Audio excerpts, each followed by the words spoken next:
Okay. Hey everyone. Welcome back to the first stream in quite a while. I apologize, I haven't really been all that active since I streamed Endwalker. Reason being that I got a new computer over Christmas, and I haven't been able to get everything back in order yet for streaming yet. As you can see, my little icon is not reacting to my voice. It's just static. I still need to figure that out again, but hopefully I'll get that fixed next time, whenever that might happen. But yeah, welcome back to Final Fantasy 14. We're gonna be doing the new Newfound adventure, as it's called. Oh, I'm so excited. We're gonna go treasure hunting with Estinian.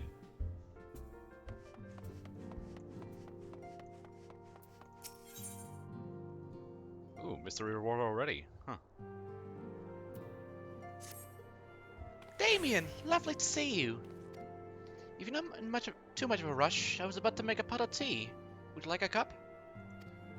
I just need to turn down my volume a tad. Ah! Hey, that should be good. Take a seat then, and I'll find us something to nibble on as well.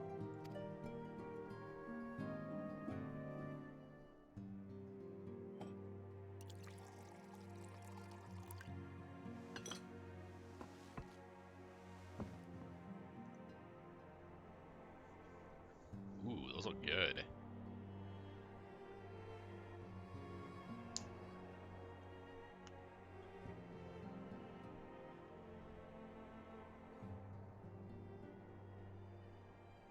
It's so much quieter these days without everyone around.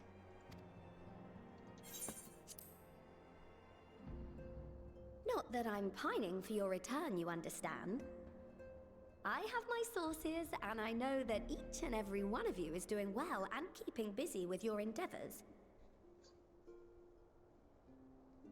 Meanwhile, I'm left with a surplus of free time and the question of how to make the most of it.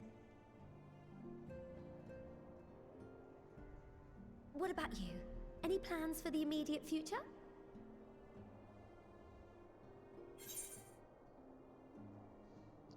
I'm still mulling it over, to be honest.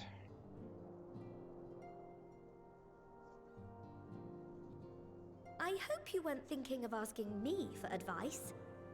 Though if you are open to suggestions, I might have one for you. You fought bravely and selflessly, helping those in need and saving our star from unimaginable threats. For your deeds, you've been hailed as the champion of Eorzea and a host of other incredible things. But why not put those titles aside for a while? Acquit yourself as a simple adventurer again, and travel the world in search of wonder.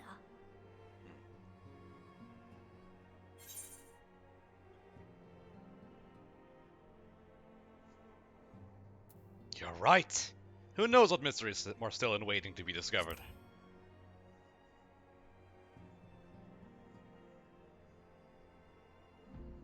Oh, that's the spirit!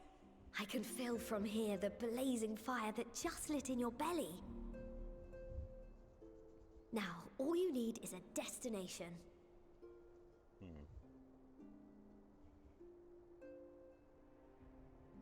If you're having trouble deciding, just leave it to me.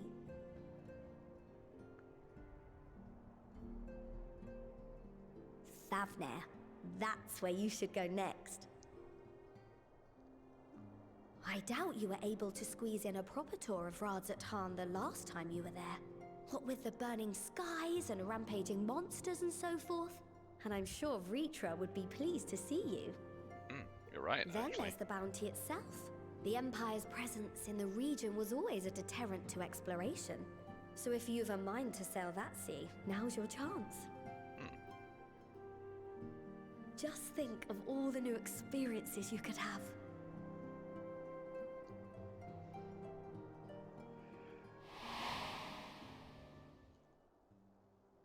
Tell me, have you been to the ruins beneath the waters of the bounty?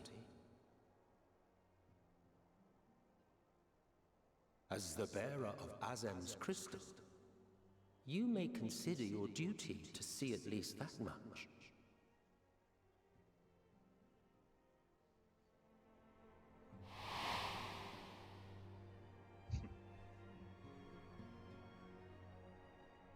Well, Oh, I know that look.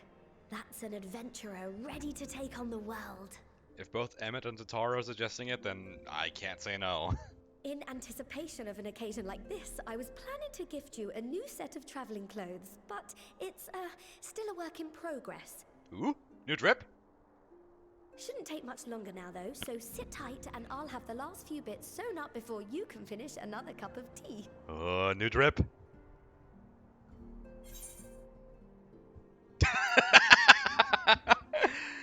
uh,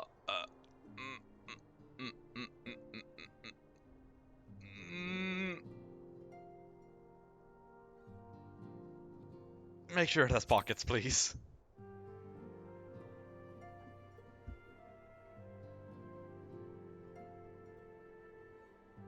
Aww.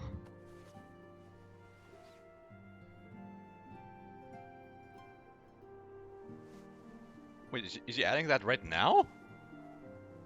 Stitch in here and trim in there. Knot the threads with love and care.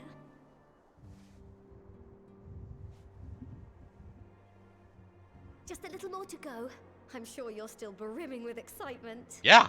Like, how can I say no to new drip? I am one with the needle. See how the fabric surrenders to my whims.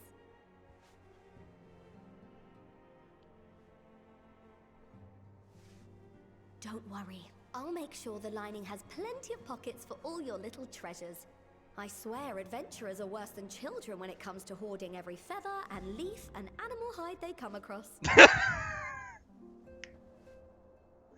Fucking calling me and my terrible inventory management out. Oh, we mustn't forget the waterproofing. Gods forbid you forget to disrobe before plunging into the sea, or a river, or a piping hot bath. Pointing out the fact we can't change glamour in the middle of a duty. Especially when it's necessary sometimes. Nope. The fuck?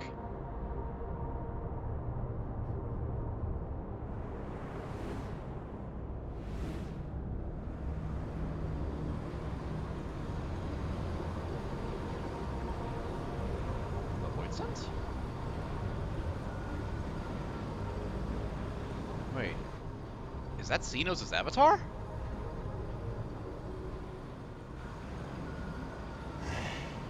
Unless I am returned.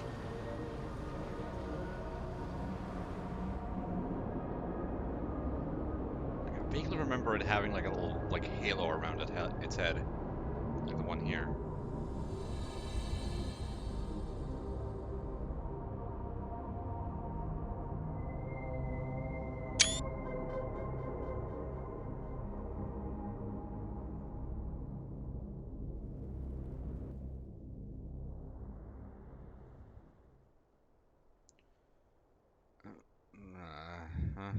Huh? Ah! Oh! Ah, you're awake. Sorry.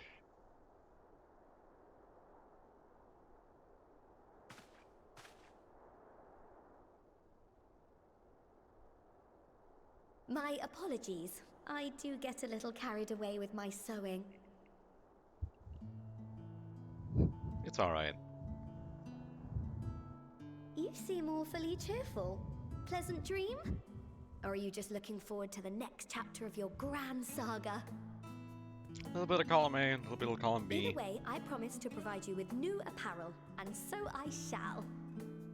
If you'll accompany me to the Diamond Forge, we can put the finishing touches on your outfit. Shall we? Oh, we're getting it already?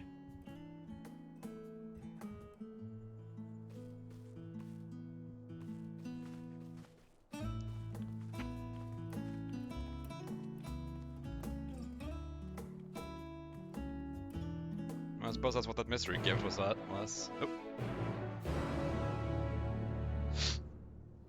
Alright. Oh yeah, also, you probably noticed that I'm not hiding my little icon at the bottom left during the cutscenes. Again, I still haven't figured out how to like do all the stream things again on my new computer, so that's staying there during the cutscenes, and I hope you guys don't mind too much. I have to hide the chat log somehow.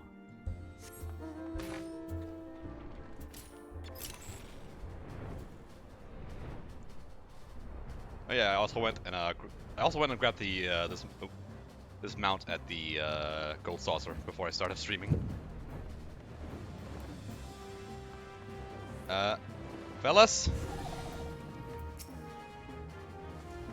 observe as the artiste refines her piece into a masterpiece. And no napping this time. I need only a moment. You'll see.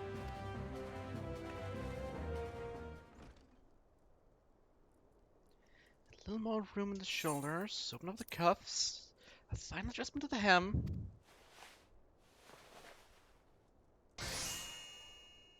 All done. Let's see how it looks on the mannequin. Ooh. Well, what do you think? Doesn't it just scream ready for a bold new adventure? Ooh. They even gave it the fucking, like, Derplander hair. Yeah, I like it. I'm so glad you approve. You've outdone yourself, Tataru. Thank you. Oh, stop. You'll make me blush. If you really want to thank me, though, all I ask is that you wear this on your travels. You know it, girl. Or at least anywhere lots of adventurers might gather. They'll look at you, a famous hero, and wonder, where did he purchase those stylish yet practical garments? And before you know it, hordes of new customers will climbing over each other to place orders at the Taro's boutique.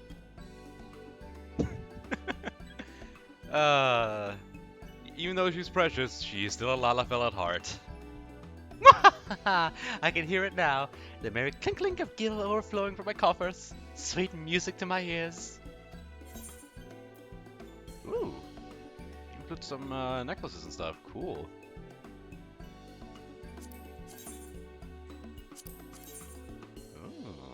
Ooh. I was wondering what I was gonna change my new what's it called? Sage glamour. Because right now I'm not wearing any glamour at all. It's just like the market board set. Burgeoning merchant empires aside, you must be excited to start a fresh new chapter of your life. New places to go, new people to meet. I often wonder how you remember all your experiences and exploits without taking at least a few notes. Oh, maybe you should start doing just that. You never know when some odd past detail might become relevant, or if one day you'll take a blow to the head and forget the better part of the past this decade. Something to keep in mind in any case. Sure. Okay, sure. The Unending Codex.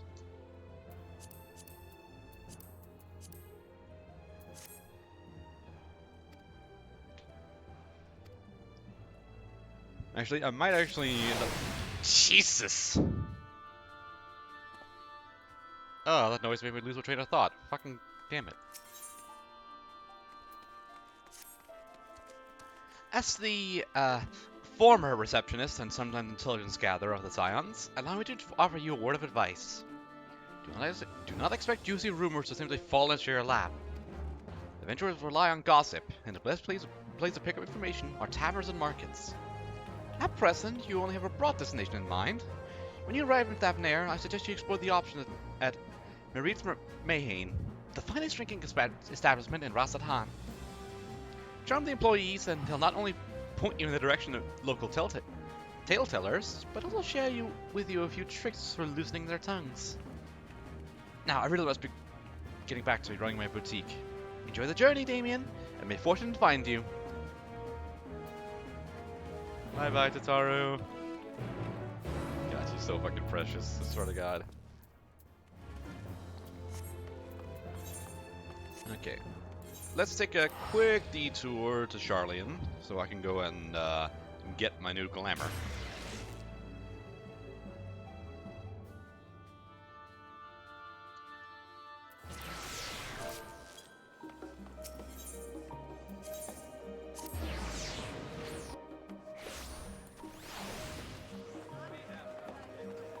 Oh, good lord.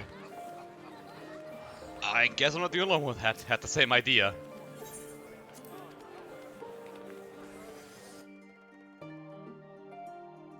Alright. Here's the barn. Fingerless gloves, boots, ear cuff, and necklace. Alright. Alright, they added new ones. Oh my god. Okay. Let's... no.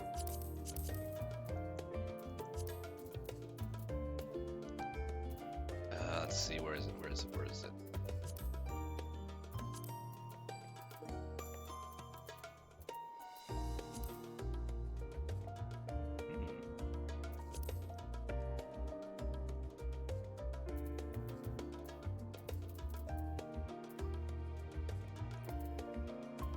Wait, did the set not include pants? My memory shit.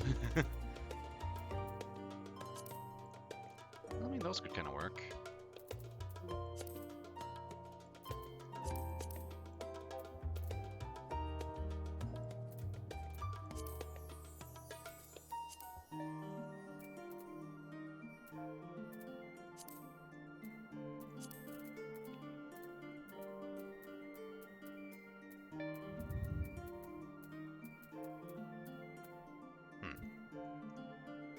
No. No big deal.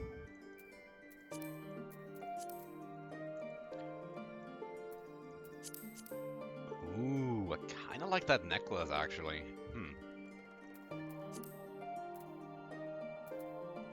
Oh yeah, that's right! No more fucking gender restrictions on this fucking dress, thank god, and a bunch of other ones.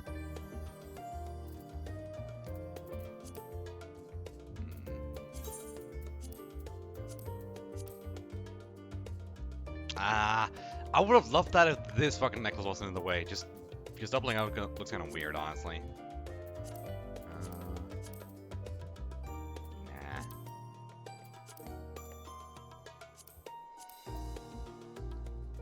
Ooh, this might work actually. Now, right, that fucking little skirt thing never goes away. Oh yeah, and this one too.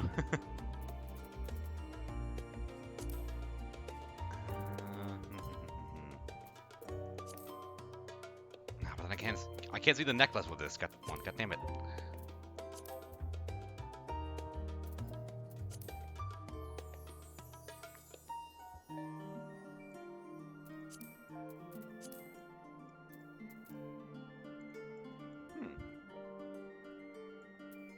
Actually, doesn't look half bad. Like a little tiny little etherite.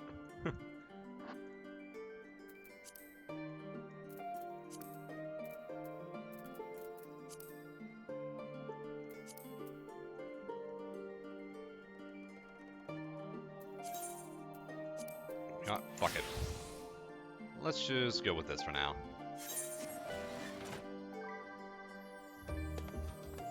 I'll figure out a proper color scheme and stuff later. I don't want to bore you guys with this.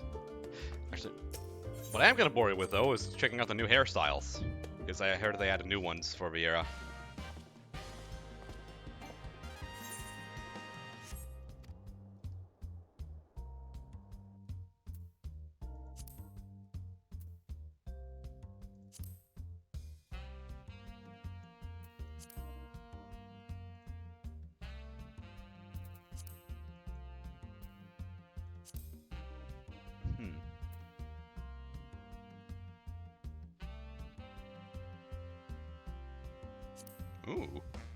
Ooh, I'm kind of liking that actually, huh?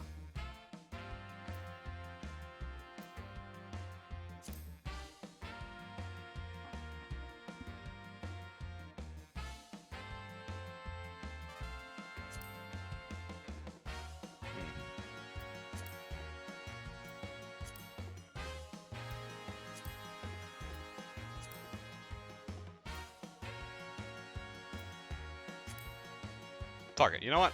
New adventure, new look.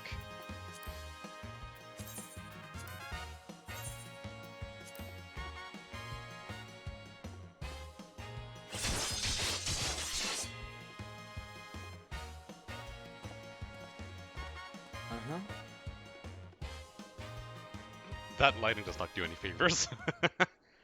Alright.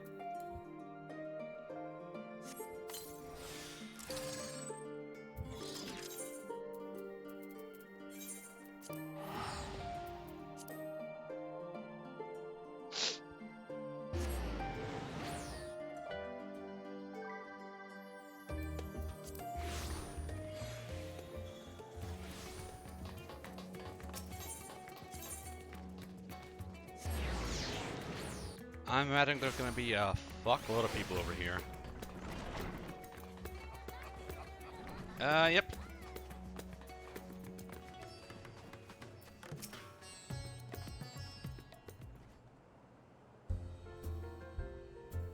Welcome to Marines Mayhain. Hello. Oh, hello. I did not recognize you at first. Are you here alone? Let me find you a table. I'm actually looking for rumors. Ruins beneath the bounty. Ooh. And you notice there are dancers in the background there. Would you be speaking of the sunken treasure vault? We have one regular, a historian in fact, who could tell you all about it.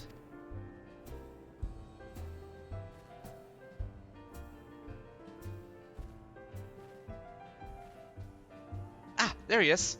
Professor Jolene, Professor Jolene, I thought I saw him come in. Although a somewhat private sort, the professor is quick to befriend those who share his fondness with Mayhain's unique beverages. I offer him any drink from our selection, and he would happily share everything he knows about the vault you seek, and a few other odd bits besides.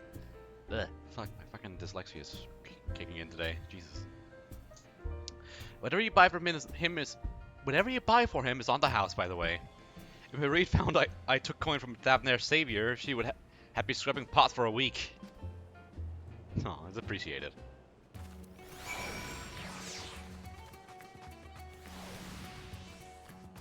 Excuse me.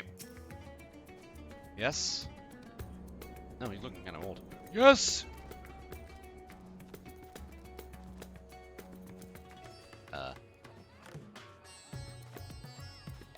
The following one cannot be skipped. You make... Okay.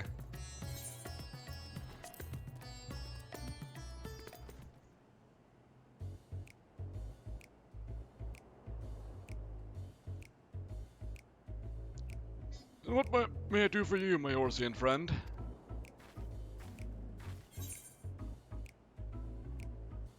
Oh, just a friendly chat. How about a drink?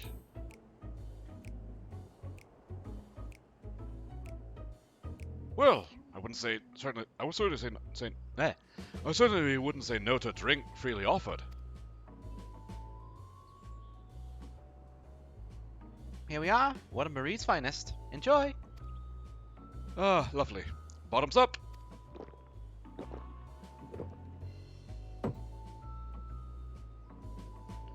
Jelly empties a cup in a single pull. Goddamn. And that's a sizable cup. Holy shit. It was very kind of you, sir, but I know when I'm being softened up. What is this you want from me? Well, I was wondering about the ruins beneath the bounty.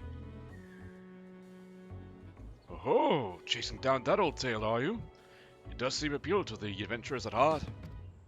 Now, where to begin? Might I assume you've heard of Al-Sadal? He was Khan of the Ori tribe that which sailed to Thavnair from the mainland, and a key figure in the history of Rastad-Han.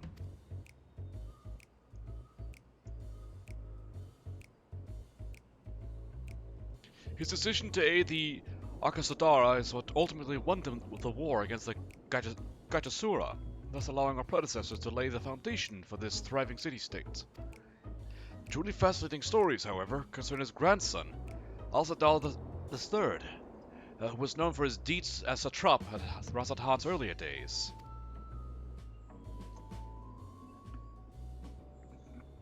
Some attest that this man traveled to another world entirely and returned with glittering riches.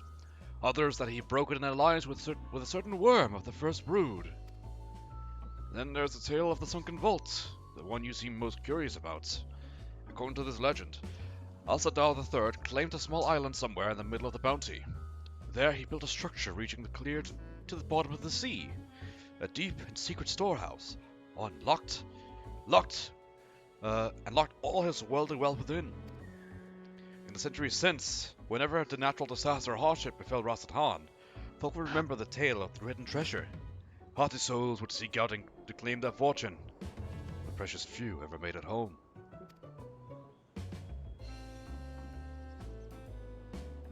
We'd like to hear more. Apologies, I have a slight tickle in. Oh, the cup appears to be empty.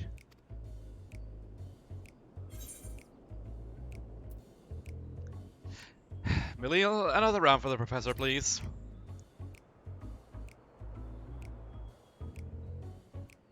Ah, I see we reached an understanding. You're a sharp-born adventurer.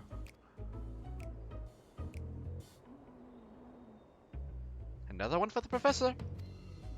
Oh, ho, ho. Today was a splendid day to Miss the Mayhain.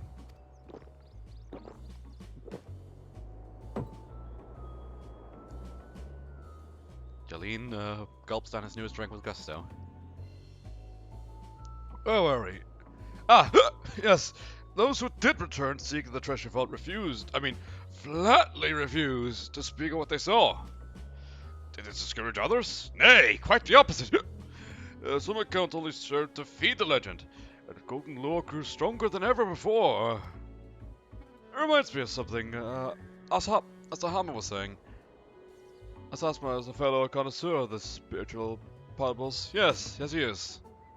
Anyway, he was saying that one of his acquaintances went after the treasure himself. Hasn't been seen since he set sail, I hear, but he did. No, I can say no more. You seem a generous sort. What kind of man will I be to encourage what is clearly a foolhardy quest?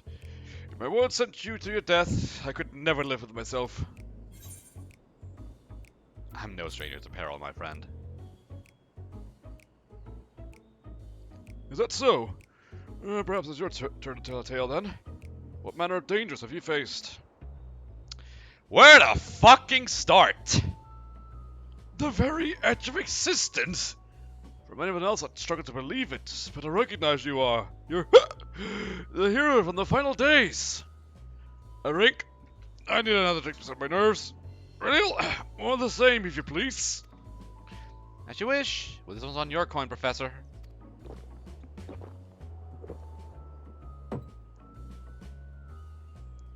Jesus Christ. Oh God.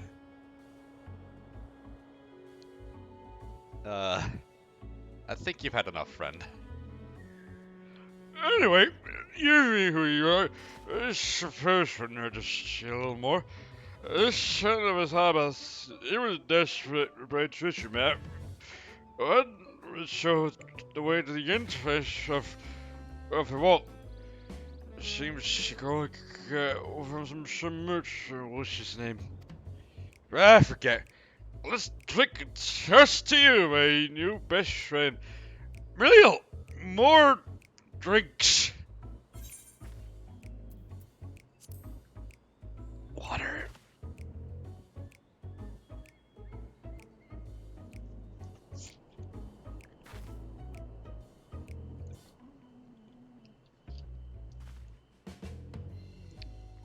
Your drink, sir. Ah, marvelous. I'm parched.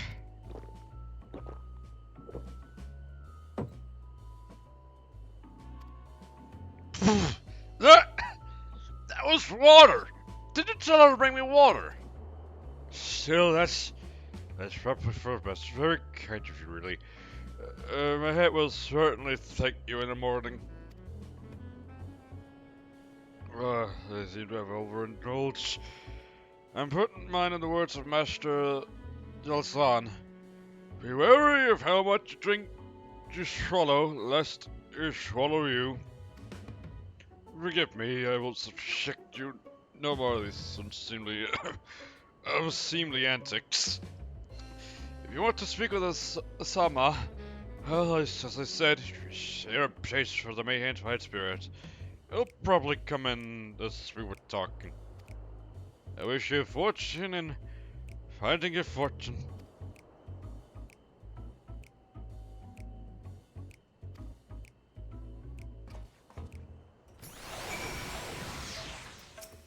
Perhaps I should find myself a new pastime. God damn it.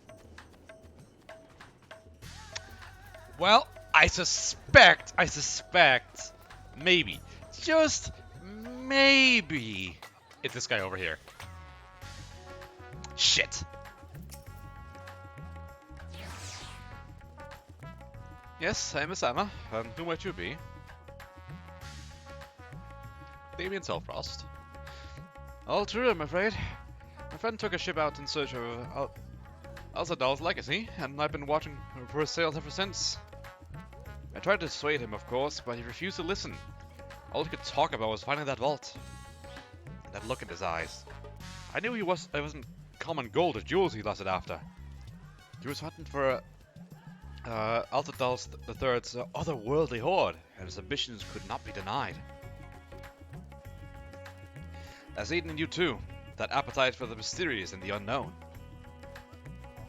I'll not attempt to turn you from your path. I know too well the futility of that endeavor. So I will tell you what my friend told me. How he convinced the merchant in the bazaar to give him a rough location of the vault entrance. It seems this merchant, one Zashal, I believe, is selling a map which shows the exact routes. But my friend's purse was too tight for its exorbitant price. With what meager wealth he had, he instead paid to learn there are ruins on a small island somewhere in the Bounty. And within those ruins hide the path of the vault deep below. If you truly intend on seeking Alzadal's treasure, I suggest you put your affairs in order. I wish things were different, but I do not believe my friend is ever coming home. Aw. I kind of feel kind of bad for him.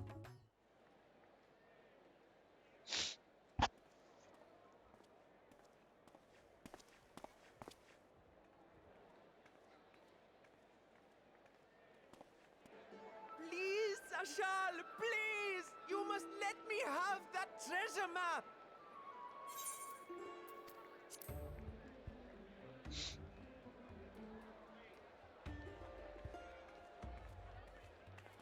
What's all this about?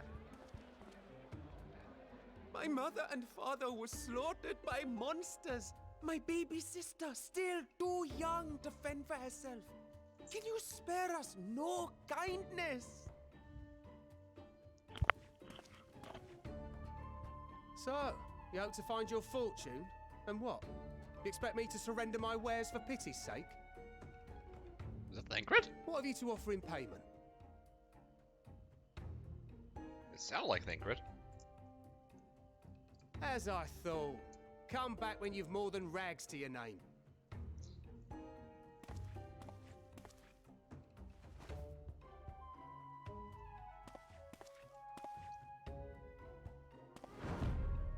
This is no mere treasure map. It is a guide to the vaults of Alzadal III, one of the great satraps of Radzat Han, and a direct descendant of Alzadal Khan. A map to Alzadal's legacy? So he says. A fake, I'd wager. This is no fake. The parchment is marked with an arcane glyph of passage.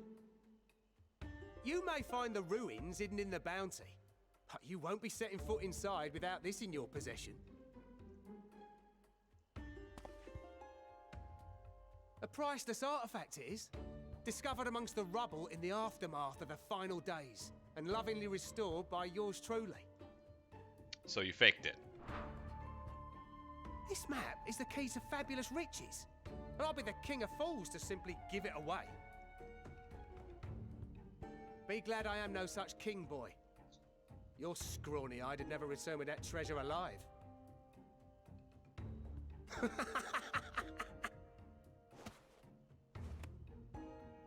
Oh, cruel fate! Why must you tempt me with wealth I am powerless to claim? How I shall envy the one who purchases that precious map! Whatever they pay Oh, will be this but kid's in on it. pittance against the golden hoards they stand to uncover.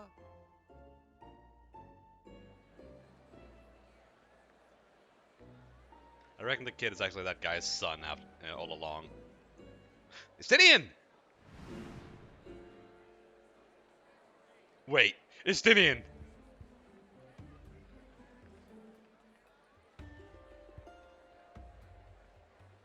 What of you, sir? Fighting man of your stature would surely relish the challenge of recovering Alzadal's lost fortune. Estinian, no. Don't get fleeced. Please. A fortune, you say? Estinian!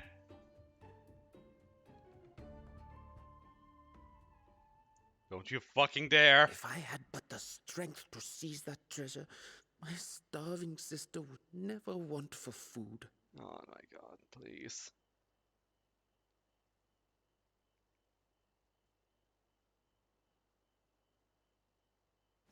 I'll take it. Will this cover the price? Estinian!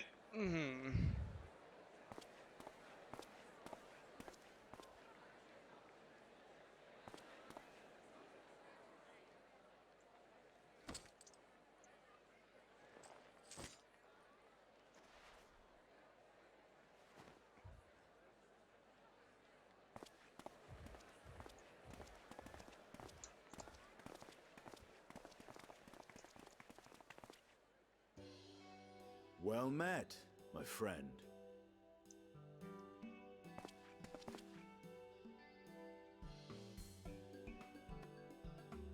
Someone is dressed for adventure. Ooh. Does he have a remark on wearing it? That's pretty cool. Why Favner of all places? Knowing you, I suspect there's more to your plans than sightseeing and shopping.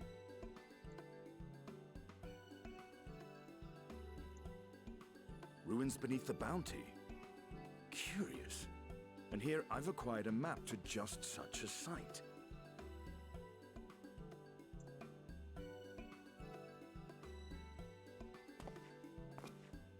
With that sale, I do believe I've earned the rest of the day off. Thank you for your patronage, sir, but if you'll excuse me. Yeah. You needn't mind us.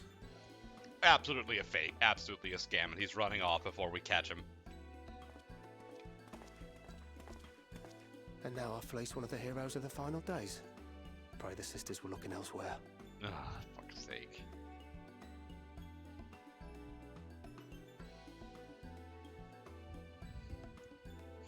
This map may or may not be genuine. Either way, we'll need a ship to find out for sure.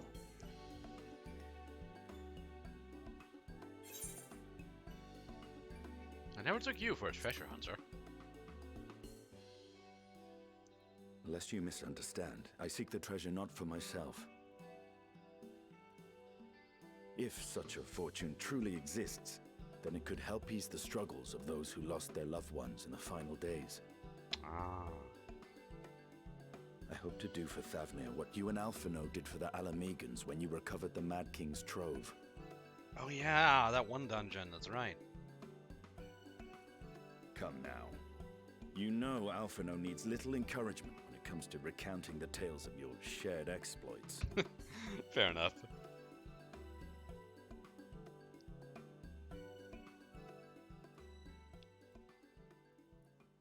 Speaking of precocious lads, that boy in the bazaar was clearly an accomplice of the merchant. Suppose his role was to draw the attention of the crowd and add weight to the merchant's bold claims. Huh.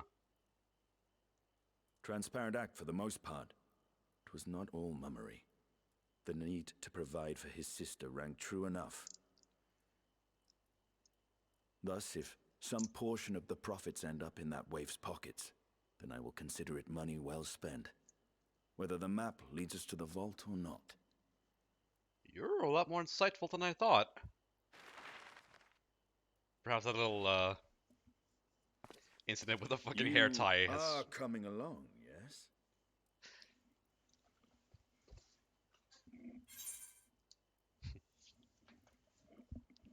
Perhaps that little incident with the hair tie has, taught him some things. Naturally.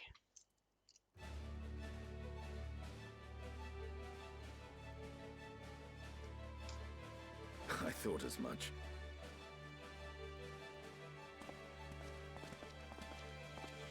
Now, let's see about securing a vessel.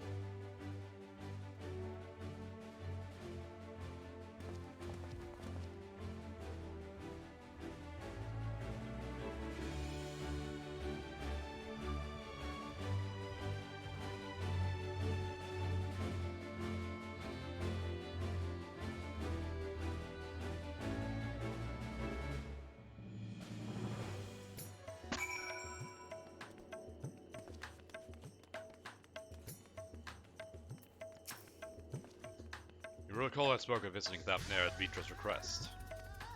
Well, he finally invited me to a feast, and made his proposal once I was too full to harness the lights to refuse. He wished me to train the Radiant Host in lance work. But that's a tale for another time. What we need now is a merchant or trawler with a ship fit for the open seas. Much as fishermen by trade, yes? We should head to Aglaia and see if he can help us. Okay, as much as I love Thapnir and his people, I cannot pronounce any of their other characters' names to save my life. Like, it is a task beyond me. Also, I'm getting a little cold, so I'm gonna turn up the heat. I'll be right back.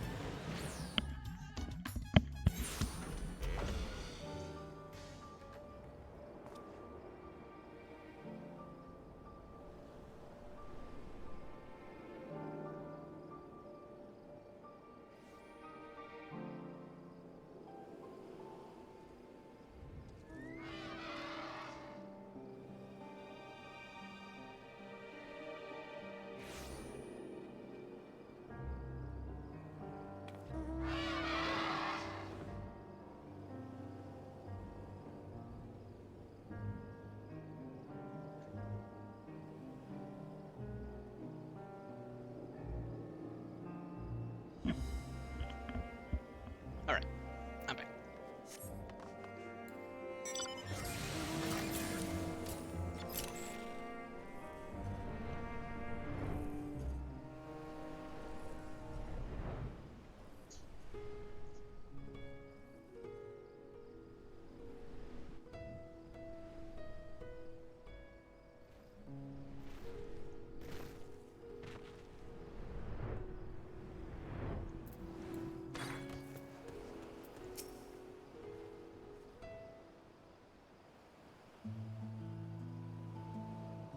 My friends, what brings you to our humble village? We're looking for a boat we may be able to borrow. Something that can fit the go to the open seas. So you need a seaworthy vessel to seek these ruins? Considering it was your deeds which allowed us to return to fishing, I should think everyone would be glad for a chance to repay the favor. Wait here, and I will have a boat stocked and ready for you in no time at all.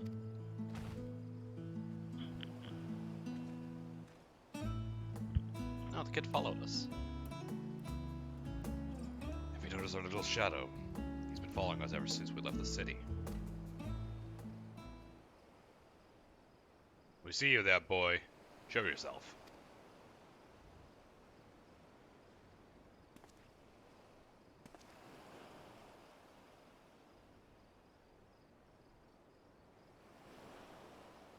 Ah, it is you. You know how far out of our way we walked so you wouldn't cross paths with some wild beasts. I don't know what you're talking about. I just flew. I am sorry, sir, but aren't you the heroes who saved Thapnir? You are. I know you are. And I've gone and cheated you. I work with Sasal, you see, the map merchant. It's my job to pay the bleeding orphan and convince the crowd his wares are worth the price he asks. I'm ashamed of what I've done, and I beg for your forgiveness. If not for you, my sister and I would have never... Well, we'd be... Enough. I knew your game, and I paid the price willingly. A fortunate purchase, as it turns out. Our friend here was seeking those very ruins. Hello. You are kind to overlook the wrong I have done you. But there is more you need to know.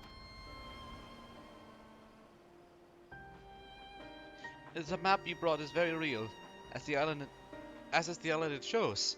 I overheard Sashal telling the information to another customer.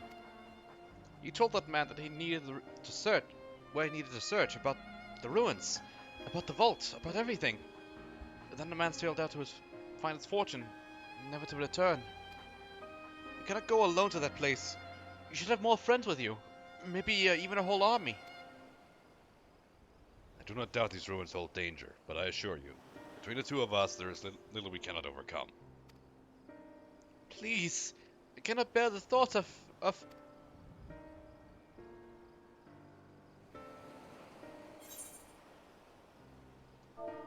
Oops.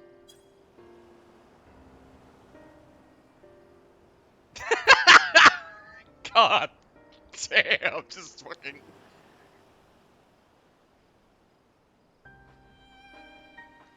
We might need a hand moving the treasure. Assuming we find any. Still, it may prove wise to bring some companions along all the same. Any ideas on whom to approach? Lands have scattered far and wide since our last gathering. Okay, so you're DPS and I'm a healer, so we need a tank. And another DPS.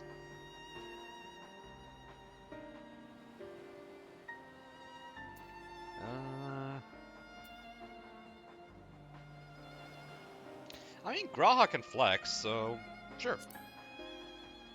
What about Graha and Kryl? Aye. Kryl may have her hands full rebuilding the students, but if you reach out to Graha, he'll surely leave to the invitation. Will that set your mind at ease? Yes, if that man is as strong as you. Is he though? Strong, I mean. Absolutely. What is your name, boy? Murad, sir. Well, Murad, it's your life is yours to live as you will. I suggest you find a more honest trade if you truly wish to keep your sister safe. I'm not proud of what I do. But what choice do I have? I need to eat. And everyone's too busy revealing their own lives to bother with two crappy orphans. Wait, boy. I didn't take this roundabout road just to see you end up some creature's belly. Let me walk you back to the city gates. Thank you, sir. Call me Estinian.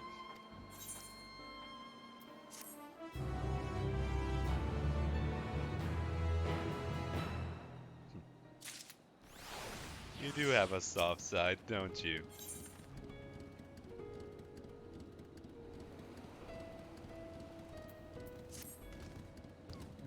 I shall leave you to recruit Graha. He'll appreciate the invitation that much more, I'm sure. As I recall, he was based at the Annex. Someone there ought to be able to point you in the right direction. But let's be off too, Murad. Do me a favor and don't stray from the path.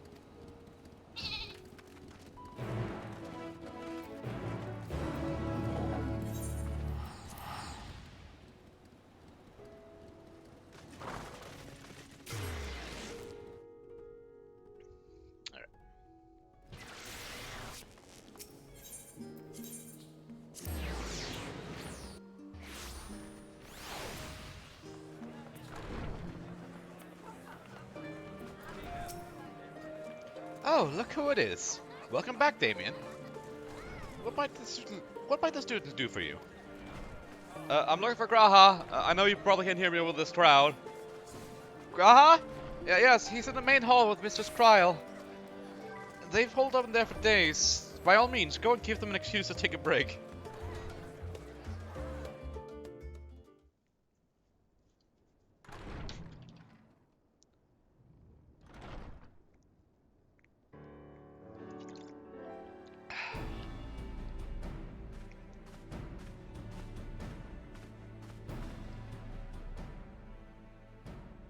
Ah, Urgica, my good man. Do I look like I'm 2 feet tall? Would you be so kind as to... Hi. Oh, isn't this a pleasant surprise? I wish you had sent word ahead. I thought I was having visions for a moment there.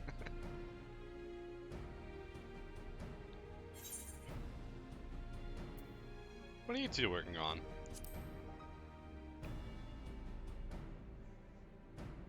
Raha and I have been compiling old records of the students' activities. We located several accounts in the archives of Numenon and added them to the collection we recovered from the Isle of Fowl. And judging by the progress we've made thus far, sorting this pile will keep us occupied for days to come.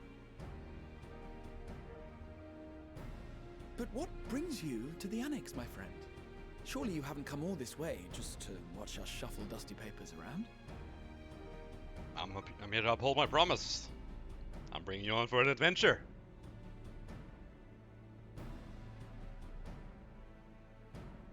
The treasure vault of Alzadal III. And you're looking for companions to join you on this expedition.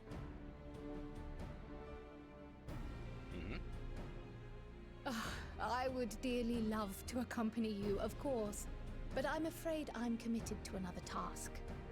On the subject of which I had hoped to ask for your assistance.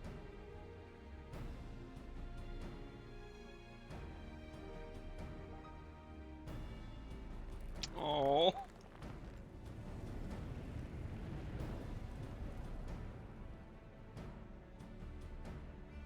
Then again, it's not so urgent that it can't wait until you've returned. Oh, poor Graha! You should go, Raha. I'll stay here and mind the shop, as it were. Are you sure? I'd hate to leave you short-handed. I'm sure.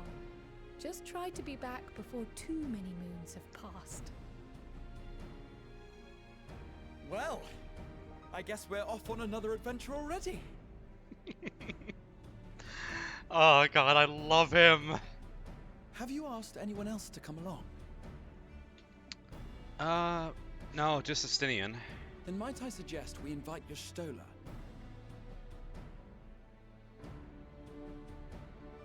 Ever since the Scions disbanded, she's spent most of her time cloistered within the Great Google Library, hoping to piece together a method to traverse the rift. It would seem, however, that whatever wisdom she sought there was not to be found. She arrived in Charlian the other day. We spoke briefly before she began her search of Numenon. Considering what you've told us of Alzadal's extraordinary feats, I do believe your Stola would be more than interested to hear what you have to say.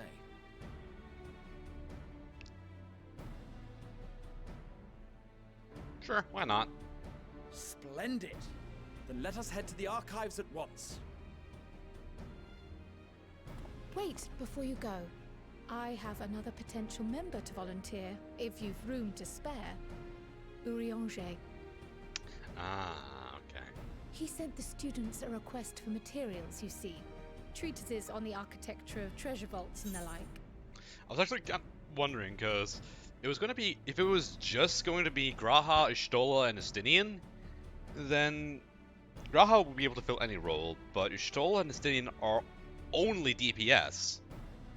So if you did this quest line as a DPS yourself, you'd be short a tank or a healer. But with Urianger, that's not an issue anymore.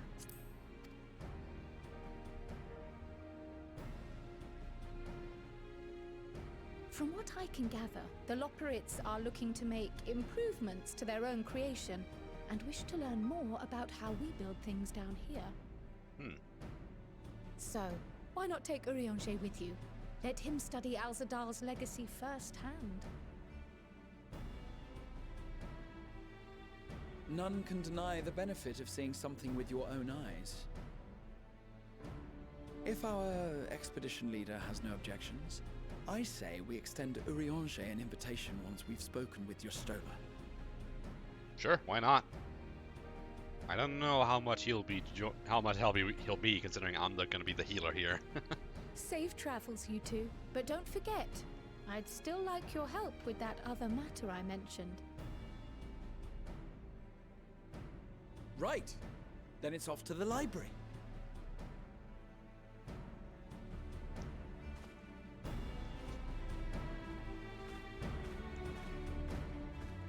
I wonder if we'll ever get Graha's outfit as a Mog Station item. I really like that.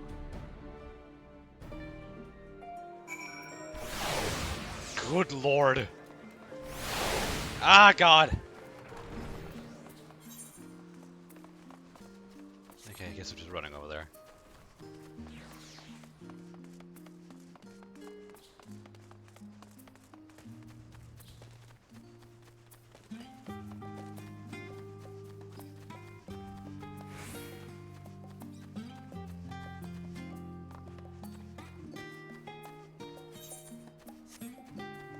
Oh, fuck.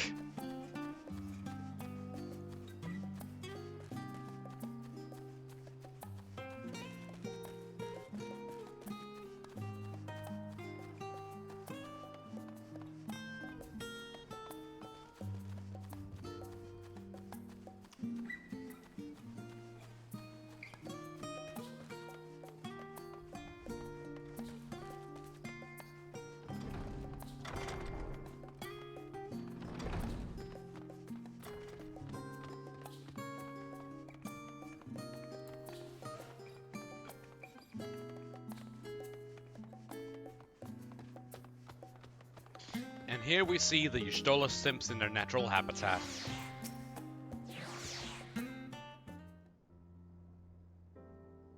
Good lord, woman! How many books have you been reading? Aww. Okay, that's kind of cute. I've never known Y'shtola to doze off in the middle of research before.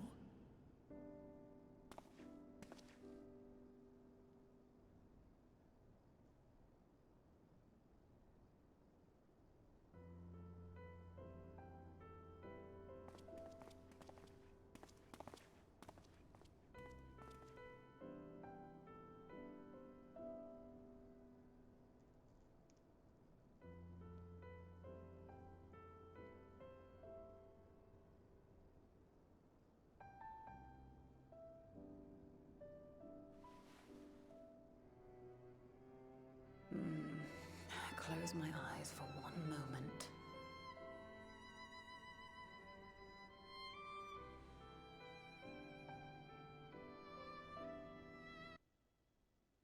Hi. Oh! Ooh. How long have you two been here? We just arrived.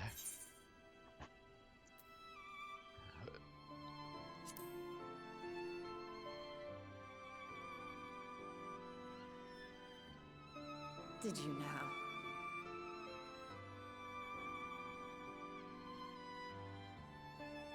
I must have been studying for 2-3 days straight before exhaustion finally claimed me. Jesus. As you know, I've been researching ways to travel from the source to one of its reflections. Well, looking for hints at least. I don't expect to find a simple set of instructions tucked away in some dark corner of the library.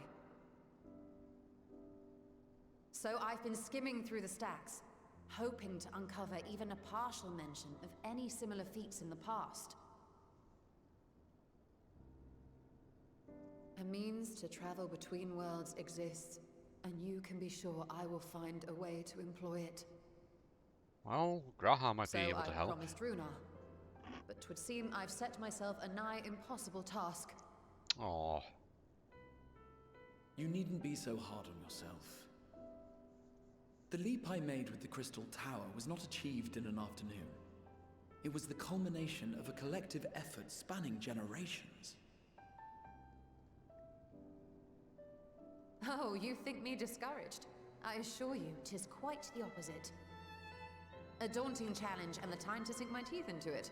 I feel like a fresh-faced student again. A scholar in her element.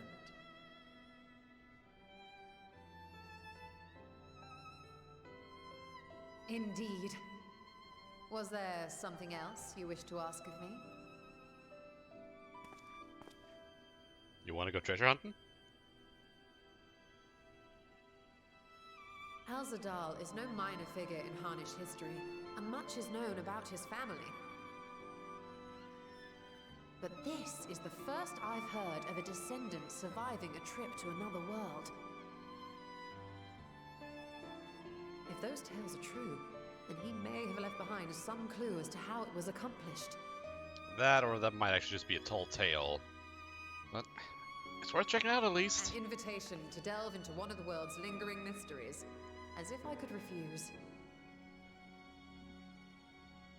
And whence do we embark upon this expedition? Aglaia by ship. But before that, we thought to extend an invitation to Urianger as well. He was in Thalmazane last we heard. Then by all means let us recruit him and be on our way. Let's indeed.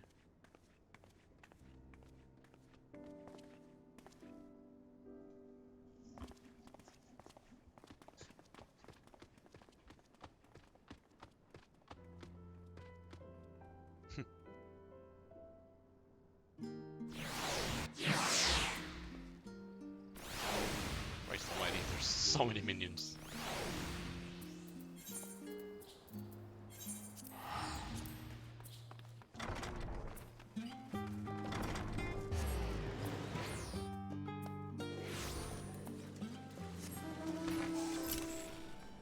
Wait, what's this blue quest?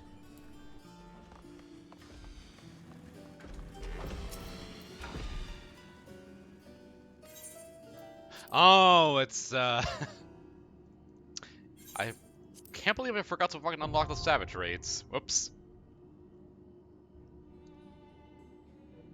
Okay, well now I have them at least.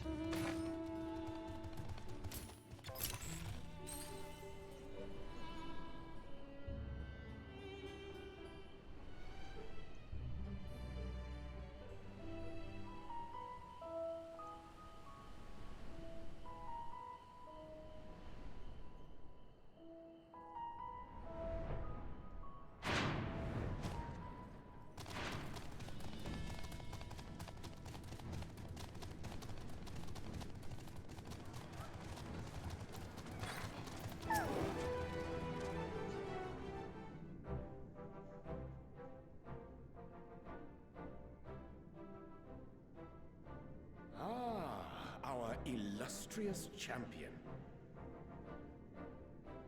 Cloaked in the mantle of the common explorer, fame set aside in thy pursuit of simple adventure. You know it. I am told a new expedition is in the offing.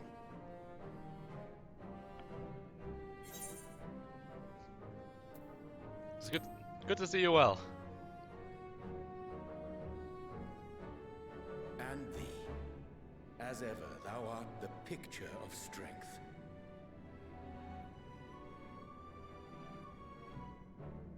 You've been keeping yourself busy, I trust? True to our plan, Thancred and I embarked upon a pilgrimage of sorts, with an eye for gauging the state of those lands through which we passed. Travels were interrupted, however, by a request for aid from our befurred lunar allies. As you may recall, the Loperids had been seeking new purpose for the moon, another role through which it might serve to benefit mankind. The Forum hath been working to advise them in this endeavor, but I return to offer mine own counsel. And this has what to do with treasure vaults, exactly? Ah, you have learned of my predicament from Mistress Cryle. I know not whence they acquired such knowledge, but the Loperids now stand convinced that adventurers delight in treasure hunts.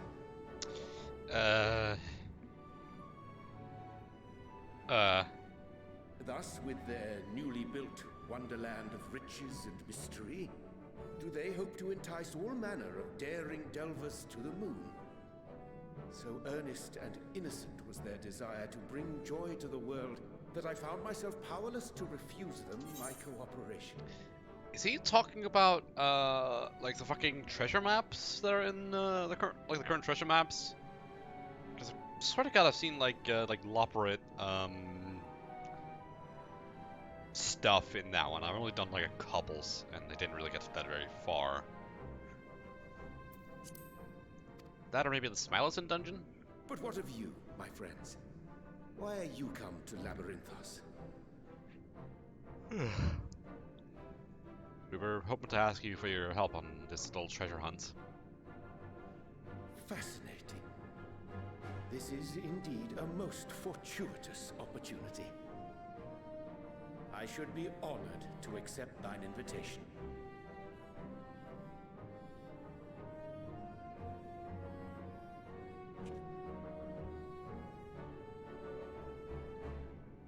How long hath it been, I wonder, when last our actions were not impelled by fate or desperation?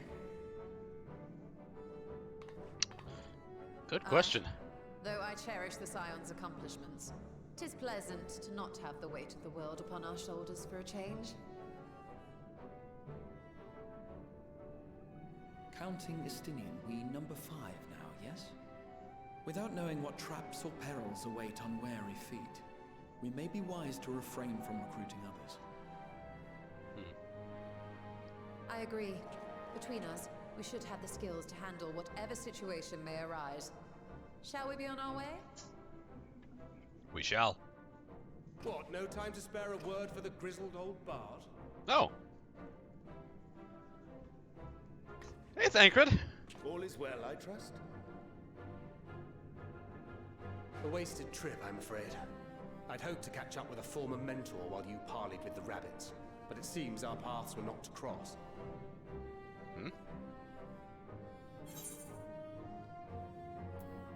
How was your pilgrimage?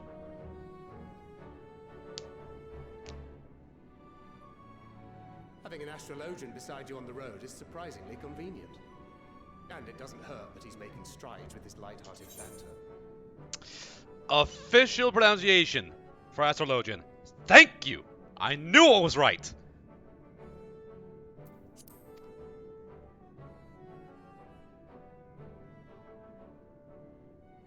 In any case, as we made our way around Ilzabard, we saw that much of the continent was in various stages of chaos. A certain amount of disorder is to be expected. The final days are over, and the people no longer have a common threat binding them together. That's the thing with these fledgling troubles, eh? You need to keep an eye out, lest they mature into full-grown headaches.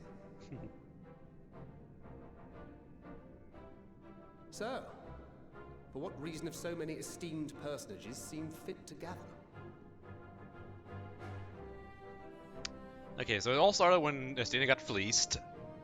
Beneath the waters of the Bounty, you say? I see you've already stolen away my traveling partner with the promise of unexplored ruins and scholarly glory.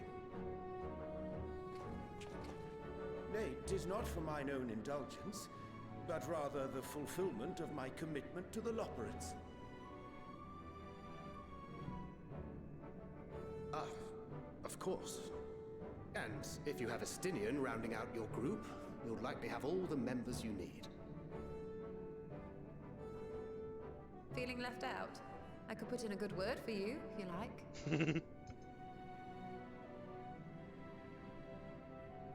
We may have been released from our obligations, but I'll never be free of that merciless wit of yours, will I? In all seriousness, it is best I sit this one out. Aww. Too many former scions consorting with one another might be seen as a cause for concern in certain quarters. I'll return to my usual reconnaissance and scout out the situation in the Far East. Feel free to share if you come across any interesting revelations. Has Thancred ever been at the Far East? It's like... Yeah, because I imagine since he's can't manipulate ether, he can't use you know, aetherites and stuff. So he'd have to take that whole fucking like voyage by boat back and forth, so it only makes sense if he wasn't around during our adventures in Kugane and such. But it's been a while since I played through Stormblood, so I might be misremembering. Let me think. We had Alize, we had Alphino. I think Kryl came along. Yugiri and Gusetsu were also there, obviously. We met he in there. Lise was there.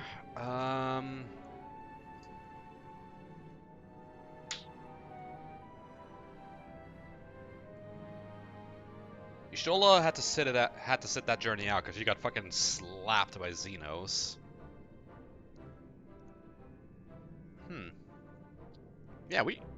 Yeah, that was a surprisingly small party that went there, especially considering how few of them are actually in the Scions currently.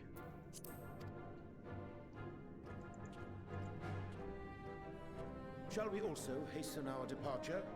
Sir Estinian will wonder what hath become of us.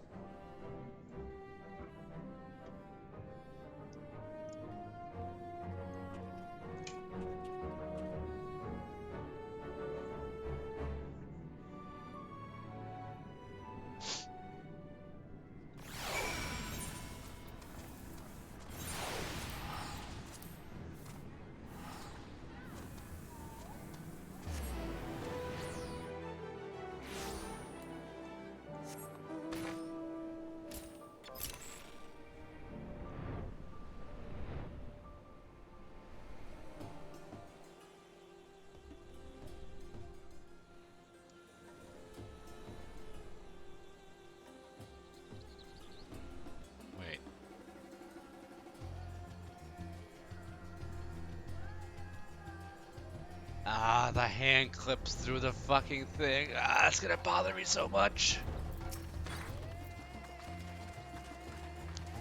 I sent you to recruit Graha, and you return with an entire survey party. I hope much this boat is sturdy enough to carry us all. What he means is, we are grateful for the use of your precious fishing vessels. We are both glad for the chance provided. I ask only that you take care to steer clear of the reefs and the shallows there. Aye, we'll keep an eye out.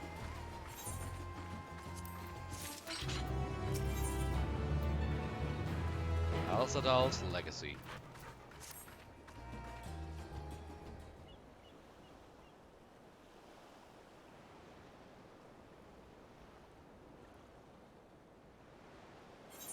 Al-Sadal III. I confess I'm somewhat embarrassed that the tale of his journey to another world escaped my notice. Could it be more than simple folklore? And what of the treasure he supposedly brought back? This undersea vault may hold relics from another reflection. My friends, we should temper our expectations. The map doth promise ruins, but beyond that we do know not what we will find. Not until we find it, aye. Let's dispense with the conjecture and set sail for the vault.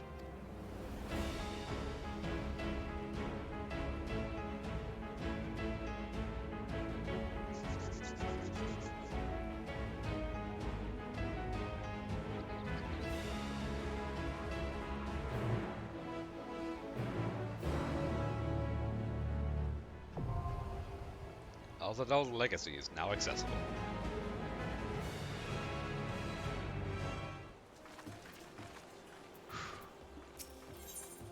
Actually, I wonder. One can only spend so many days hunched over a desk before it begins to take its toll. As part of vigorous exploration, it's exactly what I needed. Alrighty. Oh, Victory will be ours! Right then. I stand ever ready. Why is this thing... Why can't I move this thing? There we go. Okay, hang on.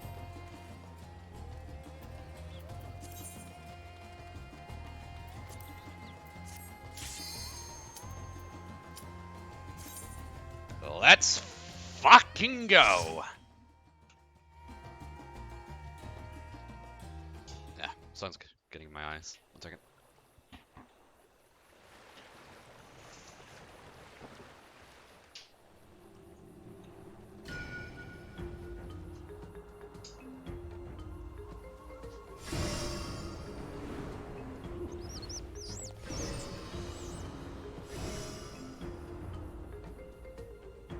Alzadal's legacy.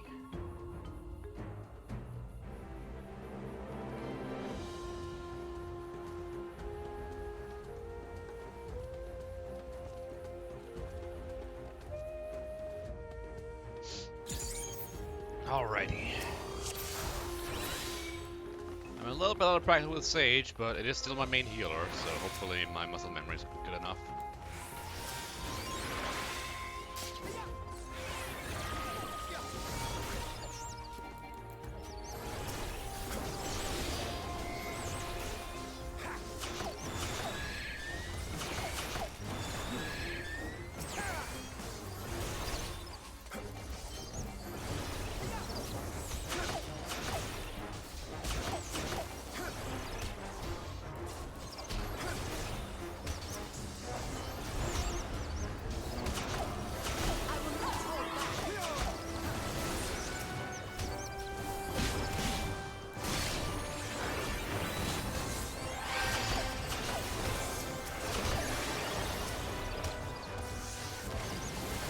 Hold still.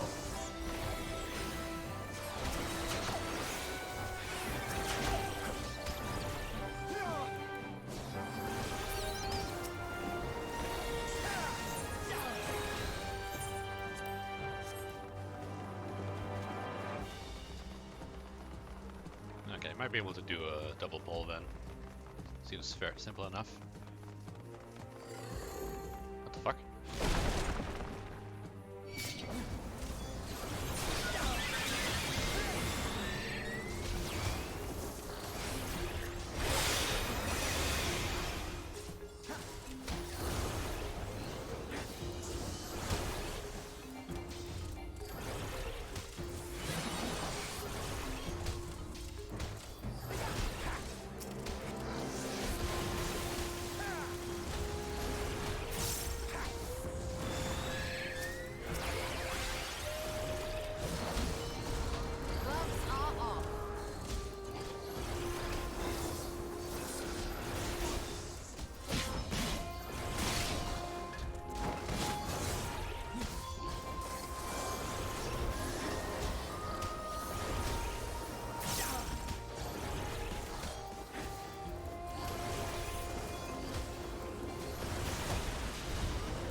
fuck is it? Like the what should I call it? The like special effects settings. I can't find them. What the hell are they?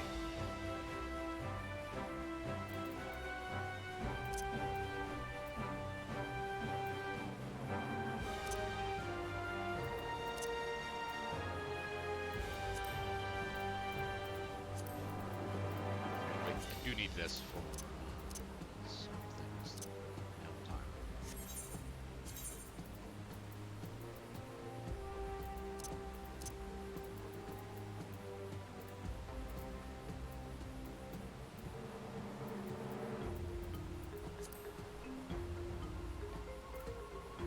Well, it is limited.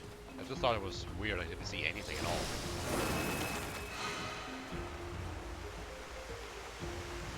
Wait, that's Ultros' animation. What the fuck?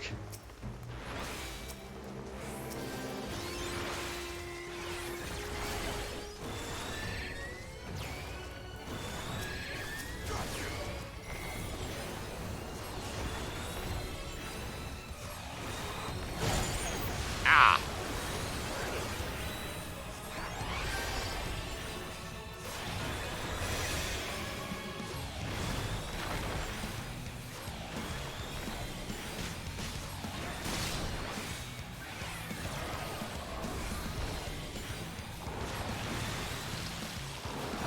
Ah, fucker!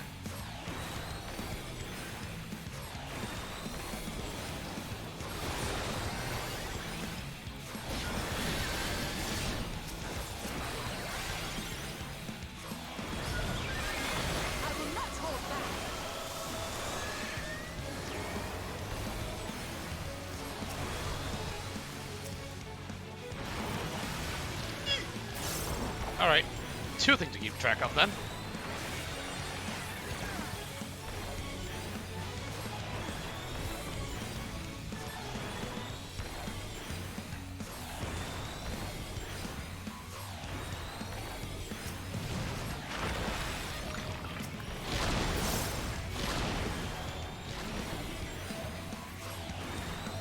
Something special for you.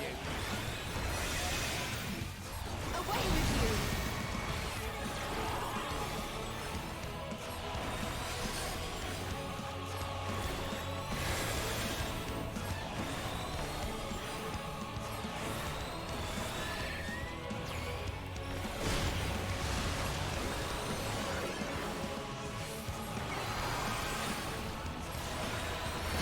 Allow me. I will not hold back!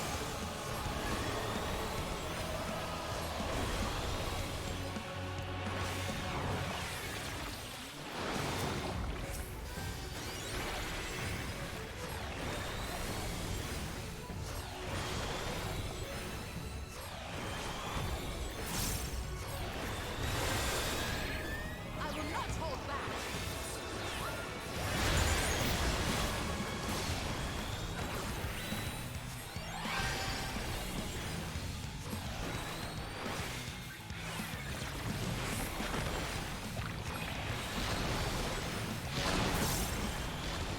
Fuck.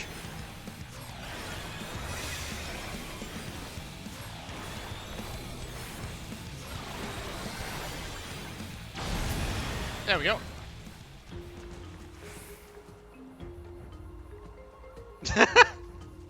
I'm guessing you're still not a fan of seafood then.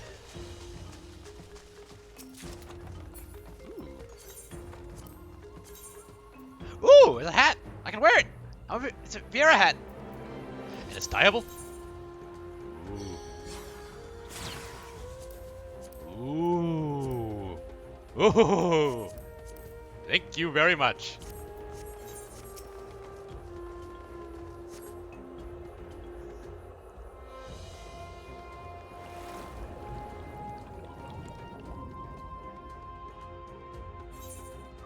Actually, it kind of clashes with the rest of my looks. I'm just gonna hide it for now. Huh.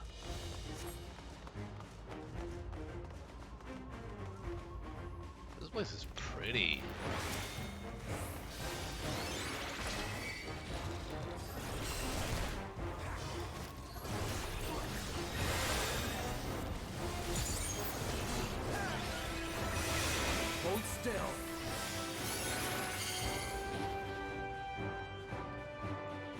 Hello.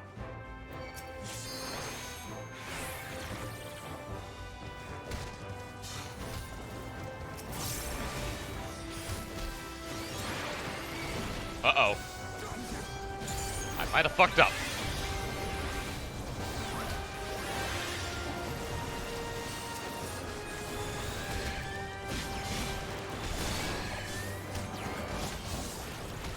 I might have fucked up bad.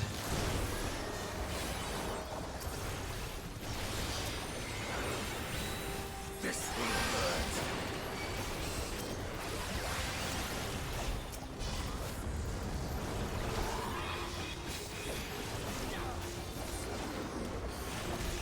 God, there's so many fucking dudes!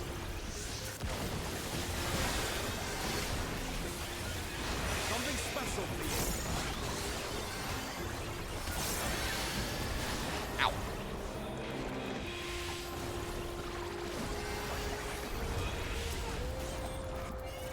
I will not hold back.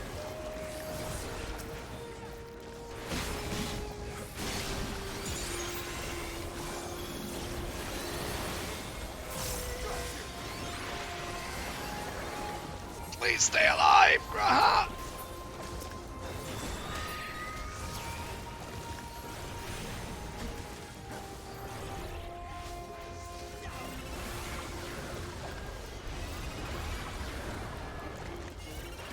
Hold still.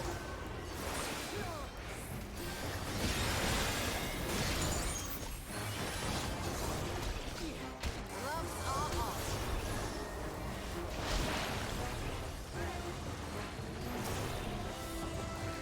Okay. So, note to self, when running this dungeon, that fucking thing dies first. Sheesh.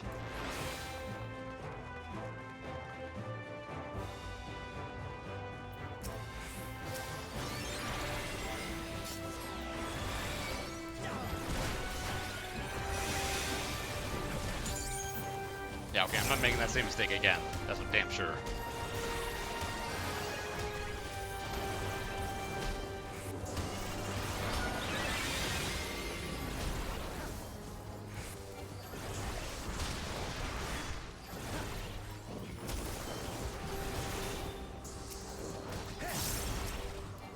Allow me.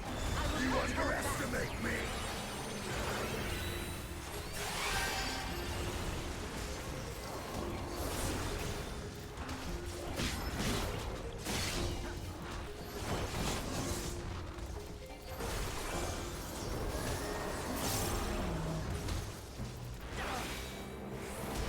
This will hurt.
Hold still.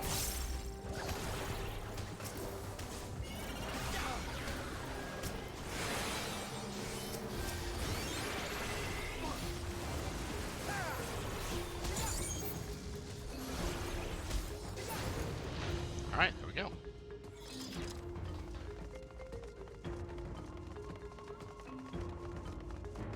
What is this?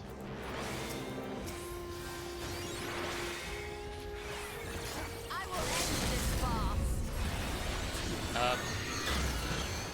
Stola, you do know his name would probably would have done more damage than you for that.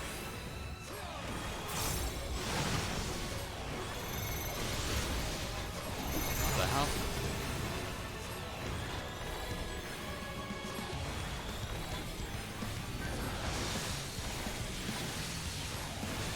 Oh, it shoots itself,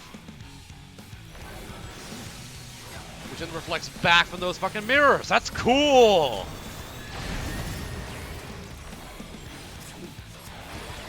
Allow me.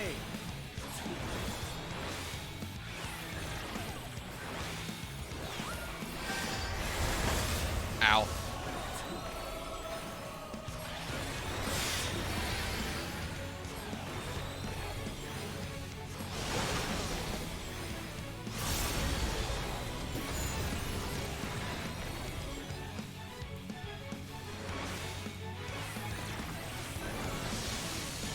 Ooh, those are some very special looking safe zones.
That was probably the wimpiest looking tank buster I've seen.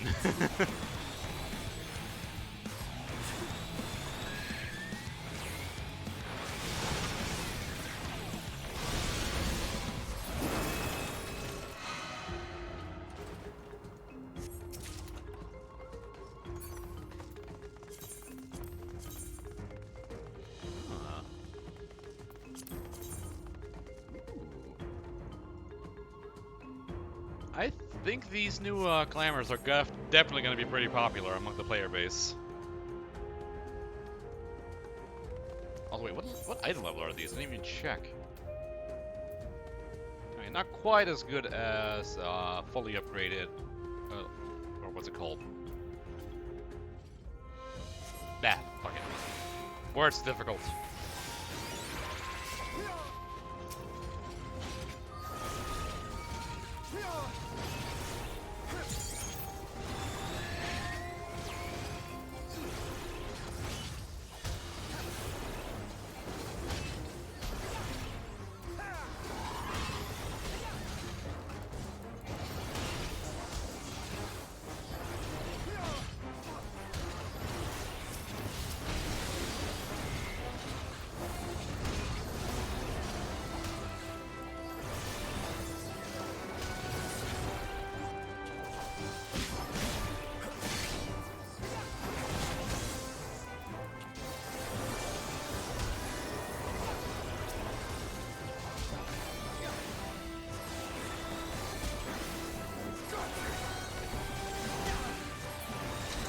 There we go.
Good question, Asinian. Good question indeed. Oh, hello.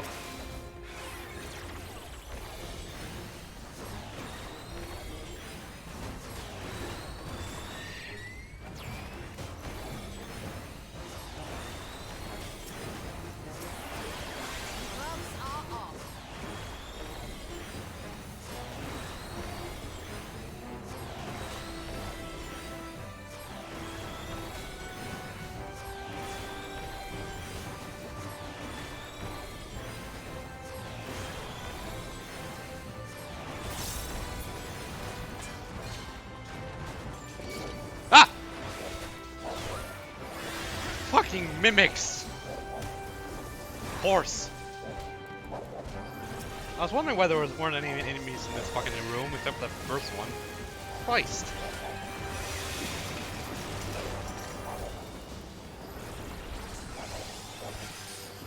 And that fat figure in the butt.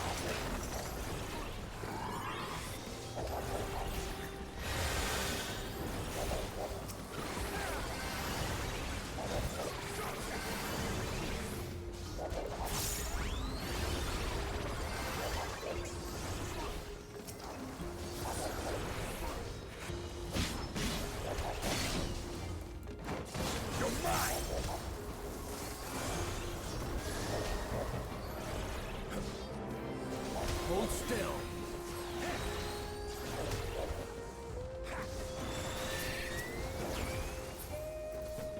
Alright, there we go.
Go.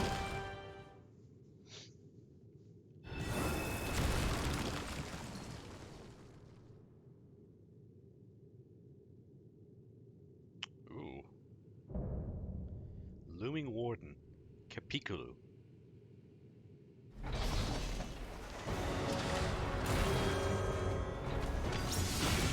Huh. That's certainly an enemy I've not seen before.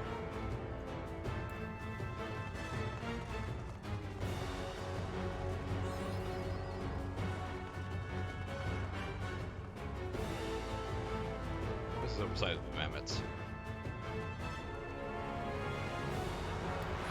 Alright, no further comments? Alright.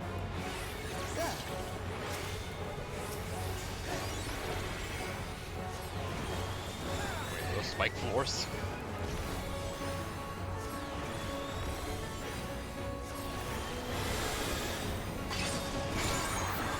Oh god!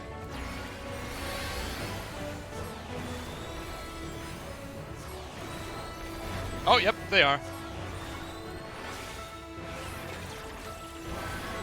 Oh! Oh! What the hell?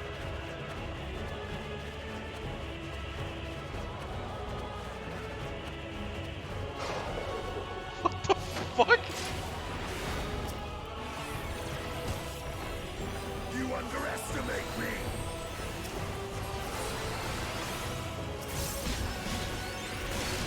Allow me.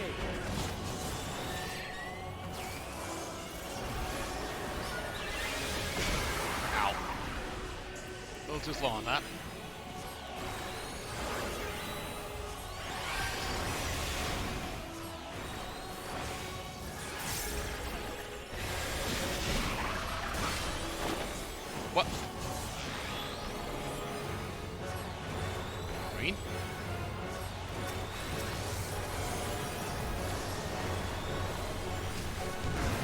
come on.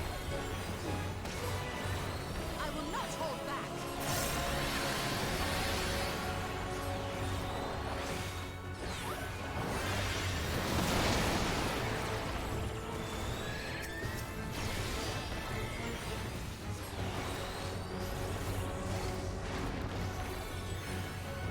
Allow me. Oh, not again. Whoa.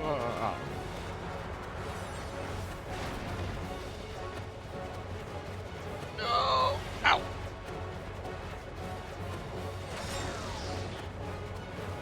Ah, no, please, no, please, no, please, no, please, no. Oh, fuck. Ugh.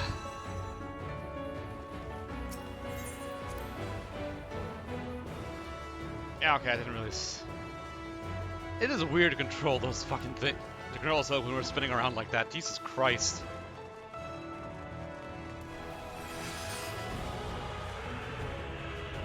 All the way fucking back.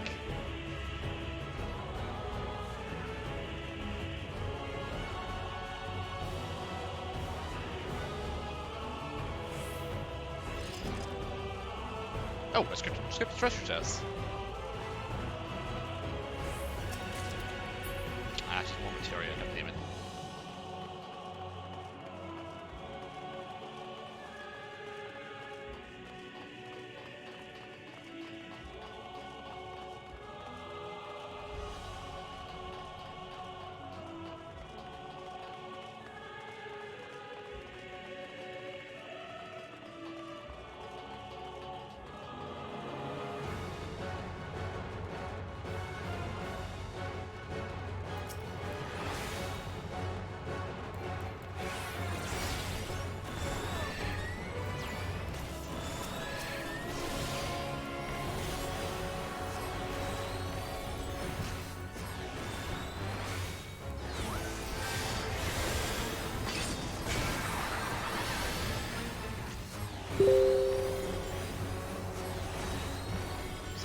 Someone's messaging me on Telegram. I'll check that later.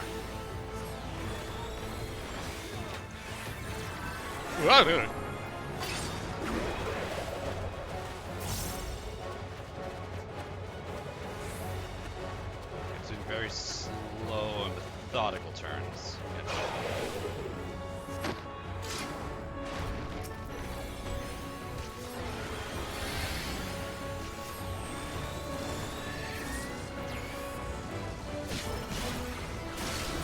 Allow me.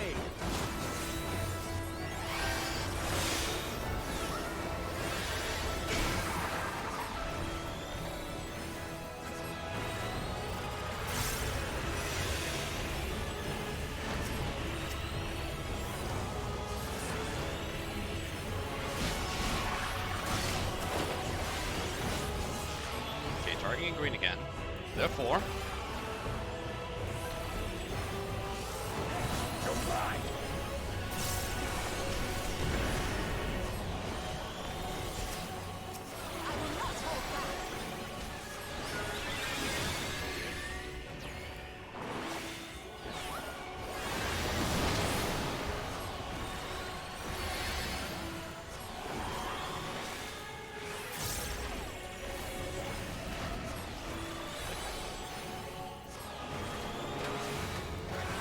Whoa!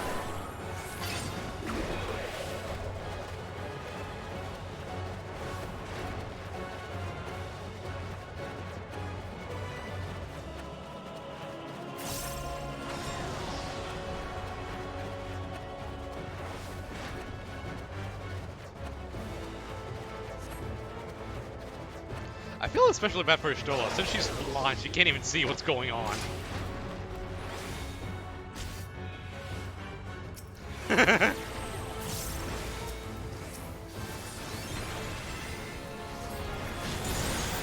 me.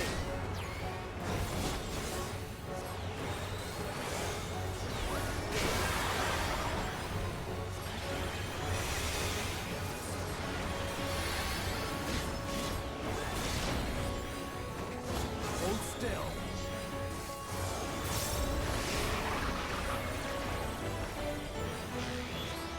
Okay, green again.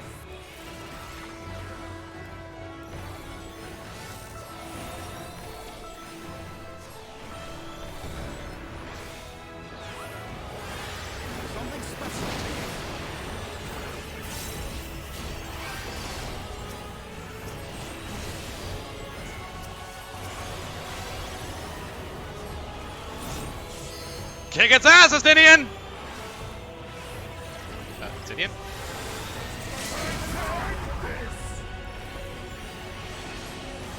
Okay, fine, I guess. You stole it then.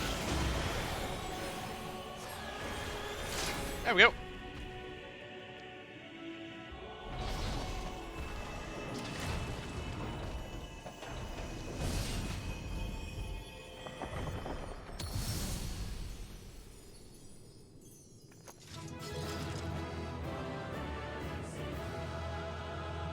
Hey, we're finally back to being happy after the dungeons.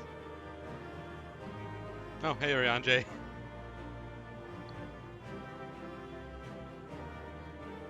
All right.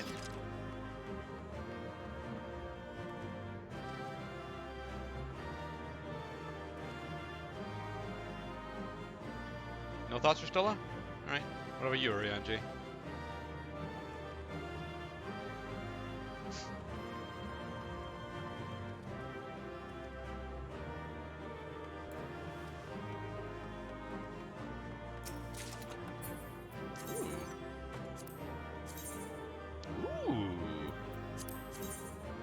Ooh.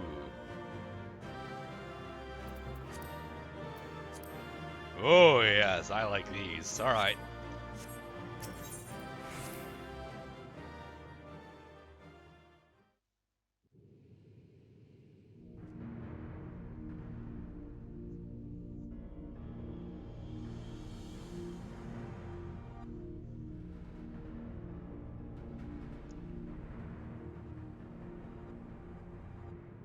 What have we here? Oh, actually, let me check that telegram aside.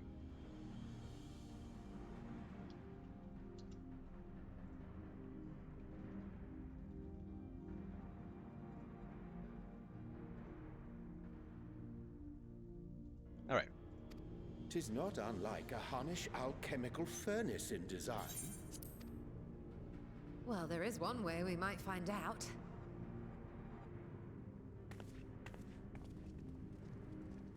Stop! You mustn't touch it. Wait, what? Ritra? What are you doing here?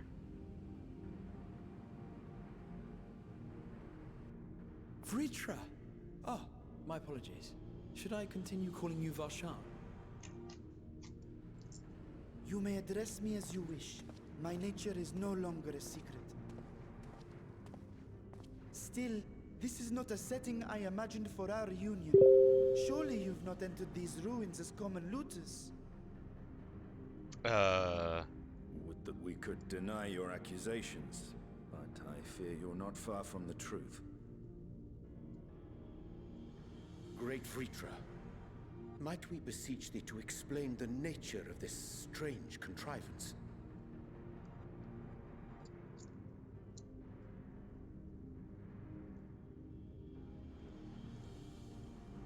It was crafted by our alchemists at my behest, for the purpose of sealing something away.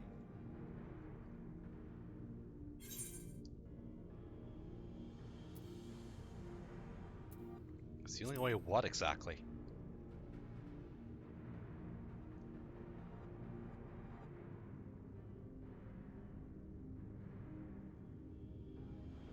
Perhaps I should simply show you. Why, you're not just gonna let it out, are you?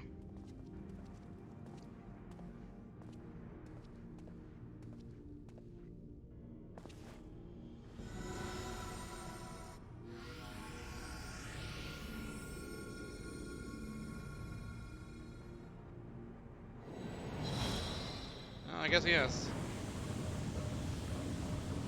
What the hell?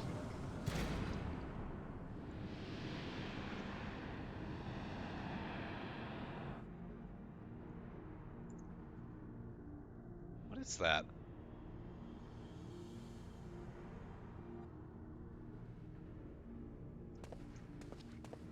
I have lifted the seal, if only for the moment, by an authority only I possess. A planar fissure? What? No, my friend. Small though it may be, this is a functioning gate into the void. gate into the 13th shard.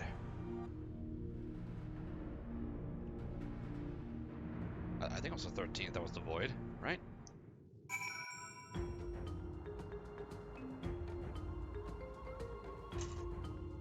I couldn't help but notice Ursula was smirking like a child.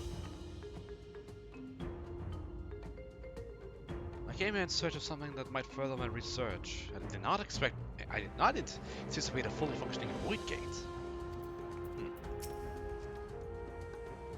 Can such a tiny portal truly be so dangerous? In the learned halls of Sharlayan, it is forbidden to throw wide the gates to the abyss. The peril is far too great. I expect you have more questions. Yes, indeed. Void gates and fissures are much the same thing in practice, in the sense that they both allow passage between the source and the 13th. The difference in terminology refers to the circumstances of their creations. A fissure is an incidental tear in the fabric of between worlds, whereas a void gate is a product of deliberate action. I suspect this is the latter, judging by the elaborate mechanism put in place to control it. You'd think that our search for material riches would lead to such a priceless discovery. That swirling emptiness, it puts me in mind of old friends, not to mention old foes.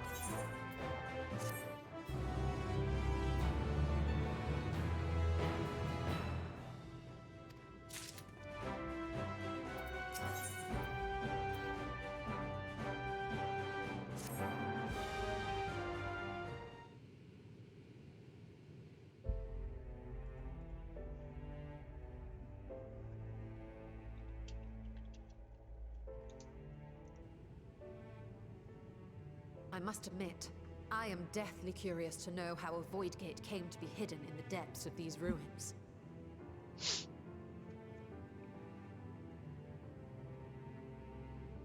To tell that tale, we must first peer far to the south, and even further into memory. Second. Okay.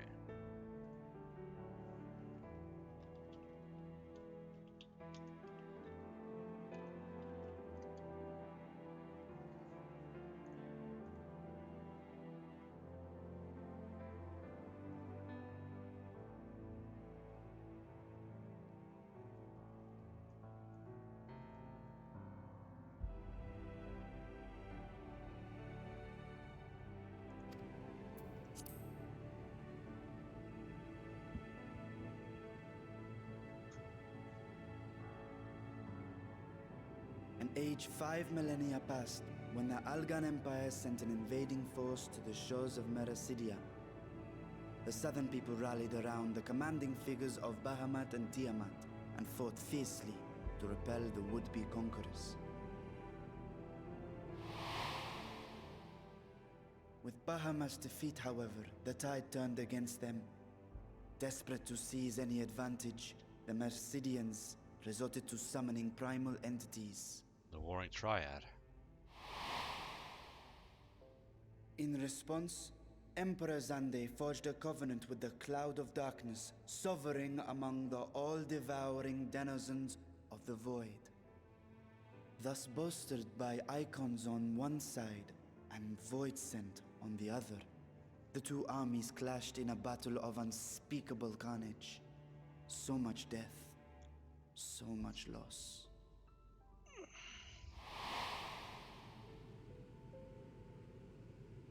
I consider myself well versed in that period of history, yet you speak as one who witnessed it happen. I mean, he's a dragon. Indeed, I did. I heard Tiamat's roar of defiance and sped toward that war-torn land.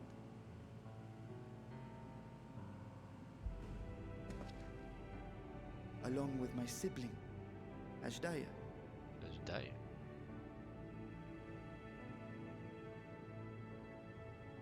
We dragons are not male or female as men are wont to classify, but elder sister is the closest a mortal tongue can come to describing what she meant to me. I was the last of our brood to hatch, and Aglaia cared for me where my sire could not.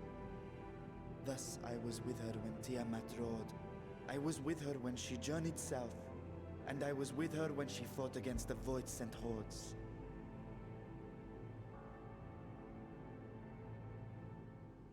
Yet no matter how many of their vile fiends we cast down, more rose from the abyss to take their place. Faced with an unwinnable war of attrition, Aglaia risked her all on a final gamble. She plunged through the Void Gate itself to strike at the root of their strength. Oh, shit. I tried to follow in her wake, determined to lend what aid I could. But even as I came upon Alag's glittering tower, I saw the rift close behind her. And Aglaia has been lost to us ever since. I find I must retract my earlier claim of historical knowledge. Nowhere in the Crystal Tower's archives did I see mention of such noble sacrifice. That does not surprise me. To Allagan eyes, it must have seemed as if a lone dragon, driven to madness, simply dove through the gate and did not return. For my part, I spent long years searching for the means to reunite with Aglaia. Until I could search no more. Until Alag was dust, and the art to open a void gate large enough to accommodate a dragon forever lost. Yet you have the beginnings of a gate right here, under the control of a harnessed device. My discovery came before Radzat was founded. Though I scoured the lands for a method to cross the rift, it was beneath the sea that I chanced to find a natural planar fissure. It was, however, far too narrow to admit a worm's bulk. Only after our city rose upon the rock, and I could enlist the aid of our talented alchemists, did matters take a favorable turn. Their dedication was beyond reproach. Tirelessly they worked to expand the fissure, and after decades of toil, it finally grew to a size that a child might pass through. That's why he's... Oh, that makes too much sense. Not long ago, you told us that you called out to your kin, that Agdaia's answer was silence. I suspect the conclusion to your tale is not a joyful one.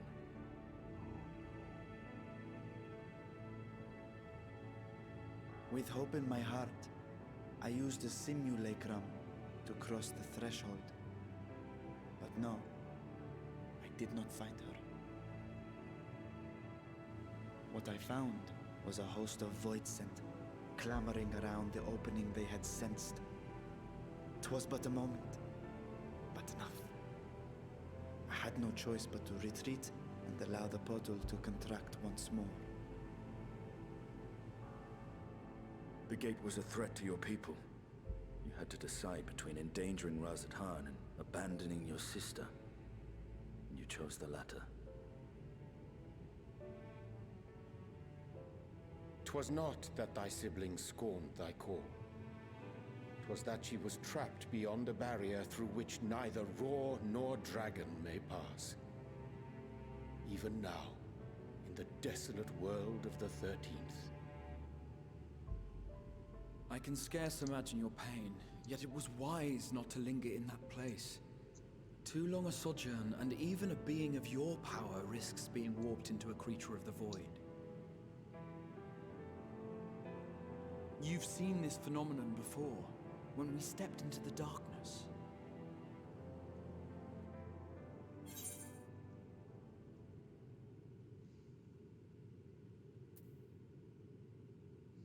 I thought our time had come, to be honest.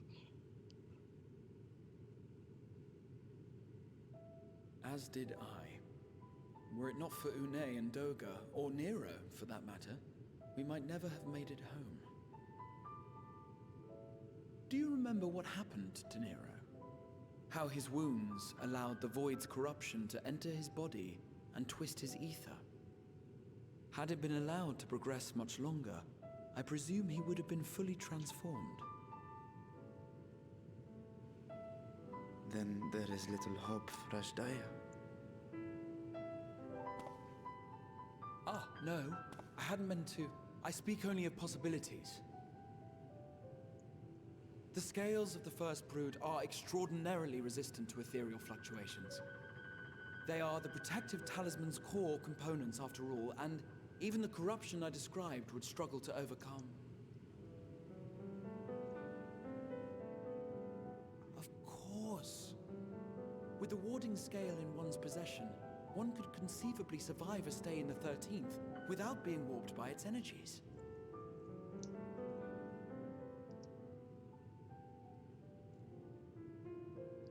Be that as it may, it is too late to rescue my sister. 5,000 years too late.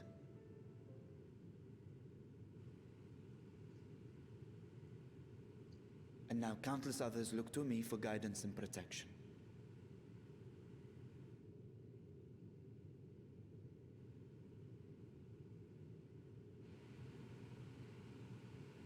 Jesus.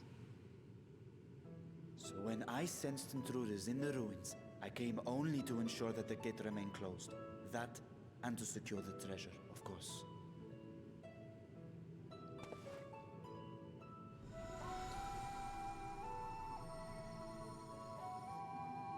I wish only to forget the rest.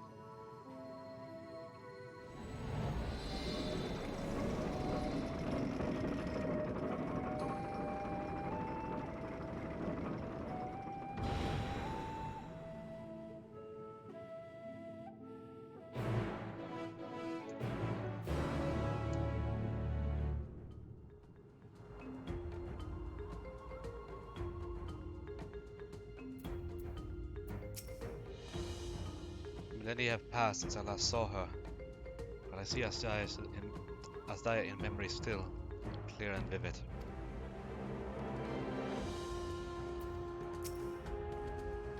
The 13th! What chaos must consume that world? So they managed not only to expand the fissure, but to also manipulate it as one might a gate. Astonishing. Is there any chance that I could learn more of how this feat was accomplished? I will tell you what I can. First, however, I must return to the High Crucible and arrange to replace the guardians you so happily destroyed. It will not do to leave this gate undefended. Ah, my apologies. We were perhaps a touch zealous in our rush to uncover the vault's secrets. If the construct can be repaired, we would be happy to offer our assistance. That will not be necessary. Much as I retain spare vessels for myself, we could duplicate guardians on hand for such eventualities. In any case, we shall return to Ras Al-Han.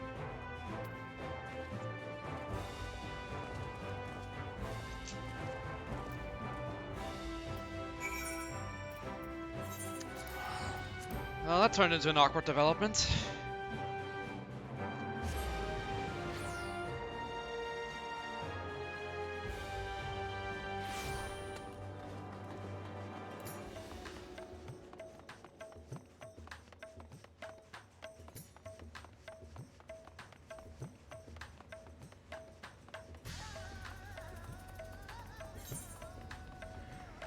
Excuse me.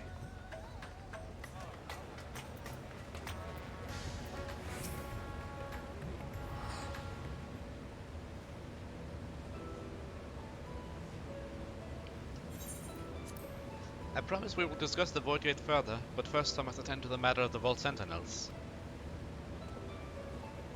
If your instruments have no doubt informed you, that Capiculu has been reduced to so much scrap. Please bring a new one out of storage and see that it is conveyed to its post along with some new lesser constructs. Was it tomb robbers? Fiends born of the Tower of Zot? My sisters, do not tell me a blasphemy yet roams free.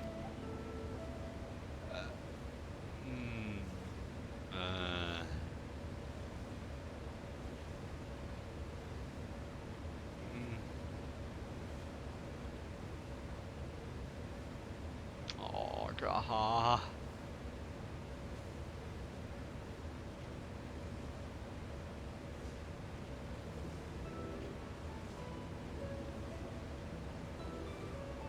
Why such guilty faces? Surely it isn't you who are responsible for this. Oh. Well, the details are important. Shall see it done immediately.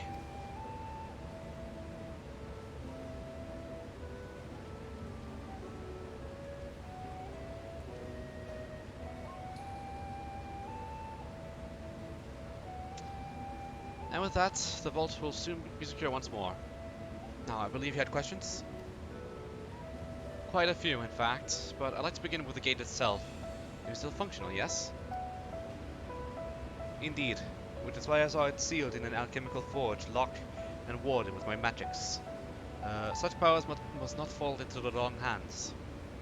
In truth, the primary reason for the vault's construction was to keep the gate hidden from the outside world. So much effort to hide such a little door.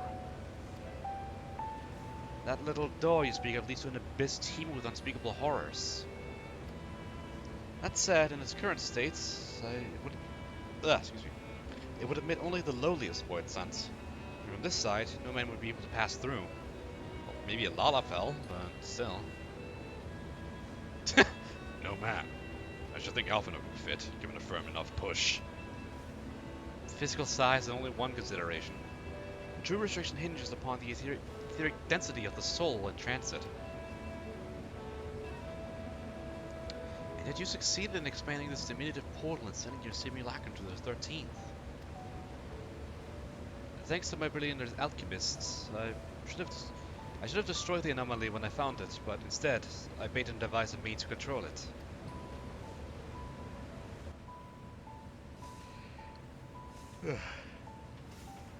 After much experimentation, they accomplished the impossible. A method that was conceived by which my magics A method was conceived by which my magics could manipulate the fissure and transform it into a serviceable gate. But the process has long since been forgotten. Once I had given up research about Aglaia, there was no need to preserve such esoteric and dangerous knowledge. Thus has the gate laid dormant for years uncounted. The home passage to the 13th was made relatively simple thanks to the Crystal Tower. An ancient mechanism challenged the tower's vast stores of energy to open a void gate, one bound to a covenant made with a cloud of darkness. Once that sovereign entity was beaten back, however, the covenant was broken. The doorway was severed from its connection to the void. Theoretically, it should be possible to reconnect the gate by forging a new pact with another void sent. Such deals usually end in betrayal and death. In any case, we should attempt to gain an understanding of the bounty gates. Maybe we can resume our search for your sister. Also, we're talking about, like, making a pact with a void sent as if there isn't a Reaper in the party? Hello? Like, I know I'm a sage right now, but I'm a max level Reaper. Like, y'all saw this in my previous streams, right? Well, maybe, I don't know. As I have already explained, I put those futile hopes to rest centuries ago. My place and my duty is here now. I meant to ask, what prompted your search for the vault in the first place?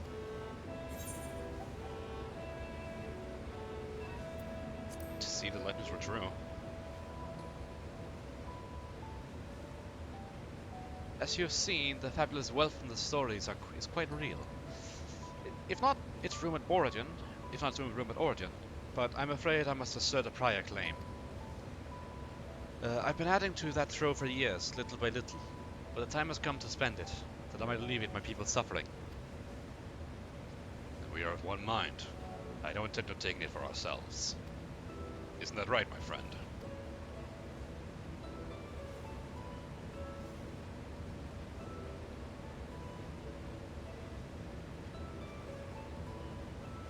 Your Excellency, would you object if I were to conduct a closer examination of the gates? I will make no attempt to open it, of course. I owe you and yours a debt that can never be repaid. Whatever boon you ask of me, you shall have it. You are most gracious. I shall take full advantage of your permission. Would that I could join thee in thy study, but the Loporrit will be anxious to receive my reports. I beg my leave of you. And I must be off to Charlian as well. Mrs. Kryle is eager to speak with you about the request, so please come back to the annex as soon as you're able. Farewell for now.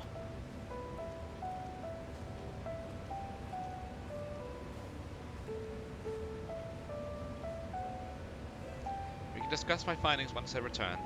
You'll not be rid of me so easily.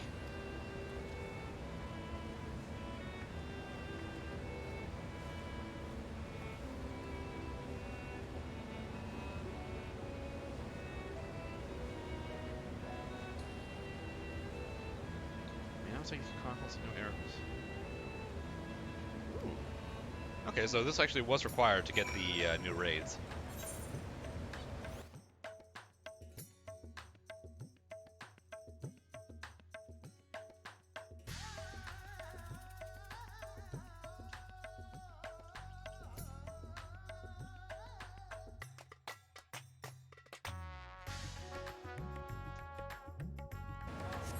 Okay. The difficult part in all this will be deciding how best to put these riches to use. Will lend me your assistance in these deliberations. I need to make up for the constructs we broke.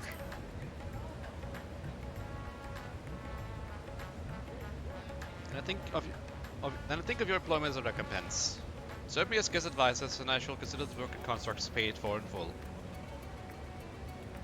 Leave me and I in this together. I'll follow his example.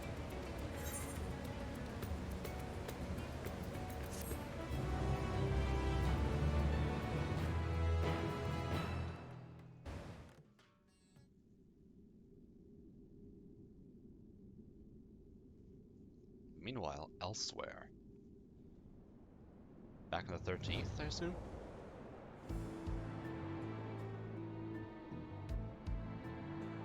Yep, that looks like it. What in the fuck?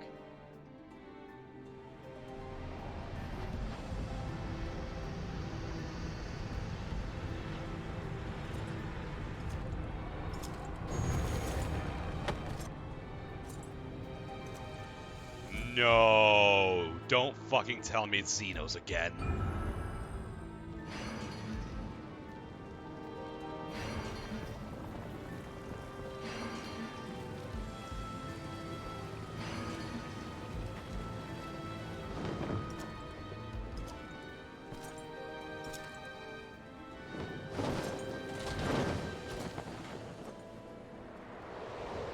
Or is it Chaos?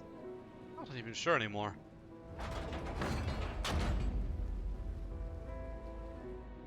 Who is it? Show us the face! Or the helmet, or something. I sensed the breaching of a gate, but it was not instigated from this side. It was thrown open from the other.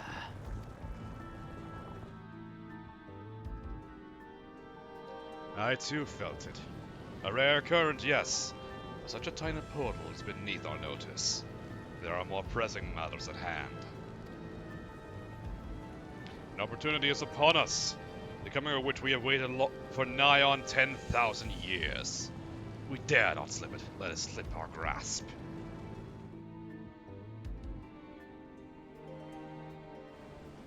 And we must not underestimate he who bested the cloud of darkness. Even restrained by a covenant, the cloud was no feeble wisp to be dispersed by some flesh and blood mortal. Bah! Let him come! I will drown the world and watch this fleshling gasp for breath in his final moments.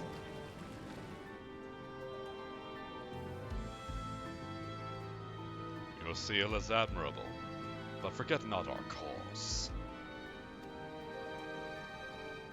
Think back to our struggles beneath this sunless sky. Remember why we cede not our will to fight.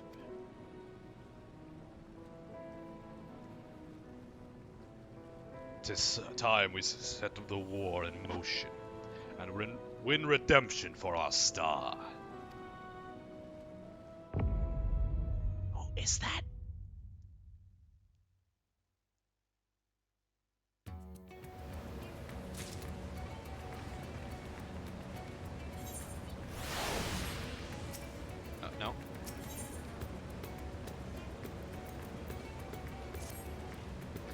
shall we begin? If we were to spend the treasure wisely, then we must first determine which groups would benefit most from monetary assistance. Some of my citizens may find it intimidating to speak with us a trap directly, so I would ask that you act in my stead. Damien, go to visit Aglaia and Yetlimad. Speak with Matja and his people, and listen to their grievances. Estinian, I bid you do the same to Palaka's stand. I will be conducting my own inquiries at the Giant Skull grounds. Once you believe you have ascertained the needs of the populace, we can reconvene and make a duta.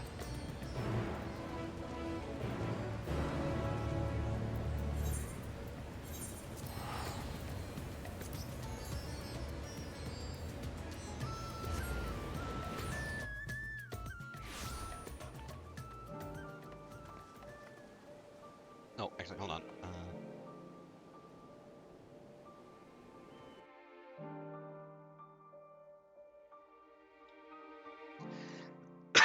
Excuse me.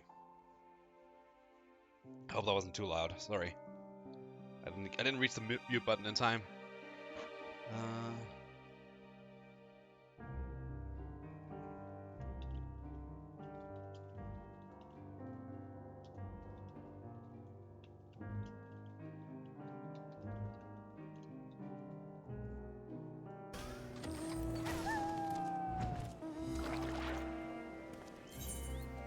Real quick, I want to get a good shot of a new hairdo with Damien. Just not that bright.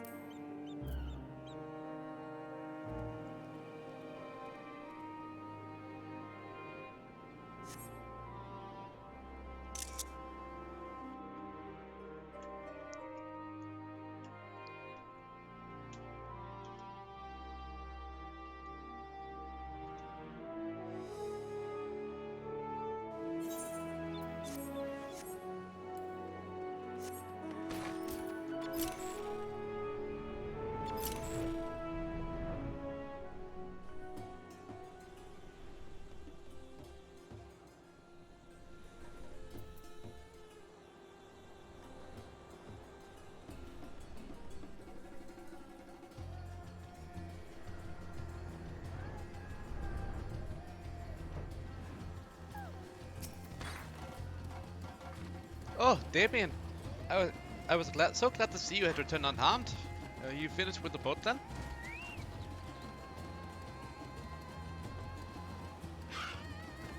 Anything the village desperately needs? Well, I suppose Kalsal's loss hit us the hardest. I've been trying to find buyers for my fish, but although I sell a few here and there, it is not much more difficult than it was before. Everyone's still struggling to rebuild their lives. For now, we're just banding together as best we can.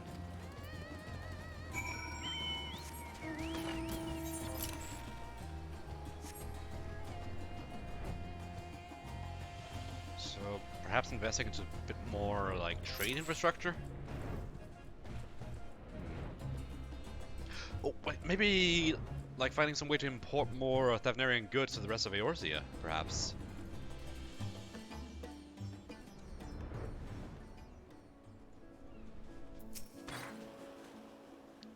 Greetings and welcome, traveler.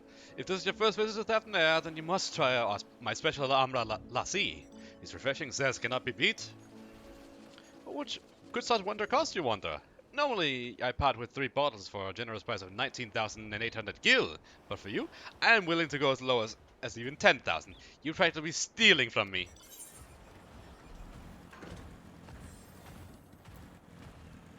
I am not Estinian. Estinian? Who is Estinian? You're the one with who was with that spear-toting fellow. You can hardly blame a man for trying. The world may no longer be on fire, but we are still sifting through the ashes, so to speak. Since to spare me, we might as well have the ugly tower back in the scant few travelers we see these days. I myself barely have the coin to buy at local prices, I tell you. If I didn't charge for the odd adventurer a small fortune for afternoon tea, I'd be scavenging for scraps in the street.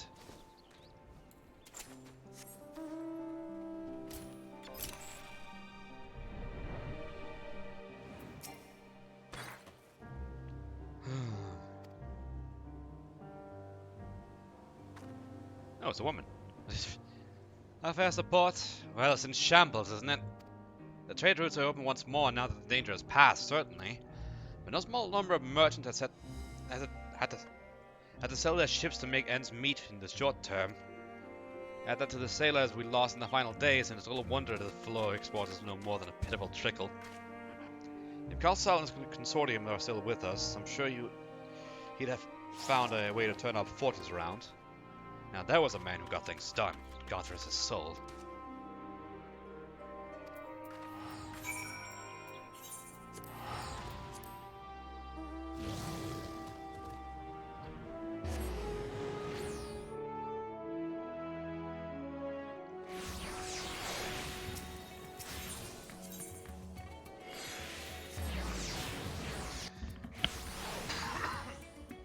Ah, Jesus Christ.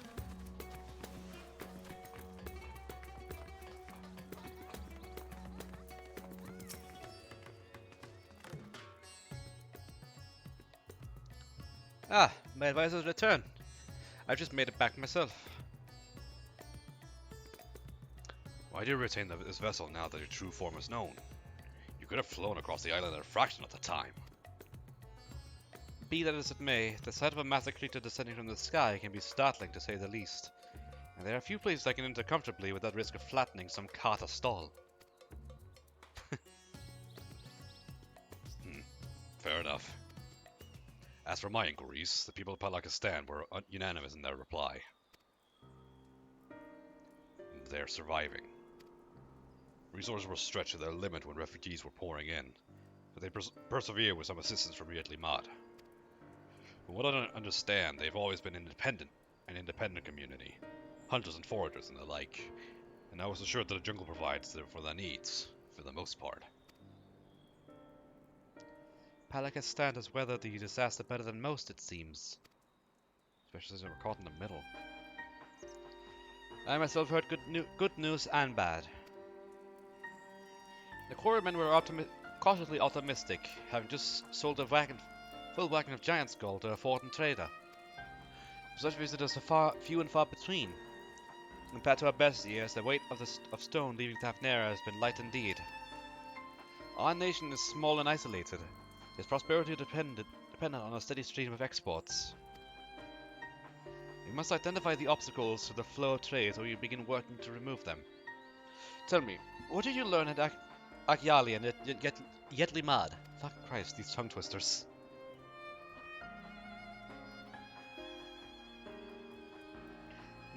I see. Without a dedicated buyer, the average fisherman might struggle to offload his daily catch. Which is why I believe we must first address the lack of ships and shortage of able-bodied sailors in Yetli Mad. I'm reminded of a child I spied as I made my way back to the palace. His father lost at sea when the beast sunk their vessel. So many variations of the same tragic tale, repeated over and over. So many lives lost.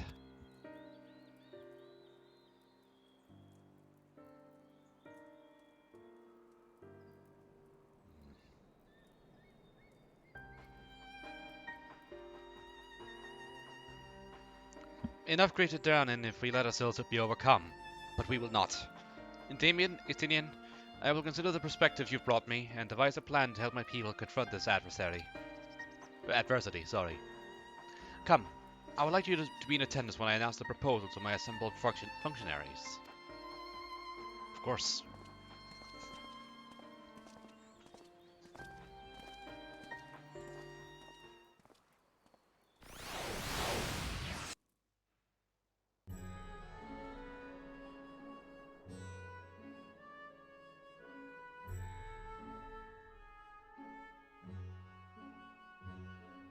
I thank you for your attendance. One second.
leave such a task to our capable Ahawan.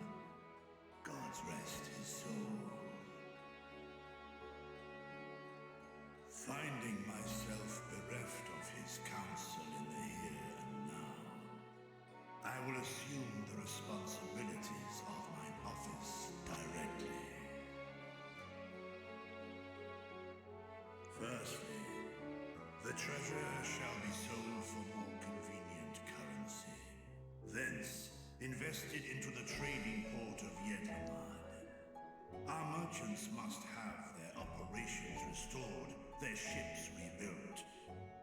Commerce must flow once more. None were spared the tragedy of the final days. Of this I am well aware. But an absence was created by the loss of Kalzal's consortium. And by filling it, we provide new means for our fishermen, our artisans, and others to bring their wares to distant markets.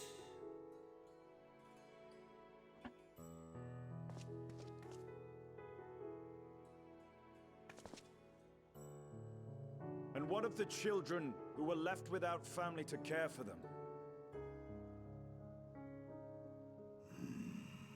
That is a concern which weigheth heavily upon my mind. A simple gift of coin will soon be exhausted, leaving these young souls adrift on the fringes of our society. Nay, a proper solution is needed, one which doth guarantee their welfare for years to come. Thou hast surely seen how other nations rise to meet this challenge, adventurer. What dost thou deem the wisest course? Child labor!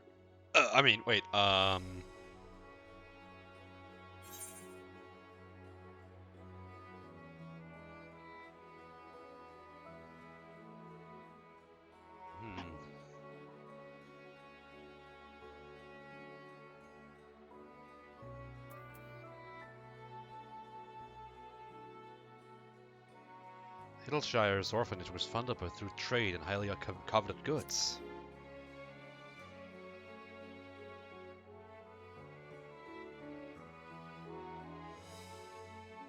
Of course, we can draw on trading profits to build a new institution. Let us put this idea into practice. A contract shall be written, requiring all who receive of Al-Zadal's treasure to commit a portion of their future earnings towards the running of an orphanage.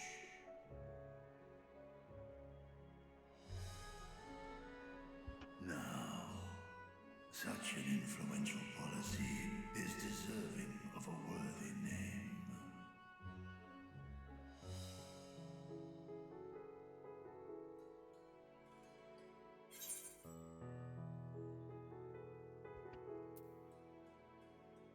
Something with the Kalsal seems appropriate.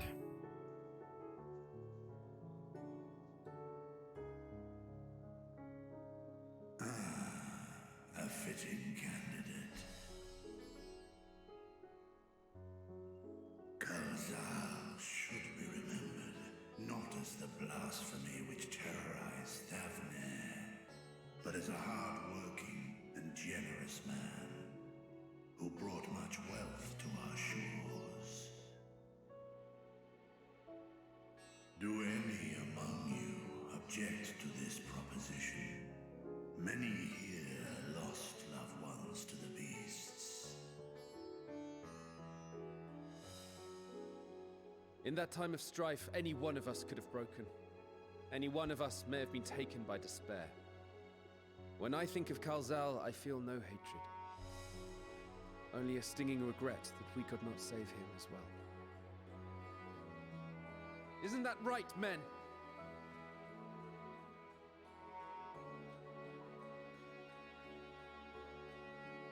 This bodes well for that boy. Murad, was it? Perhaps he can cut ties with that shady peddler.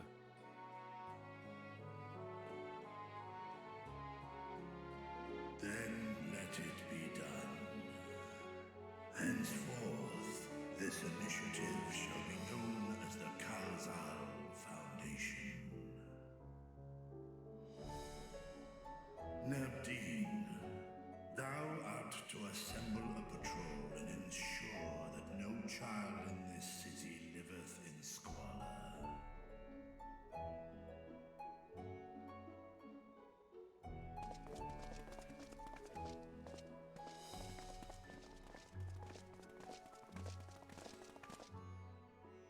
Clerks, see to the management of our funds and make haste. Our citizens must not suffer a day more than is necessary.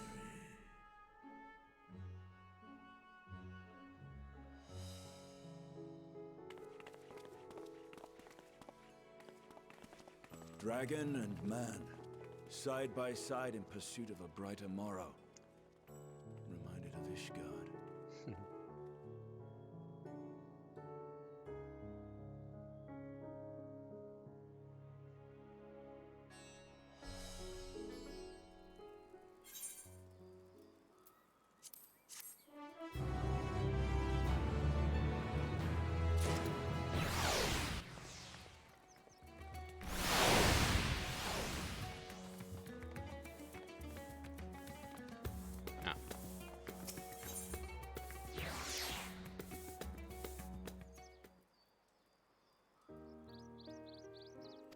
Oh, fuck. Ah, shit. I wanted to pause it, but I accidentally skipped that piece of dialogue. My bad.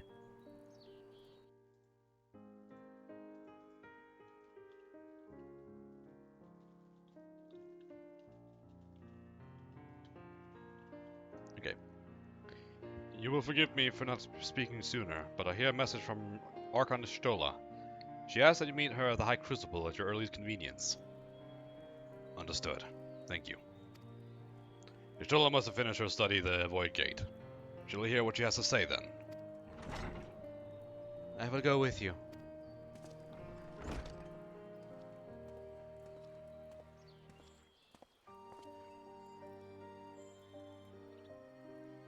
I saw the Satrap was too busy setting up the foundation. My clerks have been the well-oiled cogs of this administration since before Ahirwan assumed the office. They understand what needs to be done. And I'm curious to learn what conclusions your Archon has reached concerning the gate's unique construction. As you wish. Allow me to lead the way, Your Excellency.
Right, here we all are. You discovered something new. I took a closer look at that device. I was able to determine how it keeps the Void Gate sealed, but not how it might instead be employed to expand the opening. For that, I would need to reference the technique developed by Vritra's alchemists, no records of which appear to have survived the intervening years.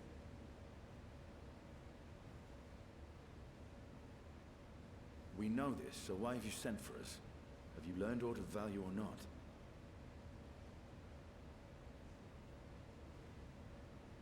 Patience, good sir. one must introduce the subject before launching into specifics.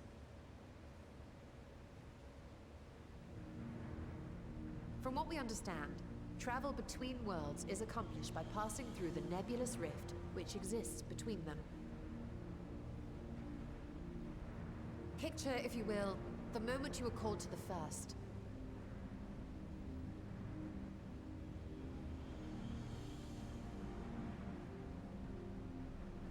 Are those crystals floating in like a void? You touched a focus of some kind to help the Exarch pinpoint your location. His summoning spell then channeled the energies of the Crystal Tower to begin your journey to his world. Oh.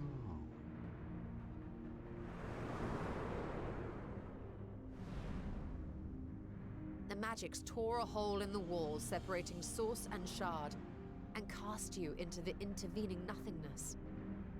In that place, the laws of nature hold no sway.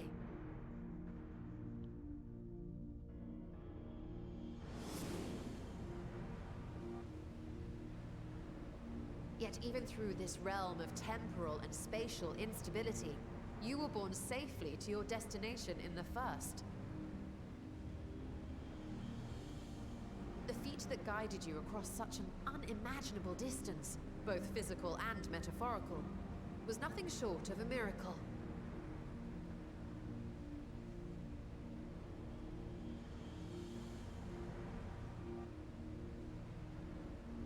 Then what of the many voids and found in the source? Who guides them here, and how? An excellent question. Though there are several methods by which the Void's denizens might intrude upon our world, the rituals of summoning are the most typical. For example, let us consider the Gargoyle, a creature of middling power.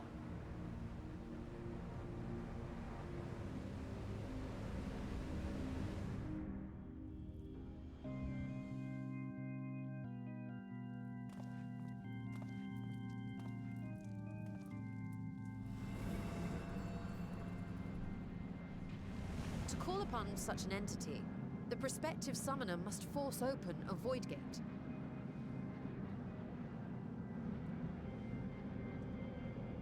The portal lasts but a moment and is relatively small, allowing only an imp or other lesser being to squeeze through with their physical body intact.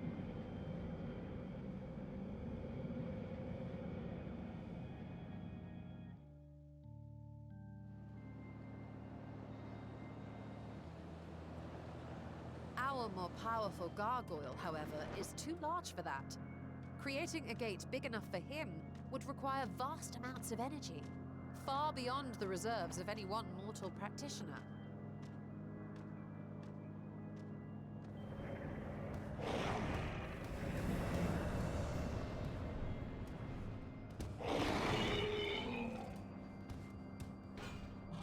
Instead, 'tis far more common to bring over only the entity's soul.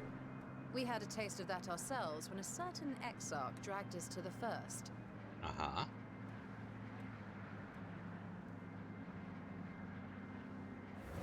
Oh, and then that soul possesses the statue.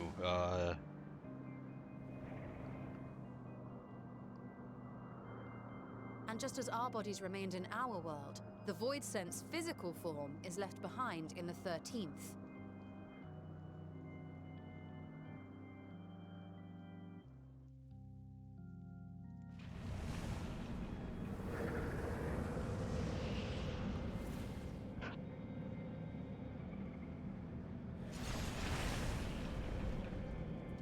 Once at its destination, the summoned soul is granted a temporary shell to inhabit. In the gargoyle's case, a stone effigy has proven a suitable vessel.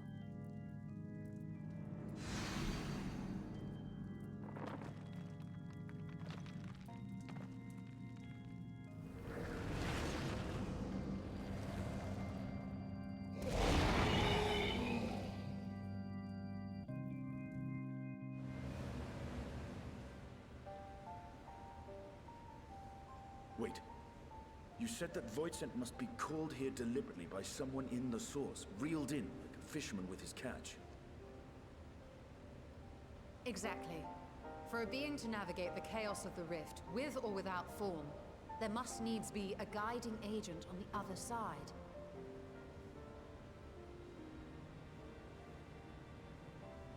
When the hordes poured forth from Alag's Great Gate, it was the technologists who drew them through. Though to my knowledge, planar fissures are in essence natural passages between our world and the Void, which require no such guidance to traverse. Okay, but then how are they formed? Why is only the boundary between the Source and the 13th so fragile? So much so that it often tears open of its own accord. I believe solving that mystery is key to understanding travel between the Source and its reflections. And how do you intend to get your answers? No. The danger is too great. Wait. What?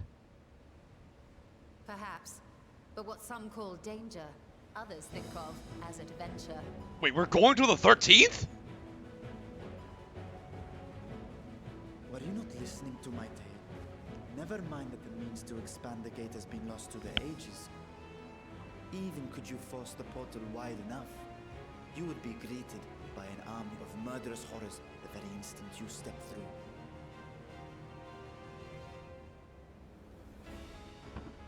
I assure you I was most attentive. And I agree that to go alone would be certain death.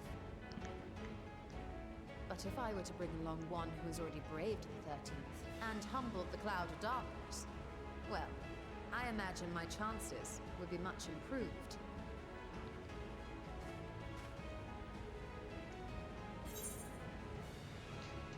So much for taking it easy, I suppose.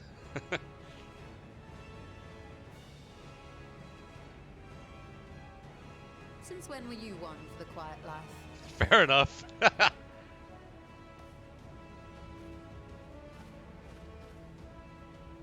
Once again, I put my life in your ever-reliable hands. That said, as much as I would like to march straight back to the Void Gate, there is the small matter of being unable to open it without the Satrap's personal authority.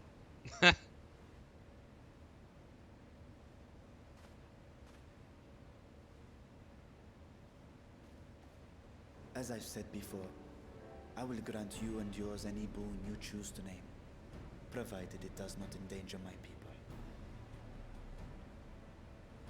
You have my word that we will take every precaution. Not a single void scent will be allowed to threaten Radzatan, assuming we manage to expand the portal in the first place. You have a plan. Actually, I had hoped you might help us with that. I presume the alchemists you retained supplied you with some explanation of their methodology. That they did. House Daemir was overseeing the project. Daemir. Ah, yes. The family associated with the great work.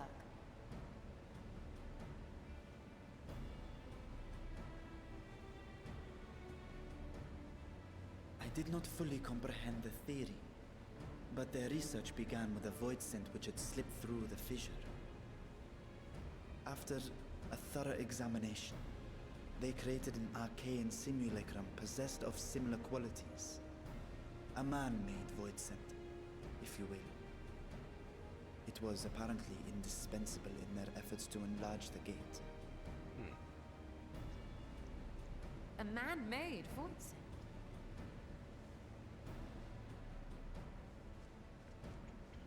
I would very much like to meet them, if possible. Yes. Being great admirers of the Archons, House Daemir submitted detailed notes to Charlene's official committee. They expected praise and accolades for their simulacrum, and were thus devastated to be informed that their work had been classified as prohibited material. If that's true, then those notes might still be stored in a forbidden archive somewhere. Not Google, of course, since that library had yet to be built. Which leaves us with...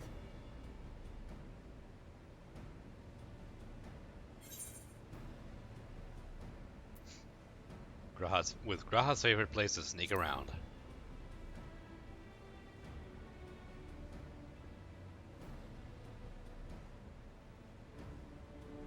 Indeed. Numenon's restricted stacks may very well hold a copy. In which case, I say we head directly to Charlian.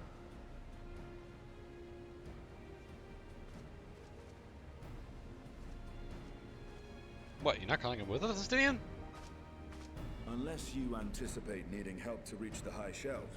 I see myself being of little use. Go on ahead. I still need to find Mirad and tell him about the Khalzal Foundation. Fair enough. Take care, Justinian. Don't get fleeced again. Let us be on our way as well.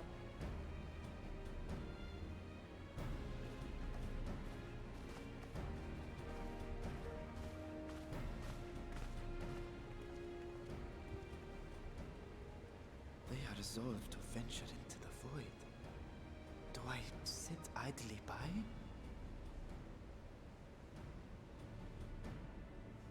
Petra.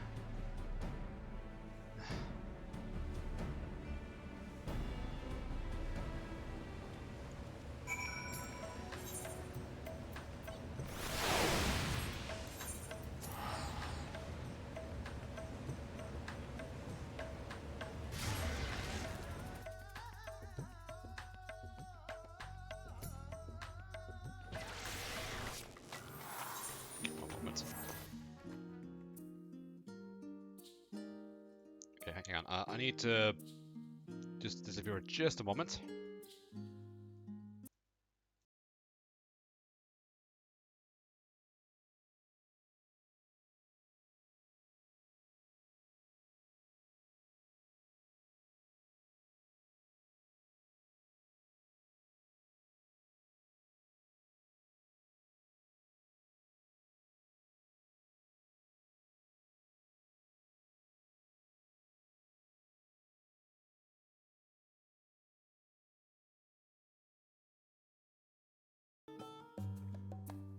Okay, sorry about that.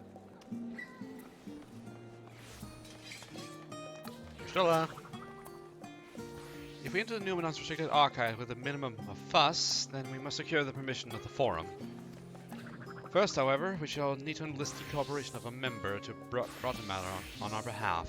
Who do you think might be inclined to assist us? No one springs to mind?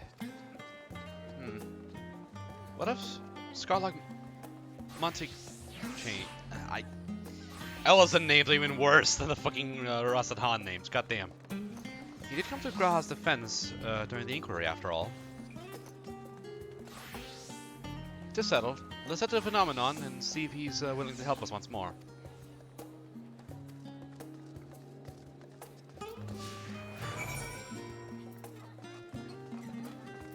I believe in their patch they did say that you could actually use the Aetherites and stuff without any, like, escorts actually just falling behind, but I don't see any... Oh, there's one.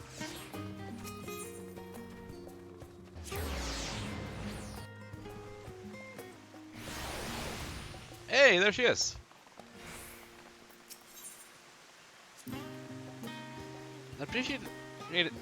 I apprenticed to Master Matoya at the age of 7 and labored under her tutelage for a full decade. I had never had the chance to attend the studium. Neither did Thancred, as I recall. Soon after Master Louisoix took him off the streets, he was put in care of another Archon. His was a rigorous and practical education in the art of espionage and survival. Sometimes I wonder what my life might have been had I pursued studies here instead.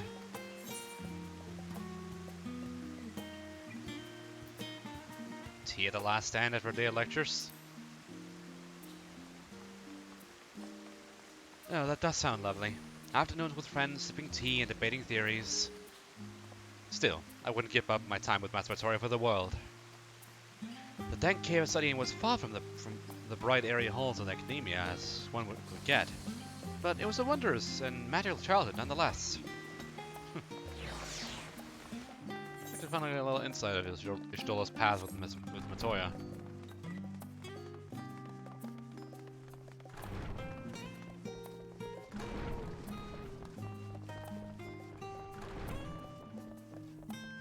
Hello.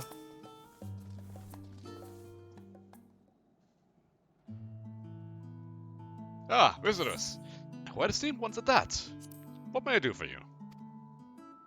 Better forgive the intrusion, Scarlock, but we were hoping you might help us secure permission to enter Numenon's restricted archives. Oh, no further forays into stacks this time, eh?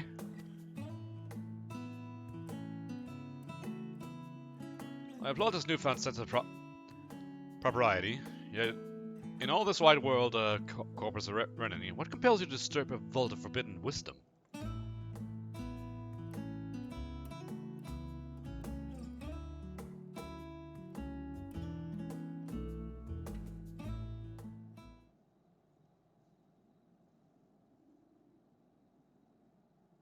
Fascinating. I had no idea such a technique existed. I would have been surprised if you had. If my assumption is correct, the research left behind by House Daimir has laid dormant in Sterling's archives for many centuries. And if you unearth this research, what then? Surely you don't intend to cross over into the void. That is, in fact, precisely what we intend.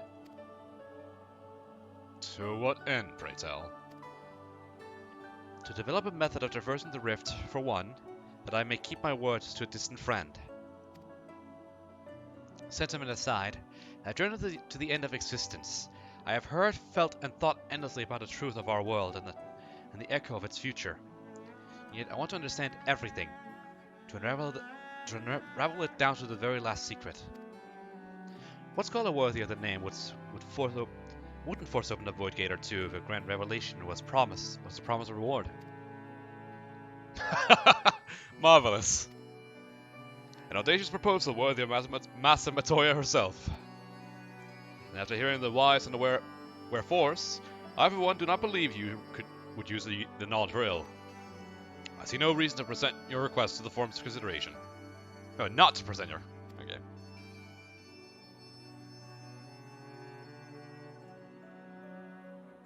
Although, your petition would be better received to get also the support of another well-placed acquaintance.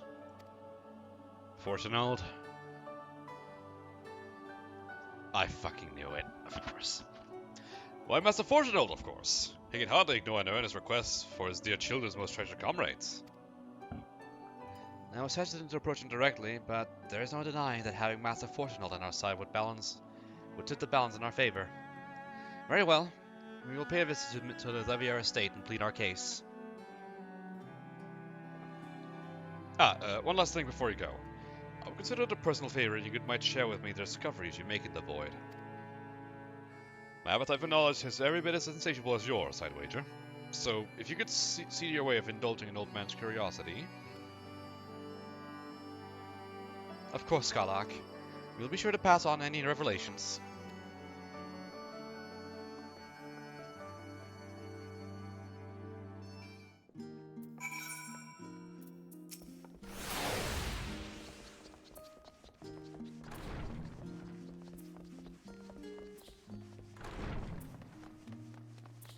Although, I've been streaming for like quite a while. I'm pretty sure my retainers have been done for a while now. Yep.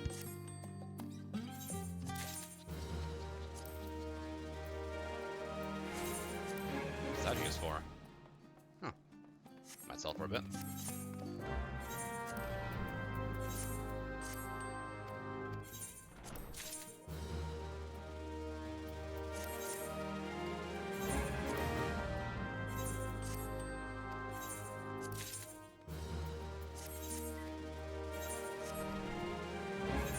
Oh yeah, actually, you might have noticed,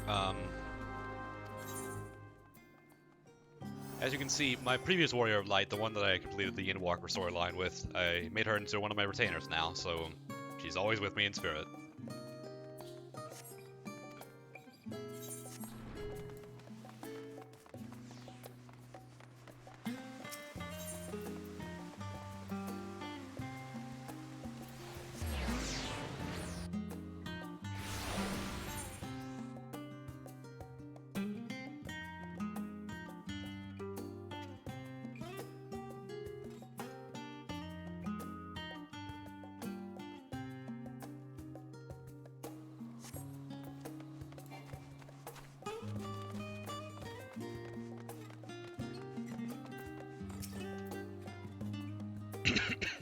Excuse me.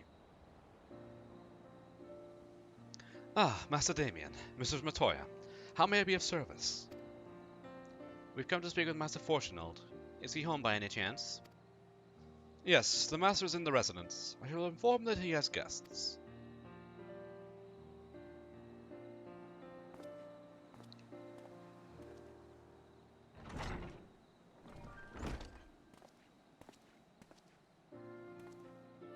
Well, well, Amelians would invite you inside for tea, but I assume it's not a social visit.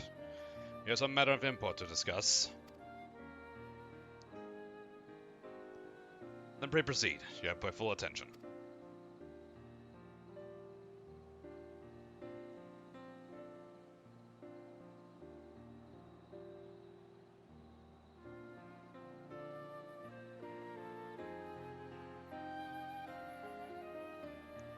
Well, I suppose I should praise you for following the proper protocols this time around.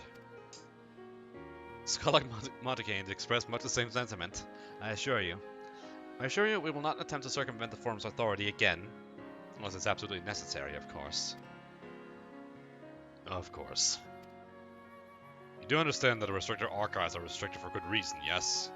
If no pressing need exists, then why risk the consequence of employing this forbidden knowledge?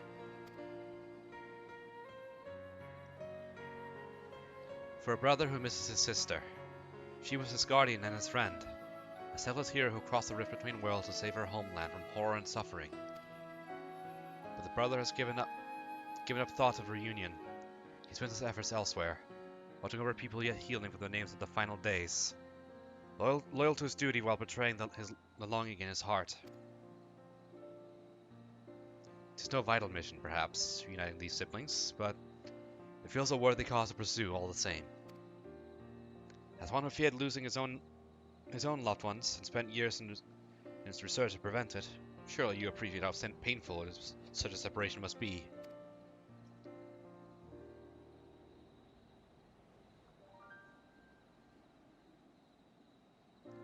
Reflections are still very much a mystery to us.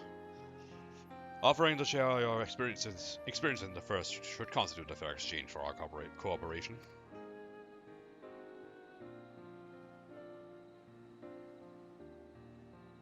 Do not celebrate just yet. The Forum must still be convinced. At your request, a list of today's deliberations. Deliver the decision to you at the Baldessian Annex.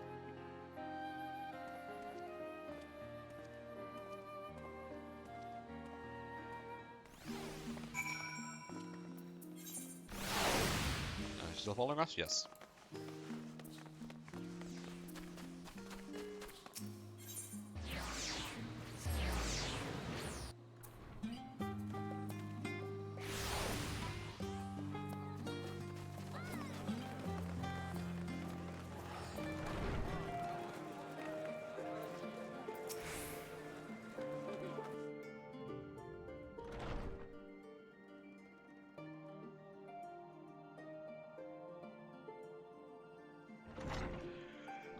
Excuse me. Oh, you guys are back soon. So, what did the Forum decide? To put it bluntly, Master Matoya. Master Matoya had burned some bridges here in Charlian, and salted the earth for good measure. When it became clear that her astute was the petitioner of the question, well, a few members voiced their discontent. Then the Chamber was reminded, in no uncertain terms I might add, of the incredible debt we owe to you and your companions.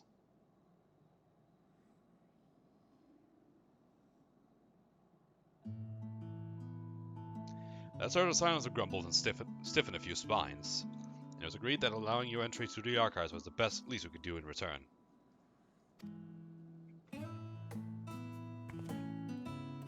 That is wonderful news. Thank you both for speaking on our behalf. Yes, well, as I'm sure you're aware, this permission was not extended lightly. Forbidden knowledge is to be treated with the utmost caution, and there should be repercussions if it is not. I wish you well in your endeavor, and bid you good day.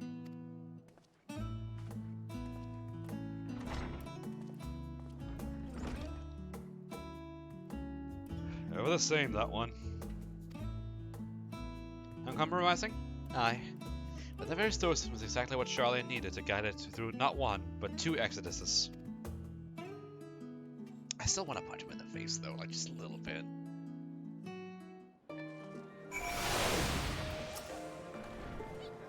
That went rather well, I think. As a child, I dreamed of up any number of schemes to get my hands on these forbidden tomes, and I can simply walk through the door. Our focus will be finding House Damir's research notes. But the thought of it so much knowledge at my disposal has me feeling a little giddy.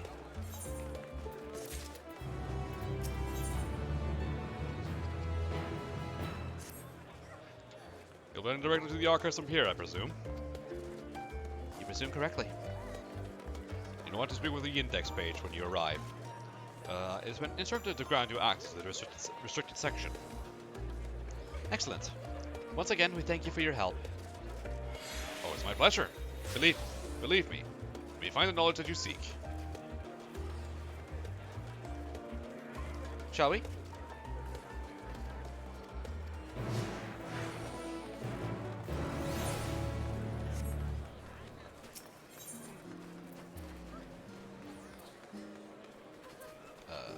Is it not a... No, I guess not. Guess we're running then. Oh god, it's Hildebrand!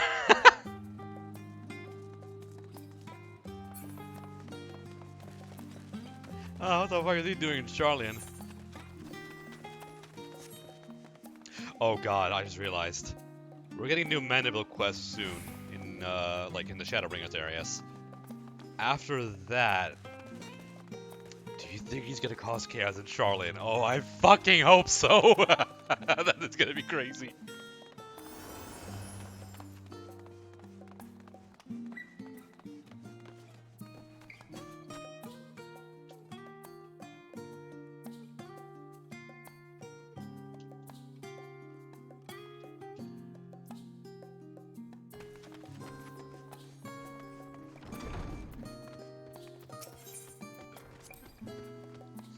I think the set of instructions I laughingly imagined may actually exist, but yawns away from where you found me napping.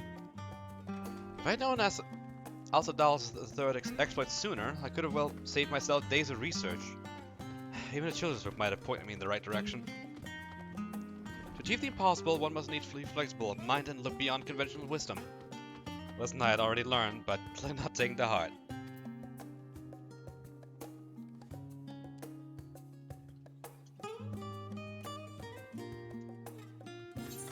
Okay.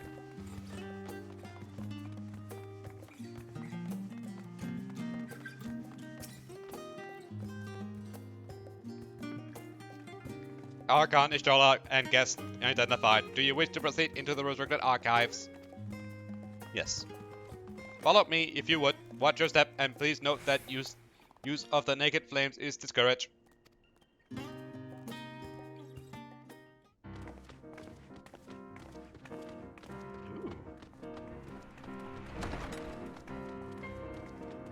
Oh, it's that one part from the trailers!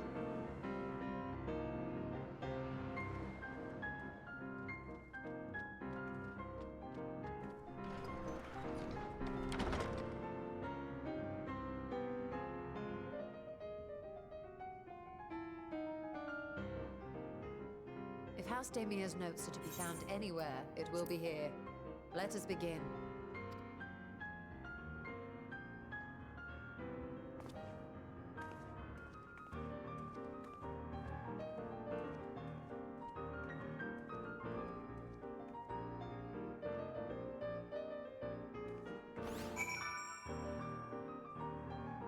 It's kind of a bop, to be honest. I like it. Alright, let's do it in a clockwise fashion.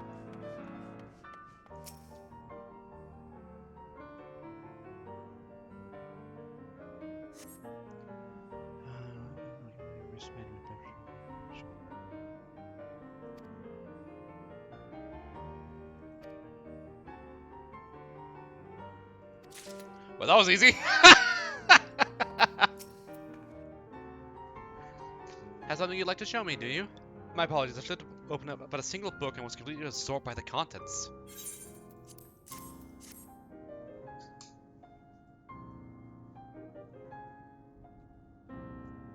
Well done, Damien. I think we may have found our prize.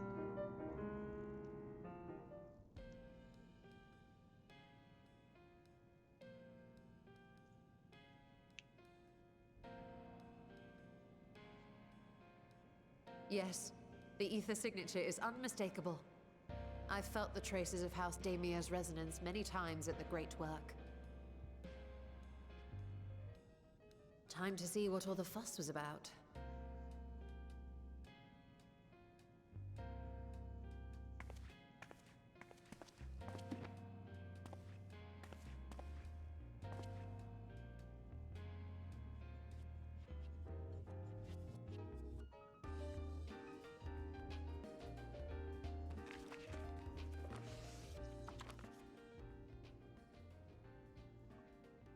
Among the ranks of the Voidsent, there exist entities with the power to call forth their brethren from beyond. The species known as Atomos, however, is uniquely prodigious in this regard. From its distended maw, it can expel an endless procession of void-born creatures. A talent which sorely tested the Radiant Host in its battles against these abominations.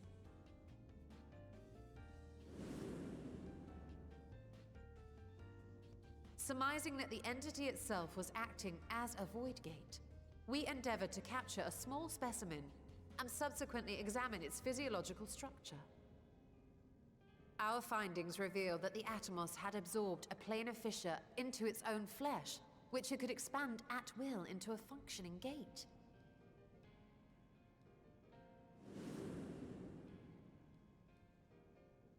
Upon further analysis, we identified an ethereal wave pattern emitted during this process. A pattern we were able to emulate by passing crystal-stored ether through a specially designed prism. We proceeded to embed said prism into an arcane simulacrum, thus completing what we have dubbed our artificial Atomos.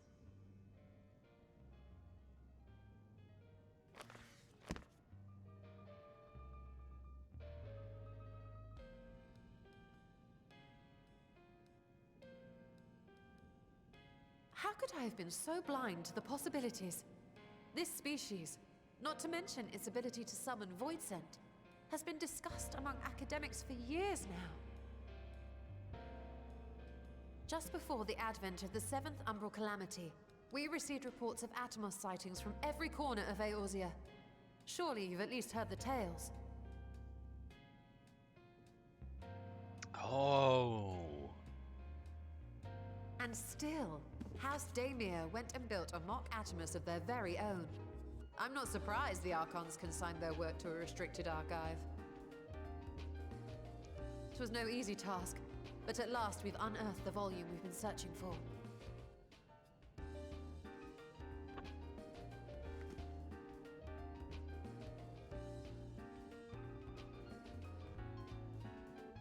I'd be lying if I said I wasn't tempted to stay longer. See what other forbidden titles might be lurking on these shelves? Ah, but that would be abusing the very special privilege we've been granted now, wouldn't it? Better not.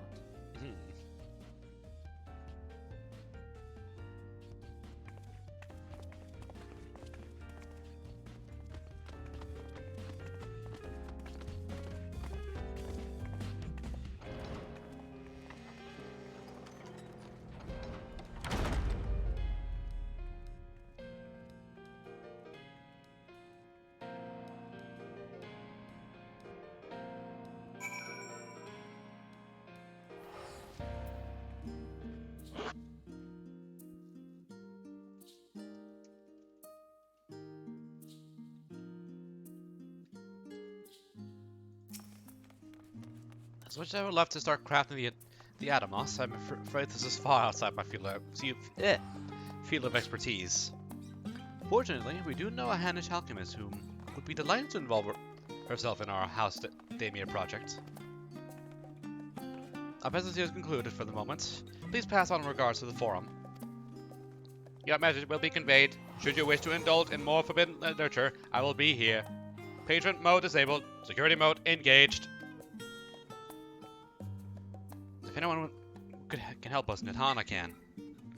I say we return to Daphne and look for her at the Great Work.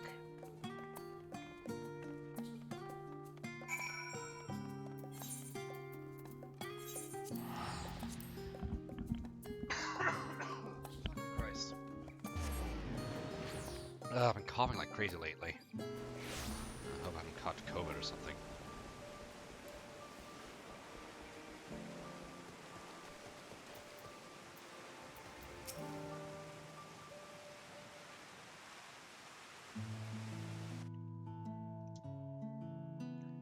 Ishtola tells me you're pursuing the most fascinating study. And what? And that you... Oh, ah, fuck. I have no doubt that you'll be interested. This research log should speak for itself.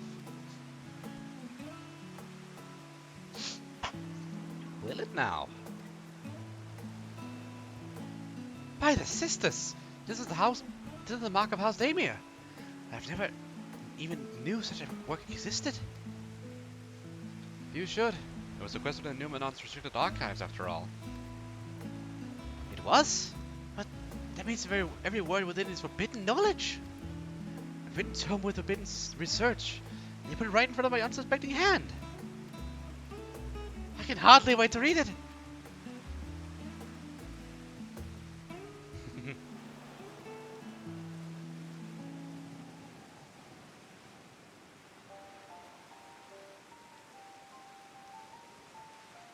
You think Daimir was developing such a marvelous technique so long ago? How many innovations have been lost in it over the centuries, I wonder? I know you glance over the notes. What say you to help us build a new Mark Adamas? Yes! I say yes! 1,000 times yes! Work on a Daimir project as... Work on a Daimir project that had even the redoubtable scholars of Charlie trembling in their sandals. No alchemist of the great work could resist. You are a woman of my own heart. Oh, I suppose I had to ask. What do you mean do with this big mad simulacrum once we built it? We was traveling to the void. So there's a secret void gate. And it's sealed in the ruins at the bottom of the bounty. The day of revelation indeed. If the purpose of a man-made Adamos is to expand this hidden portal, then I will need to see it for myself, I think. Manipulating rift-spanning apparatus is not the sort of thing you want to attempt without first taking into account every single factor. And by all means, accompany us to the vault. I'd like to lead us back there shortly, once we finish gathering the components I require. Huh? Shalon's market provided the raw aquamarine and pure water crystals. But I might need help obtaining a small quantity of astrally infused water. For such a liquid, you would need to go no further than the font of Maya. Yet the aesthetics of the old once favored the place for their mediators, and the water which pools there is now there. And the water which pools there now is known to enliven the flow of ether. That sounds perfect. If you would be so kind as to fill a flask at the pool, I will petition Vitra to join us. The idea that I have in mind won't amount to much without his authority to command the Void Gate. Shall it be about it then? We meet back here in anon.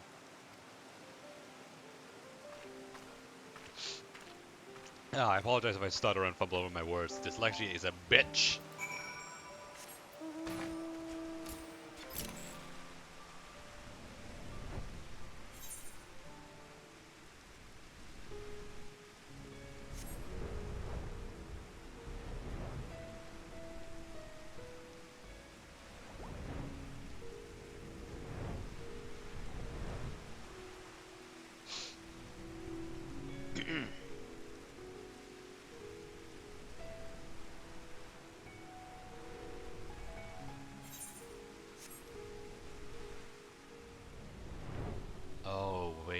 Wasn't this the pool where that one woman got attacked by a void scent or a blasphemy?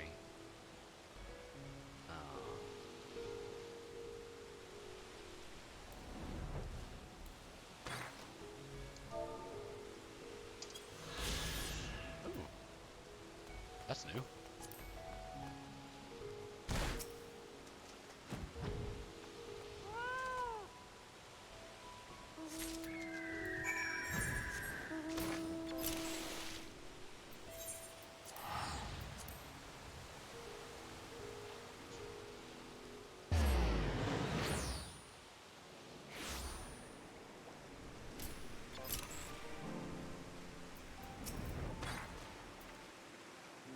Do you have that flask for me?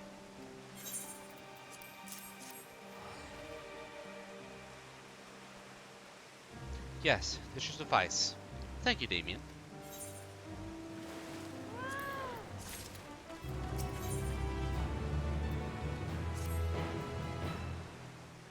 Look who I came across.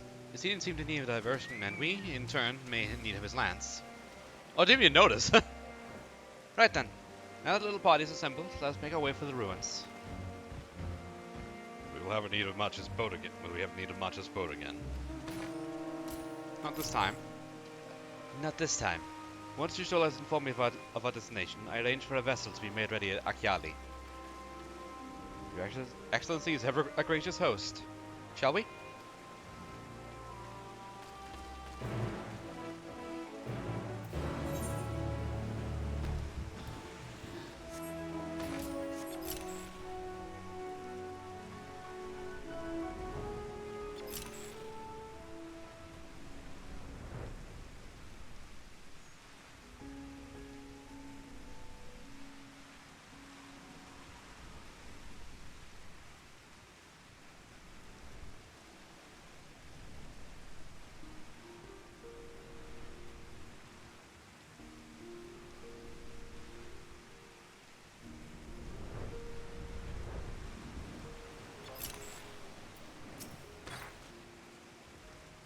Ship is yours to command.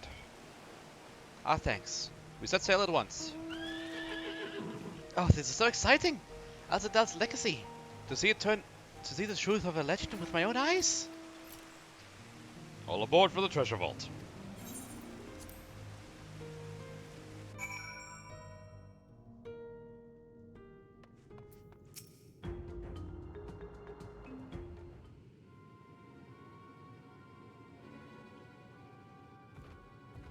The ruins alone were impressive enough, but I never dreamed such a treasure lay hidden in the depths of the bounty. It may have been helpful to know this device existed, Your Excellency. My apologies. The gate was a secret I shared with none but my closest advisors. I feared for what might happen should those with ill intentions learn of its existence.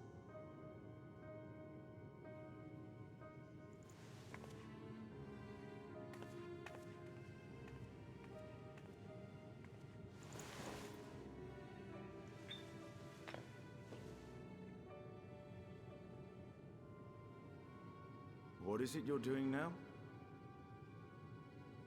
There's something I wish to verify.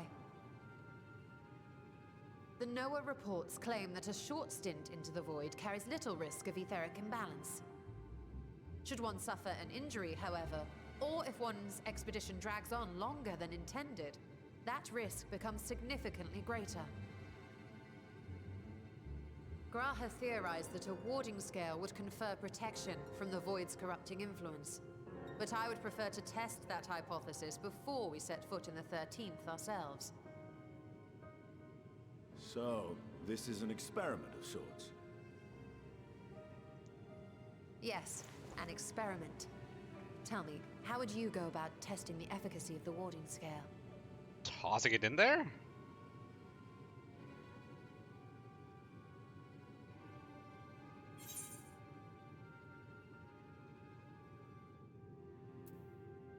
Maybe send the familiar?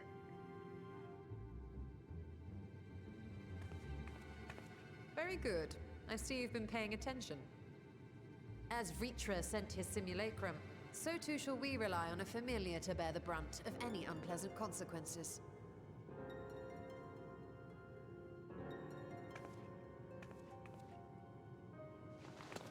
Now, a lowly imp can navigate a fissure, no matter how narrow.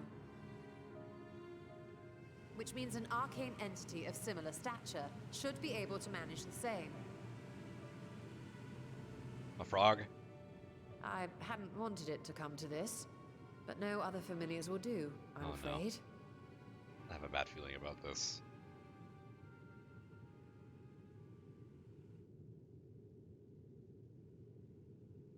I mislike the sound of that. What manner of fiend does she mean to summon?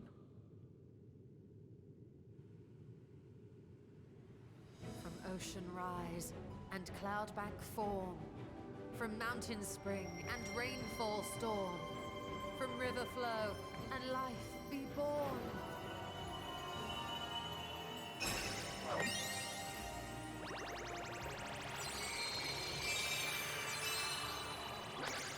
Water, water, froth and foam! What?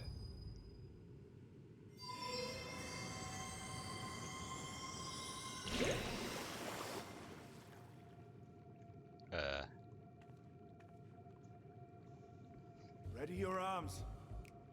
I fear she's been possessed. Oh, come now. That was adorable.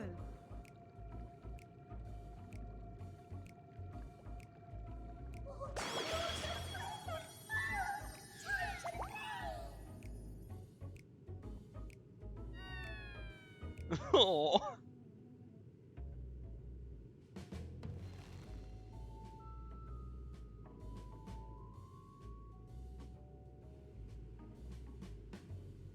Though not my first choice. These familiars I conceived of as a child have the best chance of fitting through the gate. Aww. I only wish my younger self had considered a more dignified ending to the creation ritual.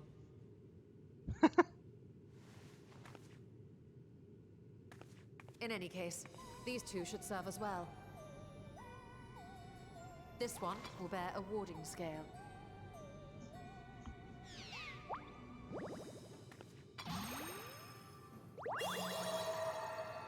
And when they return from the 13th, we can observe how the talisman, or absence thereof, has affected the progress of the Void's corruption. If I could impose upon you to open the gate, Your Excellency? Ah. He was just dumbfounded by the fucking ritual. We should also be wary of void scent slipping through while we conduct our experiment. Estinian, you are to keep Nadana safe from harm. As you say. You had best be on your guard as well. Right.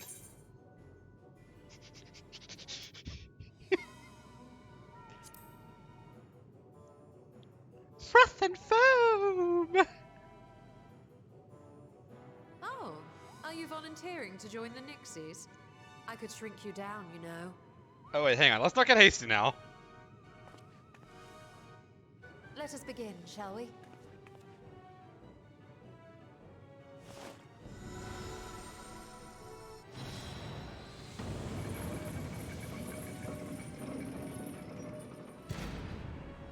Nixies, into the void.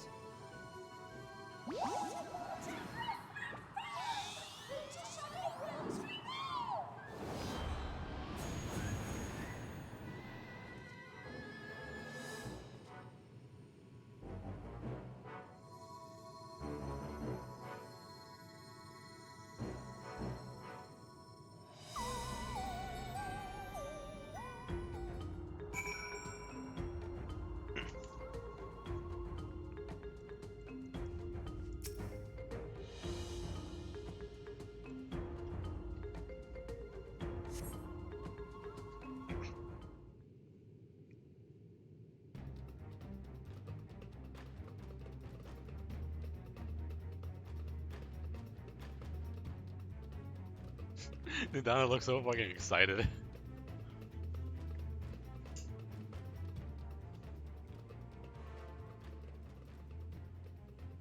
I think we've waited long enough.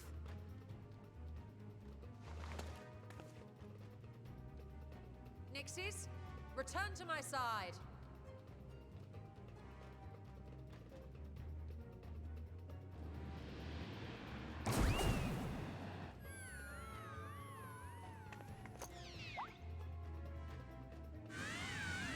Oh god.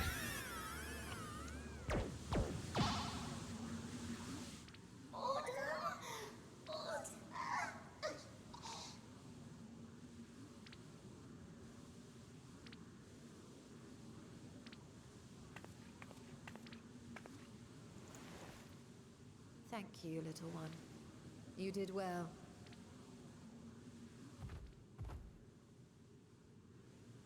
The poor thing.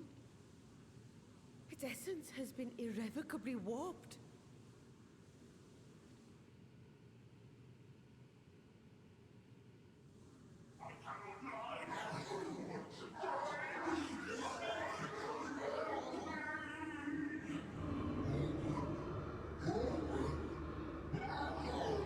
What the hell?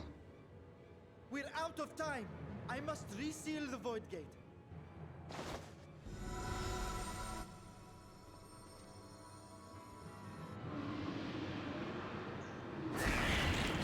Uh-oh. They're coming through!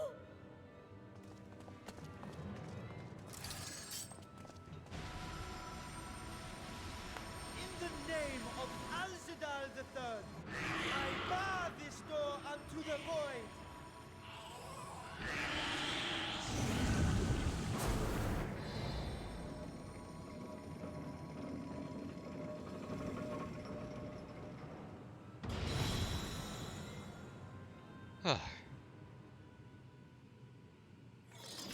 That was too close to comfort, but it worked. Well, that was a sharp lesson in the dangers of void gates.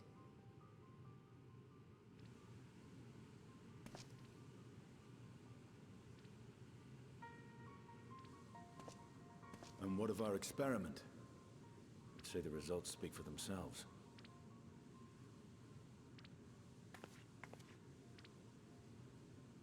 The unprotected Nixie has suffered extensive etheric corruption. As Nidana observed, it's well on its way to becoming a void scent. The one merged with the talisman, however, appears unaffected. I sense no changes to its equilibrium. Rest now, little ones.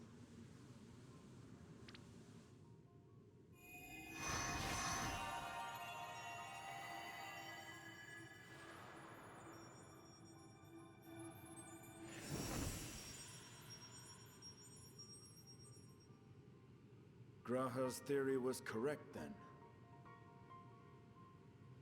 So it would seem.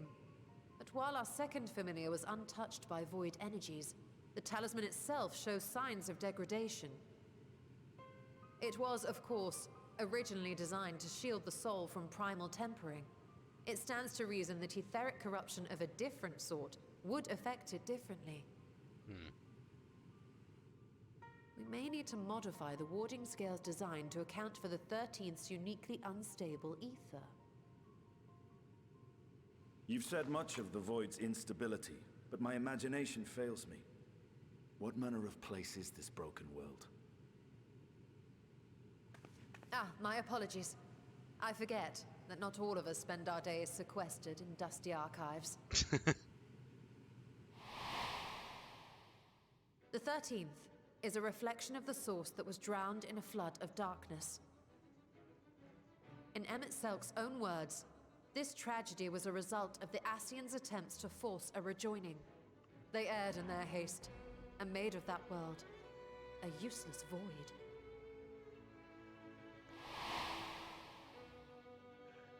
You remember Una Kalhai, the unusual child we met during our troubles with the Warring Triad.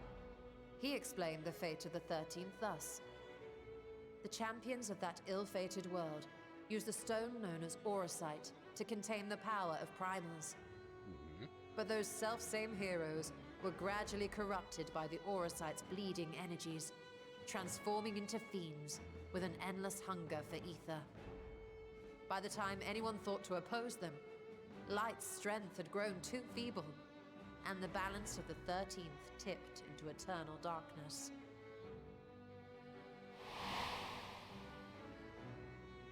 It was Elidibus, as I recall, who rescued Unakalhai's spirit from his final battlefield.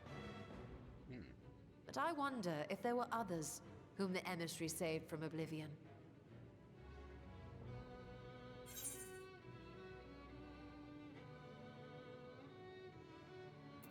Opera's companion, the Elven Swordswoman.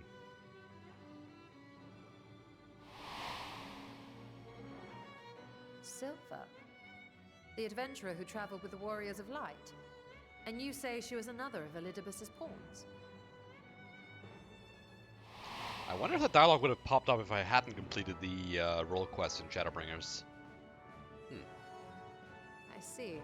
So Ciela, or rather Silva, was beguiled by the same dreams of heroism as Unakalhai. And what of your own experience? Will you tell us of what you observed during Noah's expedition?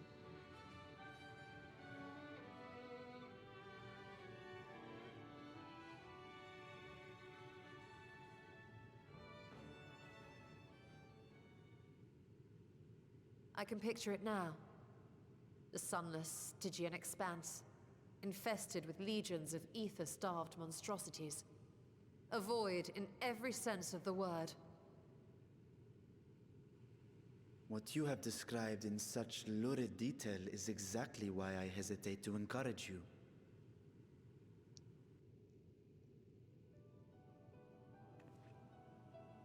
Worry not, great Vritra. Our journey into the 13th is but the first leg of a longer voyage.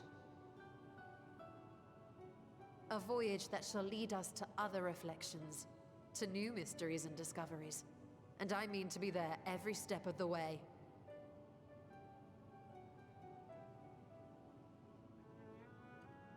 But first, I must focus on refining the warding talisman. Then I can begin work on constructing an artificial Atomos.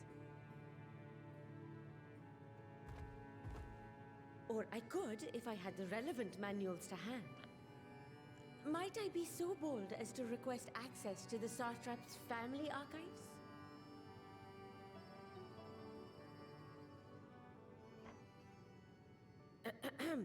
Your Excellency?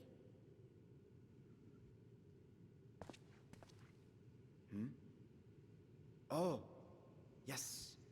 That can be arranged. I will speak to my officials upon our return.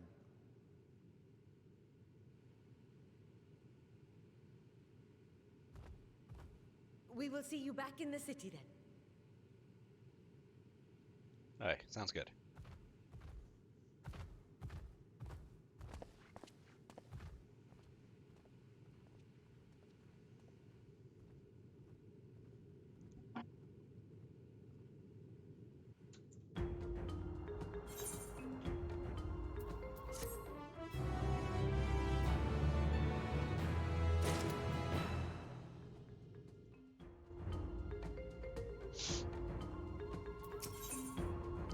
Satrap's duty.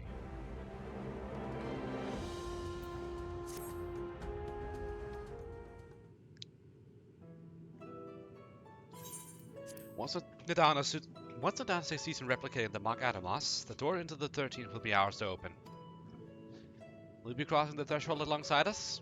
I realize this is more my endeavor than yours. To be honest, I have no interest in visiting the Void myself. May we discuss this later? There's something I must do first.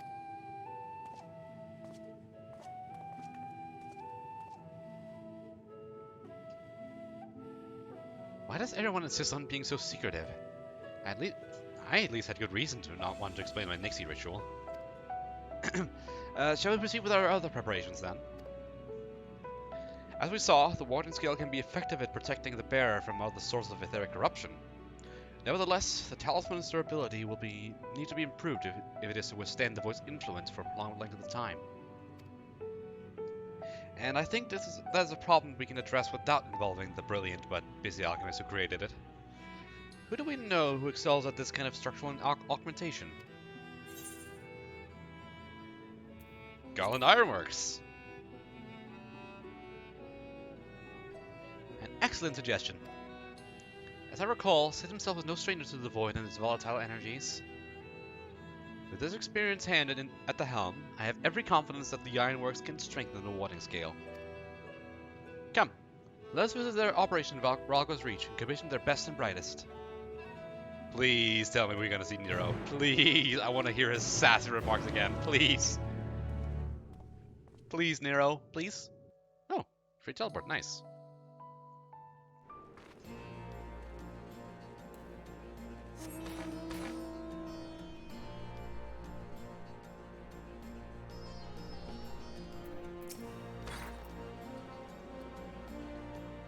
Damien, what brings you to the ironworks? We have a commission for you and your president, actually. Assuming he's available. Master Sid? Certainly, I'll see if he has a moment free. Aw, Alpha.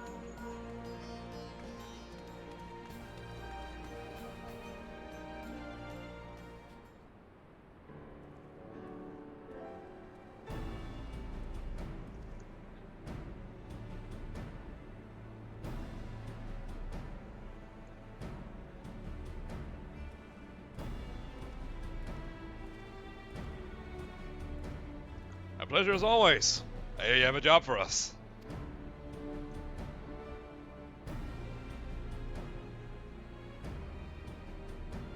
Head into the void to find a lost dragon. This one's almost pedestrian compared to our last adventure. Honestly, I don't know how you... I don't know if you could say say anything that would surprise me after meeting you in that bloody mess. Alright, let's take a look at this talisman of yours. Is that there are signs of degradation?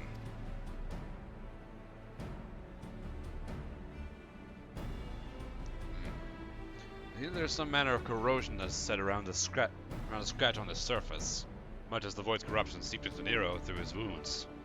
In which case, our best bet may be to simply prevent the skill from being damaged in the first place. And how might we achieve that? We have a coating agent for strengthening trinkets and the like, but I'd be aware of applying any compound which might upset the skill's delicate alchemical balance. Far safer to dress it in armor. We'll construct a protective casing, one utilizing metal alloys with high etherical conductivity, as it ought to be the talisman's primary function. A suit of armor, as you said. Nero's compiled data on the 13th, and so I'll have him pitch in with the design just to be sure. If only weren't such an ordeal to convince him to follow our safety protocols. I swear, if I'd never had such a reckless employee. In any case, we may need some time to untangle the particulars. Understandable. We know how busy your schedule is, and the final result will doubtless be worth the wait. The hard part will be ducking Jessie and her constant barrage of demands while we sneak around about doing the fun stuff. We'll see what we can do.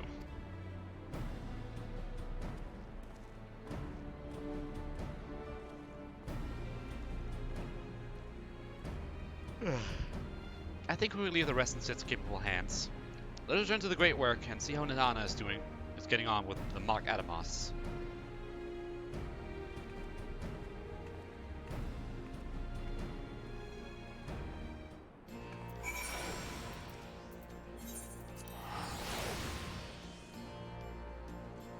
Oh wait, what dress is that? Pasmantian? Oh, is that one of the new sets?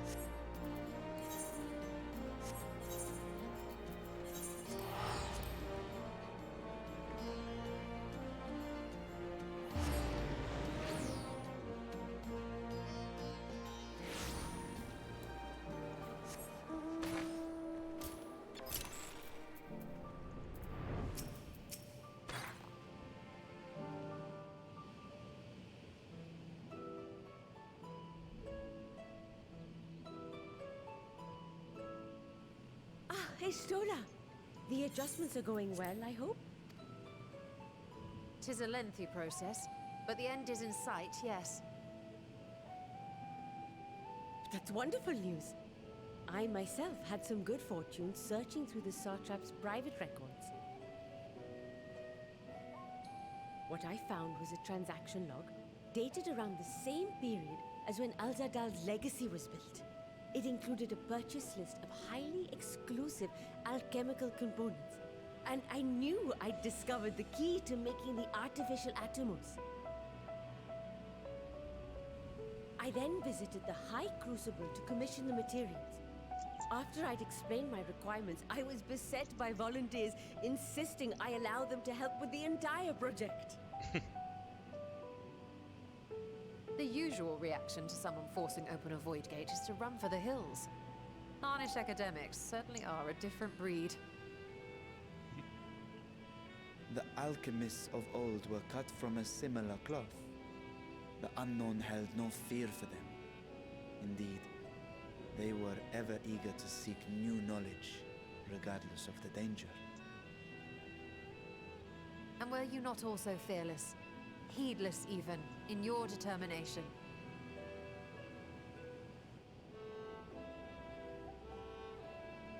My sire entered his dormancy before I was hatched. And so it was Aglaia who kept my eggs safe and warm. It created a bond between us. Even long after I learned to fend for myself, I rarely strayed from her side. She was my guardian, my sister, my dear companion. And not a single day passes that I do not mourn her absence. No matter how deep the darkness, I would not surrender my search. I promised myself the time would come when we would once more take to the skies together. But I am satrap now. The Radiant Host is here to serve, Your Excellency. Nabdeen, what is this about?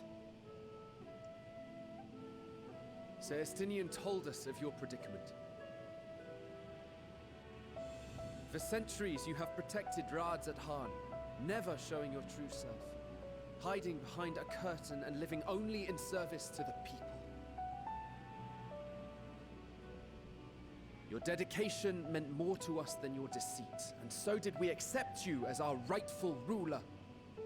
After all that you have sacrificed for this nation, did you imagine we would begrudge you your heart's desire?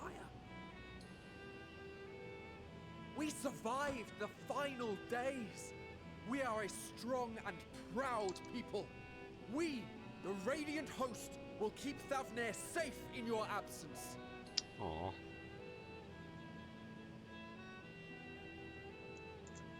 I am grateful for your loyalty and for your encouragement. And yet... Now you listen to me, Varshan!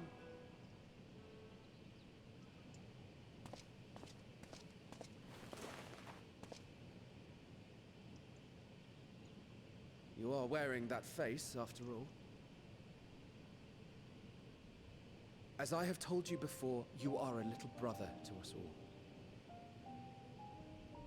This dude And if you are family, then so too is your sister. This dude is talking down a fucking dragon. We are there for you if you need us. But do not ask us to sit by and watch while you abandon a sibling you have ached to rescue for millennia.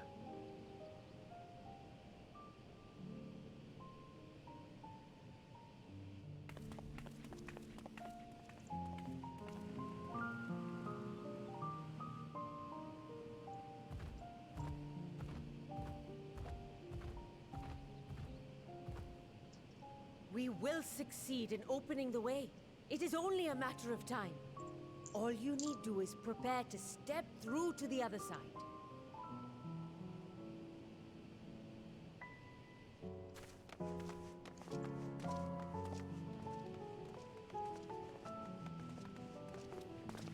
Your Excellency, I wanted to thank you for building the orphanage. It means so much that my sister and I will have a place to be together, safe and happy.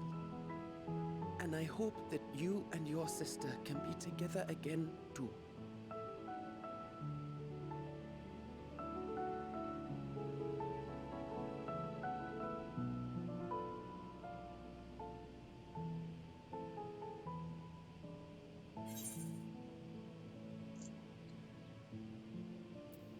Will you wallow in uncertainty forever?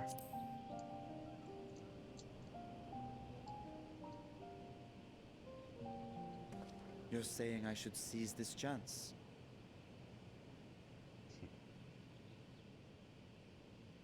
Take heart and protect them well. Such were the words I once said to you. And here I stand, failing to live up to them. If my heart is torn, I am fit to protect neither Aglaia nor Radzat-Han.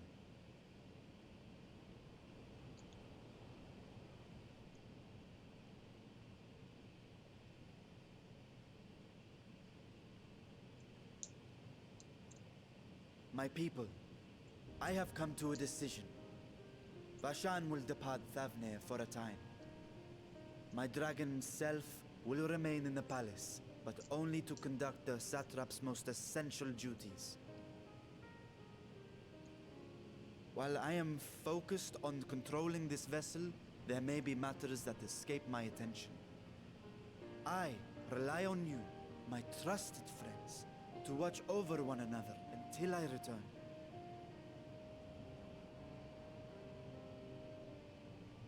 Take care, and fair fortune, little brother. Many tears would be shed should you come to harm. I would not dare make you cry.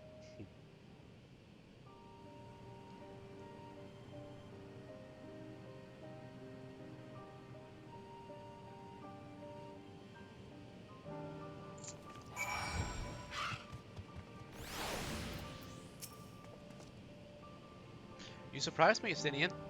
For a lone wolf, you've shown an unusual degree of, shall we say, involvement in helping Vitra reach this conclusion. Just for the greater good. The worm's thundering skies were keeping its citizens awake at night, and that many travelers believing the palace was racked by some unnatural storm.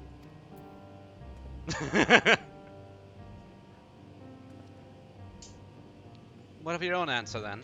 You seem disinclined to venture into the void. I was one with Nidhogg. His vengeful thoughts were my thoughts. His endless rage, my rage. And the soul-chilling grief he nursed throughout Tosker's death. I would not wish such agony upon a foe, but alone a friend and ally. If there is a chance we can spare Vitra that pain, then I will follow you.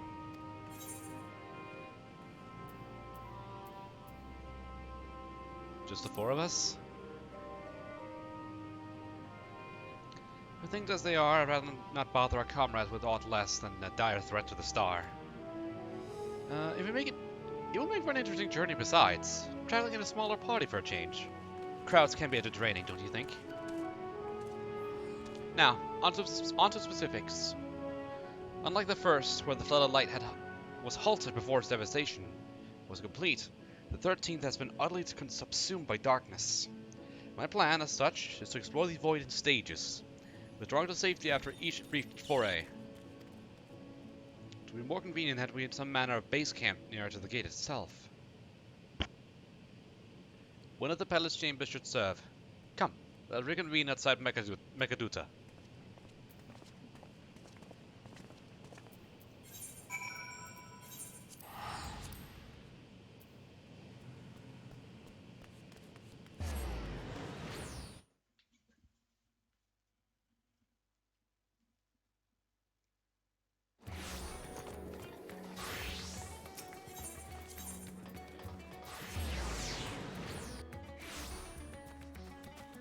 Okay. I know it looks basic as fuck, but I really love this new outfit that Totaro made for us. Like, it actually makes it look like an adventure, and I love it. I'm definitely gonna be using this one for some of my new glam. I'm definitely gonna be using it for some of the jobs that I've not fully leveled yet. Like, maybe I'll make it part of my bard glam. Thinking about it.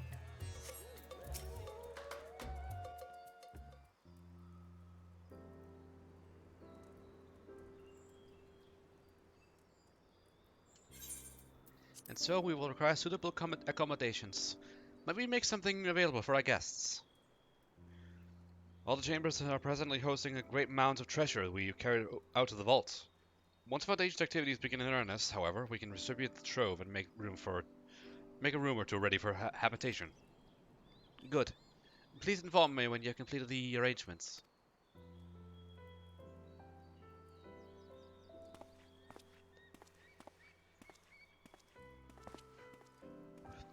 As you heard, we'll have you settled in Mekaduta in due time. As ever, you are most gracious, Your Excellency. You risk yourselves to aid me in my search for Aglaia. Providing comfortable quarters is the least I can do. I only wish we knew more about our destination. The gods only know how long our explorations might possibly take, or what our chances of success might possibly be. Succeed or fail, I'm grateful to you for convincing me to make the attempt.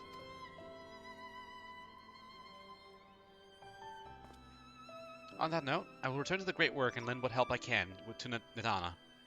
If your preparations to make ere we venture to the 13th, now's the time.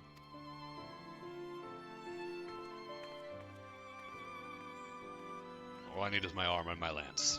Perhaps I'll train with the Radiant Host to pass the time before we depart. You do that.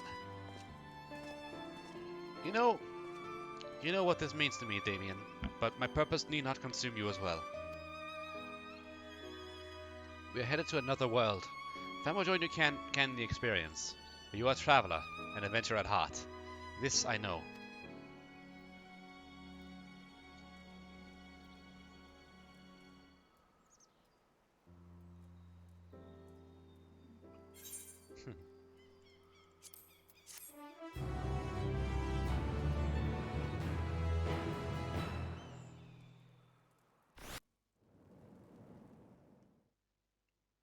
Meanwhile, on the 13th.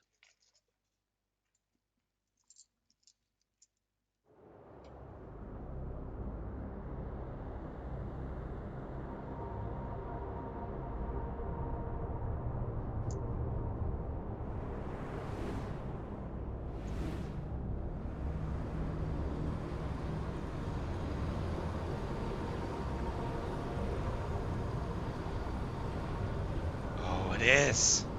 It is Xenos' avatar. I knew it.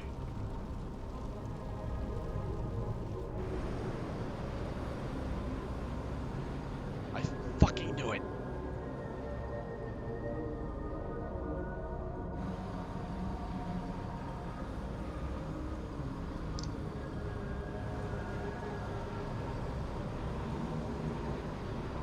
Wait, what? Oh, yeah. I thought for a second it looked like Xenos himself. And thus I am returned.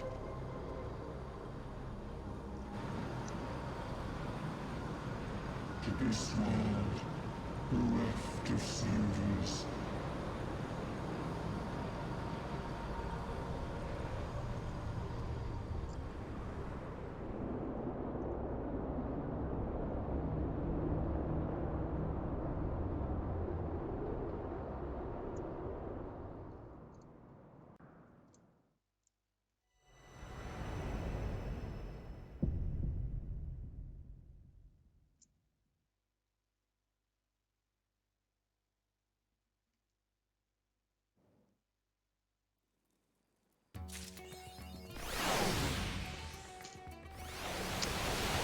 Oh, I have so many goddamn questions. Those will not be answered for quite some time. I'm gonna give it maybe like half a year or so before we start actually venturing into the void itself. But let's head back to Old Charlian and do the Alliance raid. I've heard it's been really freaking difficult, on par with like the Evilese raids as well. So probably gonna be very stressful. But hopefully me being a healer is going to alleviate the stress for everybody else.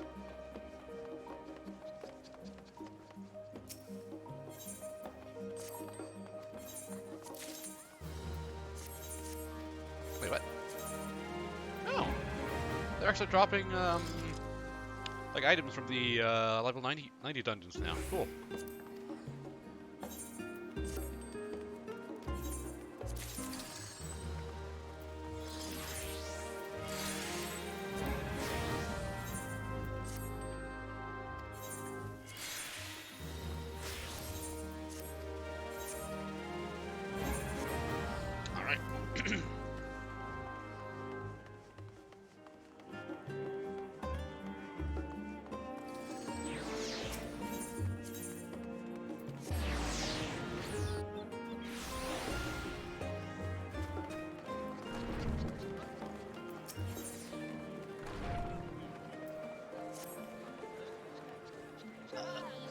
Ah, Damien, welcome back. Are you potentially here to see Kryl?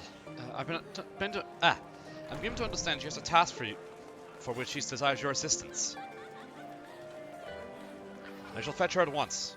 Pray wait a moment.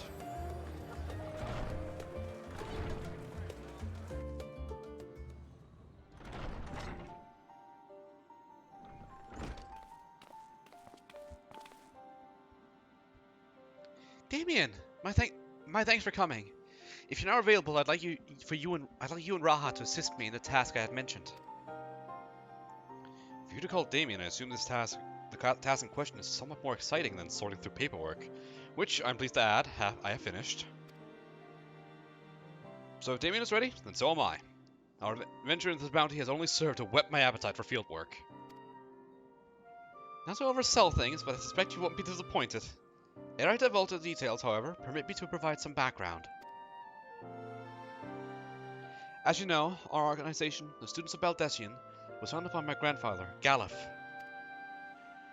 Our stated mission was to uncover the mysteries of Heidelin and interpret her will, particularly through the study of her gift to us.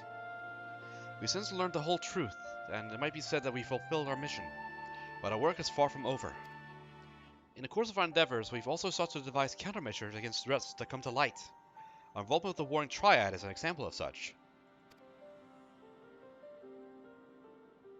It is my belief that, in continuing to seek the unknown and dealing with threats, we'd best carry on the students' mission. We best honor those we lost when the Isle of Val was destroyed.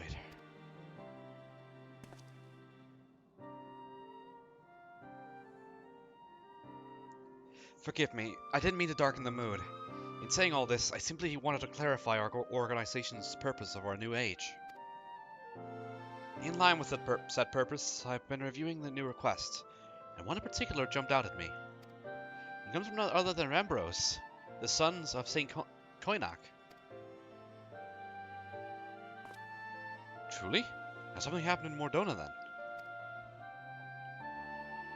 So it would seem he wishes to entrust the matter to us. While this missive is sparse on details, he writes that it lies beyond the son's expertise. Uncharted territory are the exact words he used.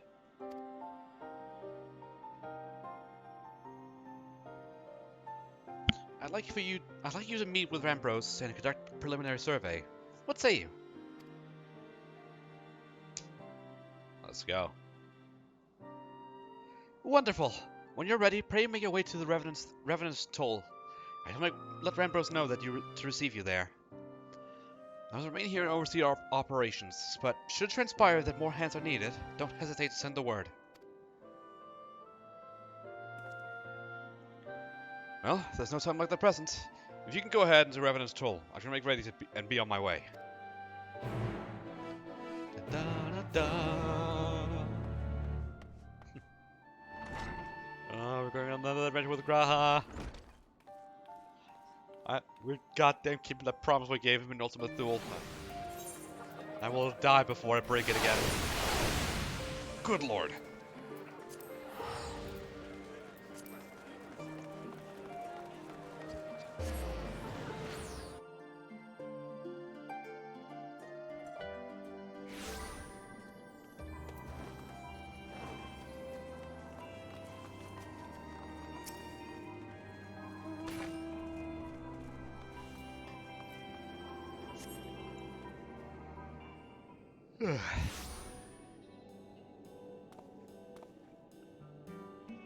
There you are, Damien. It seemed we're early. My apologies for the wait.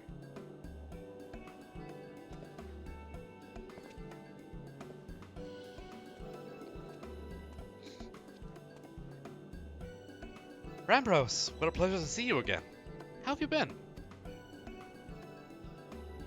The pleasure's all mine, my friend. I've been well, and it allows me to see that you are too. Now, I know you have many demands upon your time, so I shall explain the particulars of our request at once. Recently, an explorer came to us who claimed to have discovered the Phantom Realm.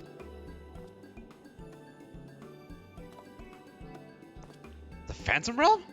So this is what you meant by uncharted territory. Someone fill me in. You're not familiar? Perhaps I'm surprising, given it's a lesser-known legend.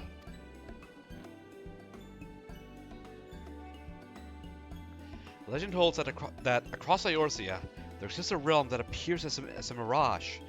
Though visible from a distance, it fades away as one draws near. While it has been featured in myth since ancient times, the realm's existence could not be proven, and thus it is seldom mentioned in literature. In spite of this, fueled by rumors of the occasional sightings, the myth has persisted, and continues to capture the hearts and minds of explorers.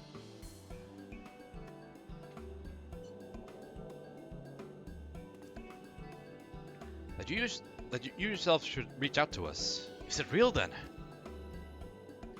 When the first explorer in question approached us, we doubted him, but we couldn't doubt the evidence of our senses. Nay, the realm is real, as you will soon see for yourselves. Good gods. Part of me still struggles to believe it, but we have no reason to doubt you. Suffice it to say, we are eager to see the realm too. I'm gonna go kill gods. Again. Whatever the truth awaits, I pray you will succeed in finding it. So you got the explorer, one Derek. He's seen more of the realm than us, and should be willing to serve as your guide. I asked him to accompany me here, but he preferred to continue exploring on his own. He'll be somewhere near the banks of the Silver Tear Lake, I expect. Understood. All thanks, Rambros.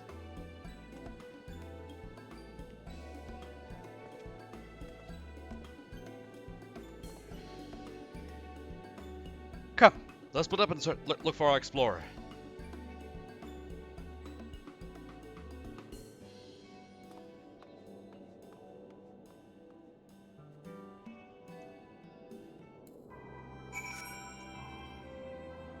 Oh dear. Everything didn't load in, right?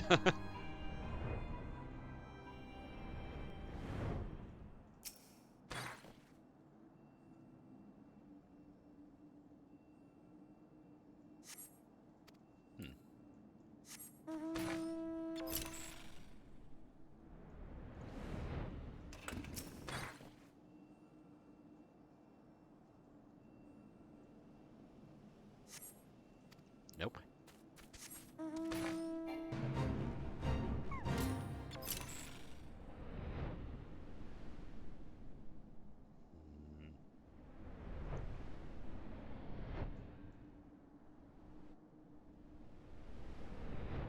Oh.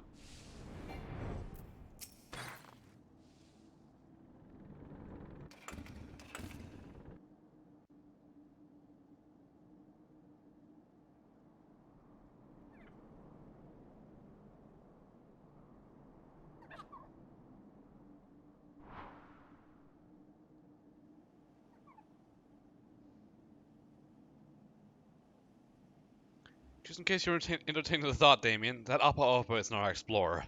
I have any question here with me. Oh.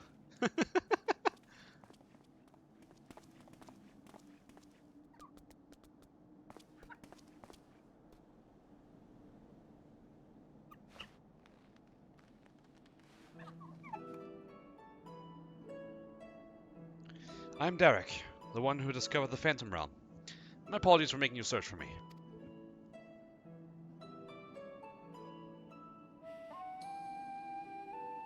Curious about this creature, are you? I found him injured during one of my journeys and tended to him. Since then, he has been taken to follow me around. He's inquisitive, but otherwise harmless, so pay him no mind.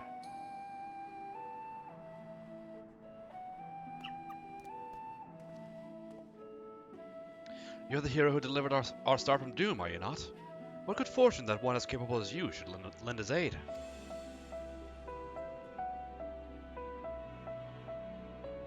To be clear, our organization has yet to accept the commission. Before we can make a decision, we would conduct a preliminary survey. Will you guide us through the Phantom Realm? Of course. I'll show you the entrance at once. The gate to a realm long dreamed of by explorers. I thought I could continue that sentence, but oh well.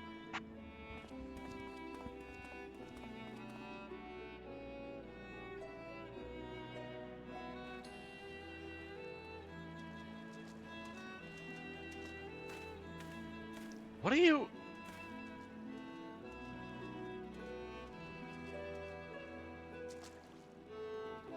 Impressive, isn't it?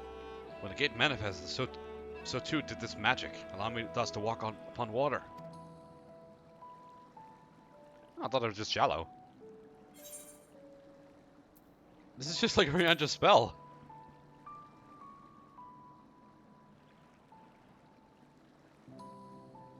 Someone conceived the means to do this at will. An intriguing individual. It's perfectly safe, I assure you. Come.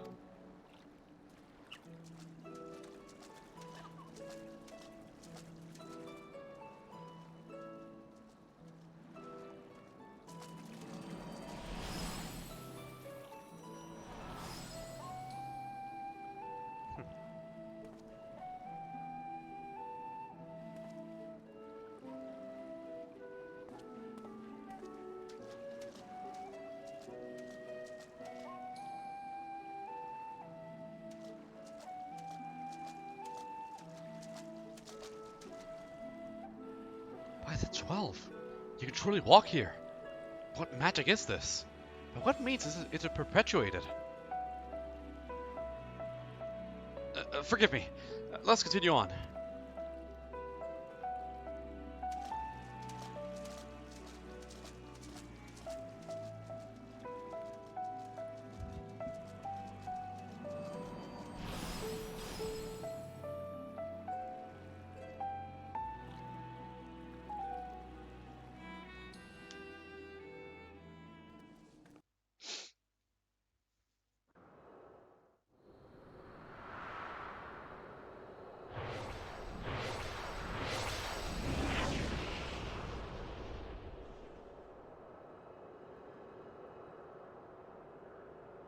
Whoa!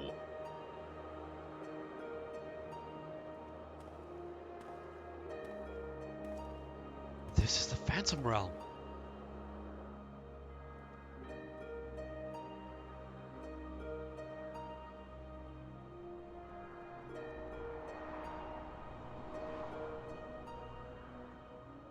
Okay, this is really fucking pretty.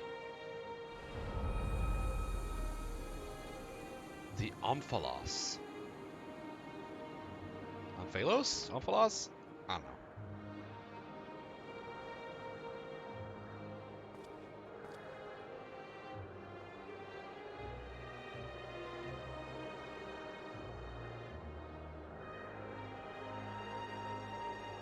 To think that the entrance could lie over Silver Tear Lake.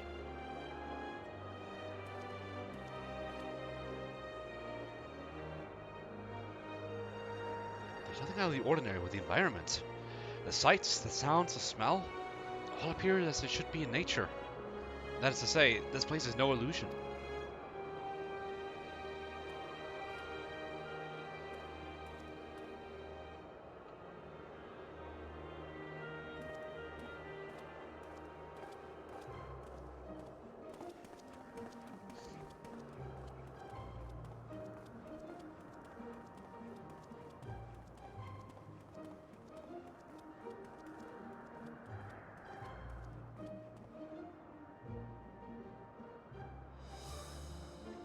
I bid you welcome to the navel of the Phantom Realm, the Omphalos.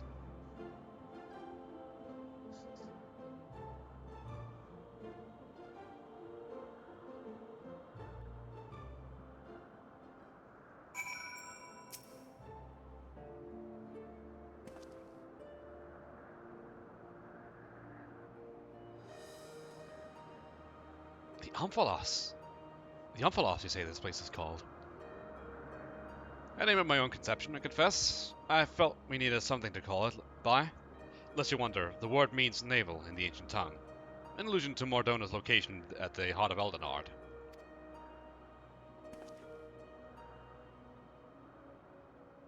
As you can see, there are man-made structures, and this place appears well kept, yet there isn't a single soul in evidence.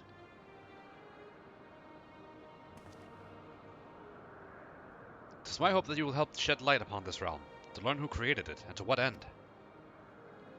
I should also like to know why it was revealed itself now. Was it no chance I kept it hidden, or something more? In any case, let's begin by taking a look around.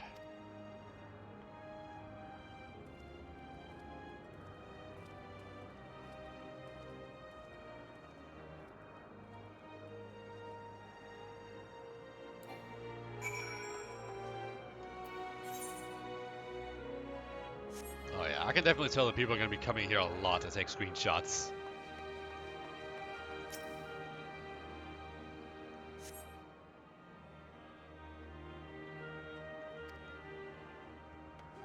These are symbols of the 12, aren't they?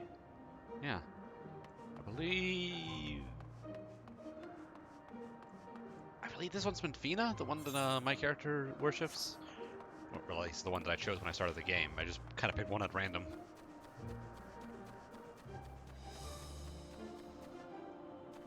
Wait, is that the Crystal Tower?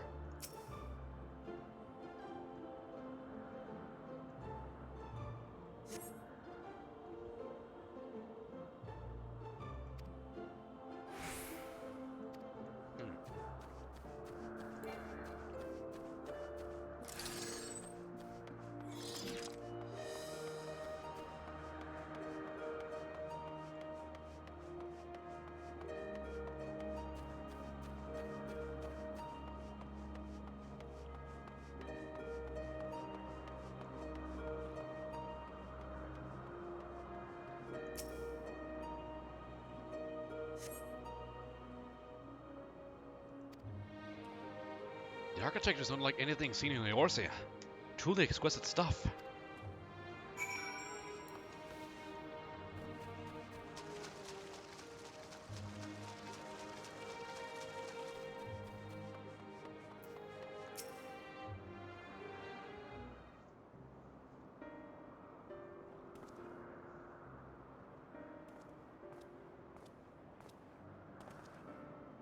Finished looking around, have you? What are your impressions? You've only had a cursory glance, but this is truly a mysterious place. The gleaming spire rising beyond the clouds. That is most certainly the Crystal Tower. And judging by its aspects, we are a considerable distance above Silver Tear Lake, which would suggest the gate that we entered is a teleporter. However, if this isle lies where it appears to lie, then it wouldn't have escaped the Battle of Silver Tear skies unscathed. Which is to say that we are in Modona, and yet we are not. It appears as if we were displaced from our world, if only slightly. Displaced is an apt way to put it. Is there anything else you noticed? Aye, the motifs upon yonder structure. They are unmistakably the marks of the 12.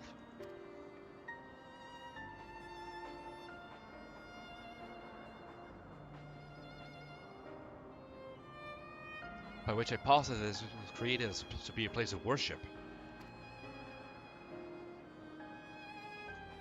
But by whom? I cannot think of any who would have possibly built such a grand premises. Never mind magically concealed it. At least not in the wake of the Battle of Silver Tear Lake, of the Silver Tear skies. Aye, this is a mysterious place indeed.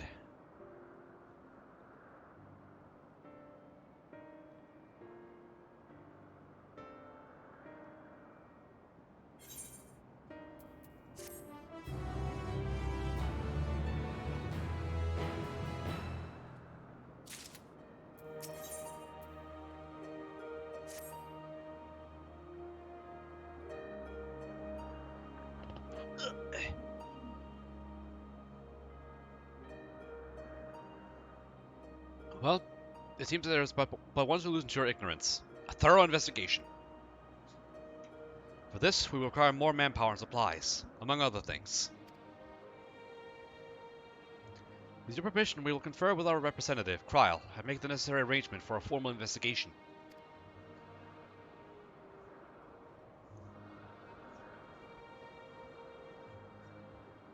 And thus what needs to be done to commence your work in earnest, then by all means. Without further ado then, let's return to Sharlayan. Hold, mortals.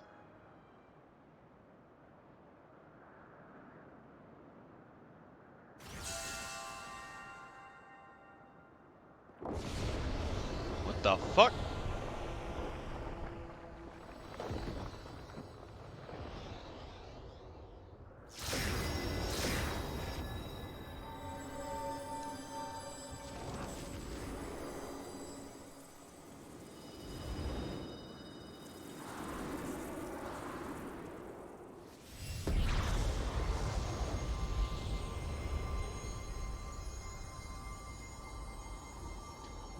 You profane this sacred realm with your very presence, and must answer for your irreverence.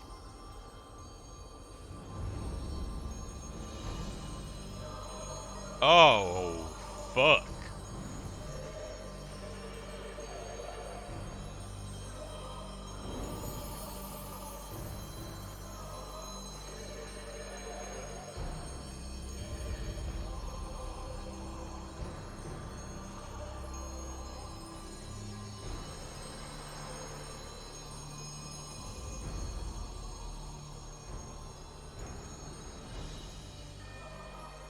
I am Byrgot, the Builder. Byrgot? Then the 12 are real? Let there be no doubt. We are not simulacra born of mortal faith. Nay, we 12 are divinities true. And in Hydaelyn's absence, we are the star's rightful rulers. Its will.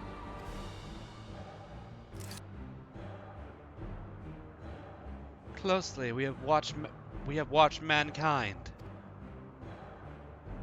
And we have determined that you, champion of Hydaelyn, pose a threat to our ascension. You are foolish to wander into our realm. We could destroy you with ease here and now.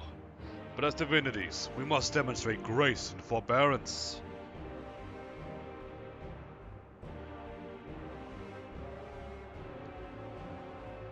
There is but one path. We must weigh this mortal's worth. Hear, hear. Let there be a trial. While the mortal could be invariably destroyed, it would at least provide us with a diversion. What? You would suddenly appear and expect us to simply comply with your whims. Protest if you wish, but mortal logic means naught to gods. You will abide by our laws.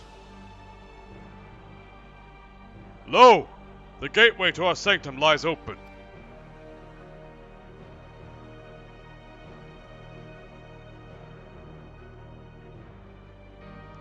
Show us the strength of mankind. Show us the honor of mankind. Show us the spirit of mankind.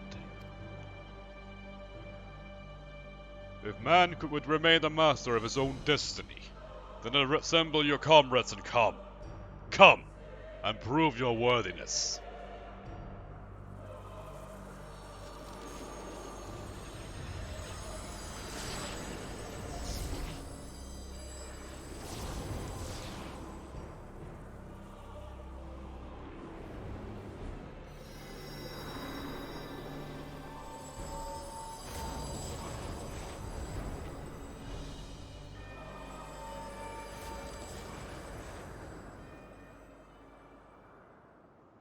Well then.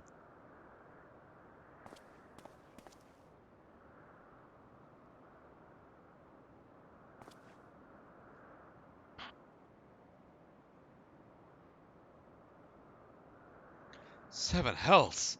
During my previous forays, nothing like this ever happened. I encountered not a single soul, and certainly no god, not gods. And by their own admission, they mean to take over the star. What are we to do? We kill him. The situation has indeed taken an unexpected turn. We must try to think clearly. 12 have long been revered and worshipped in Eorzea, and myths about them abound. But to my knowledge, they have never thus appeared so openly before people. For these beings to suddenly reveal themselves just when we're here, claim supremacy over the star, and challenge Damien to a trial. Too much about this feels odd, and it gives me pause. Fair enough. Yet as it stands, we can't dismiss the threat either.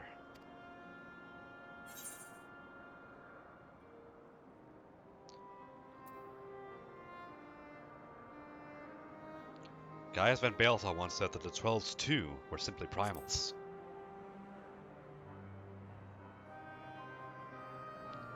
It is true that even Hydaelyn and Zodiac were primals, and that we cannot discount the possibility, but we know too little to draw conclusions. In any event, if these seek dominion over the star, as they say, what happens here may have far-reaching implications. To that end, I believe we should take action. Suffice to say that you are with me. Suffice to say that you are with me. You know it. And the students of Baldeshin will officially attend to this situation? Aye. In the course of studying the star's mysteries, we have undertaken to deal with any threats that may arise. This is no different.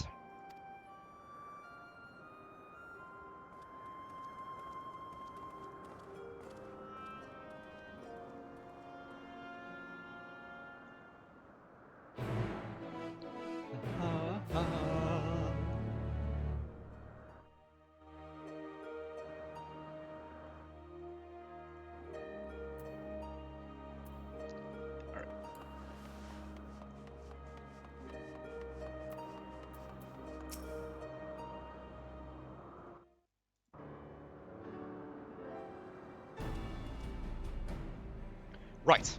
Let us deliberate on a course of action. Derek, do you know aught of these being sanctums? Aye, they are domains in the Phantom Realm that lie beyond each gate. I've explored them all. Perhaps due to the etheric instability, there are times when one can enter when ordinarily one cannot, but it would seem the way has been opened for us. While I encountered no gods during my previous forays, I saw enough to know my way around. I am but a humble explorer and cannot contend with gods, but if you would be willing to protect me, I will serve as your guide.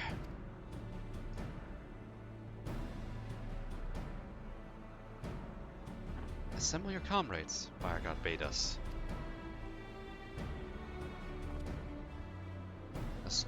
As strong as I know you are, we know little and less about our foes.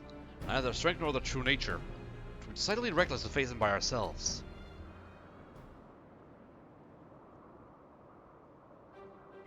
Nay, we must choose an approach that affords us the best chance of victory. To that end, this time I shall work behind the scenes, while you set forth to answer the gods' challenge. I will do what I can in my capacity as a student. For one, it would behoove us to arm ourselves with knowledge about the 12, and I shall begin by apprising the trial of the situation.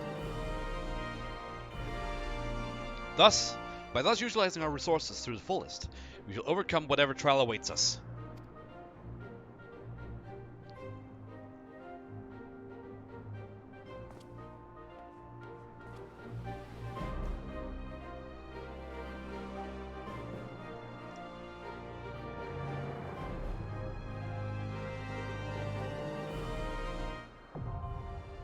Aglaia is now accessible. Oh man, this is the first time I'm like actively joining a fucking like 24-man raid, like when it's completely new. And as a healer, no less.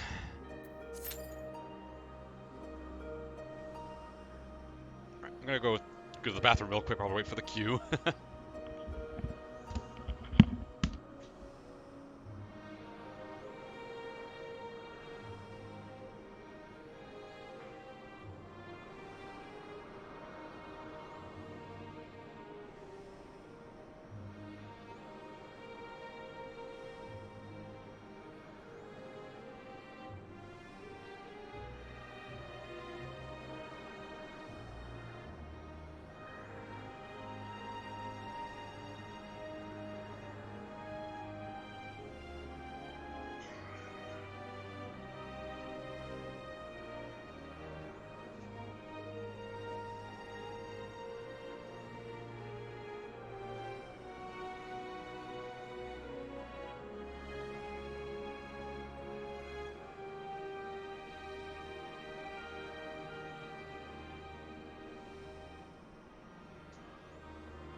Alright, then I'm back.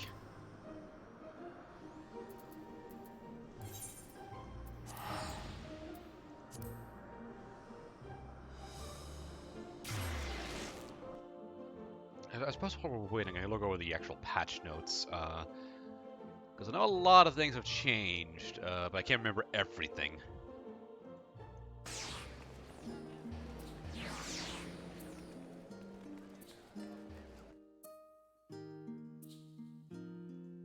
This is a special site.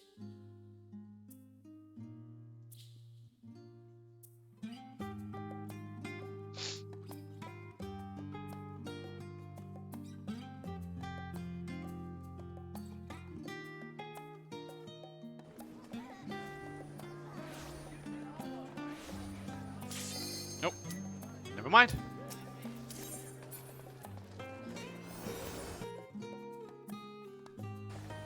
I'm a little nervous, to be honest. Ah, damn it. Do you have any piety food on me at all?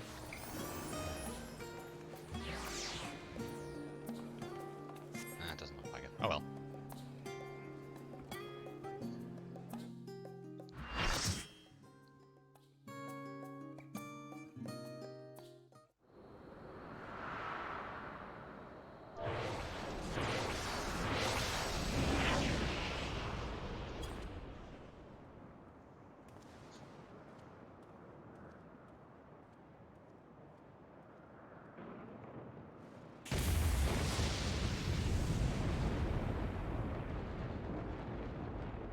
Where did the others come from?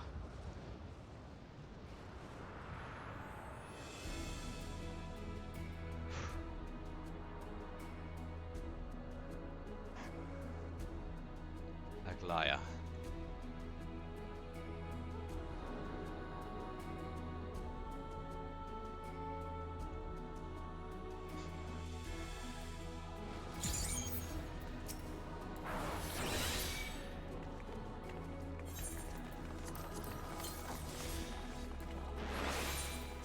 I'm gonna use both. I don't know how long this raid is gonna take.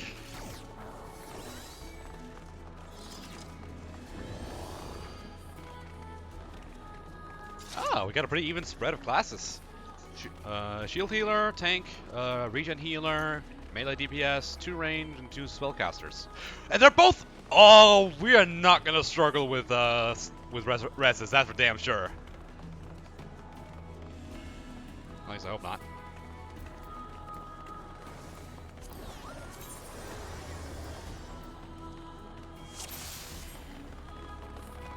Glad I got it here, shouldn't doubt.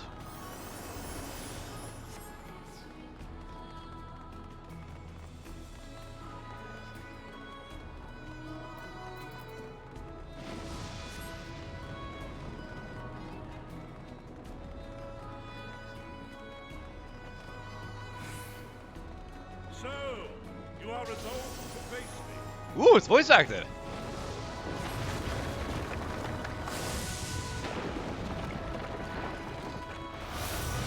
Woo!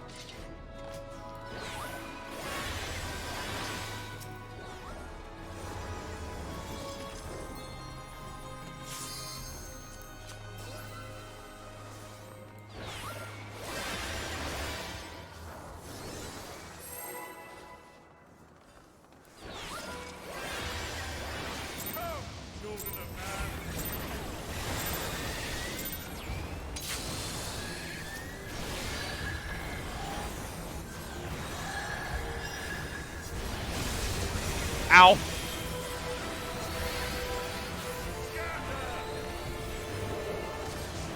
I like to look at that.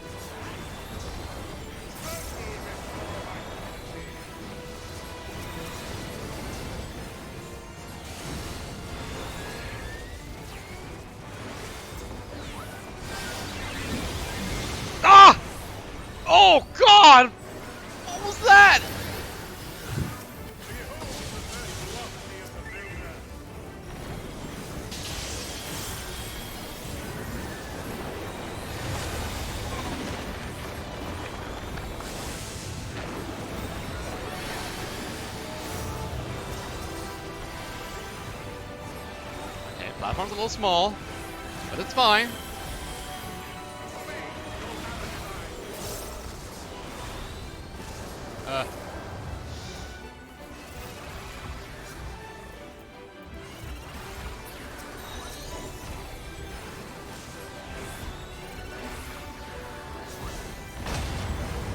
Oh, what the fuck?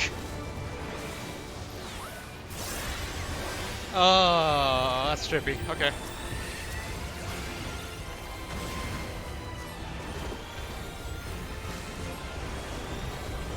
Oh, he's gonna shove it in this direction. Okay, but how far? No, never gonna risk it. I'm gonna go over here.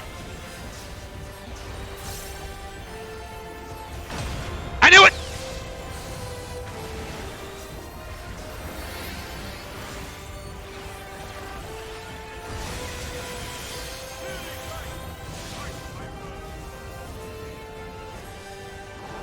Wait. Oh my god, they're all dead!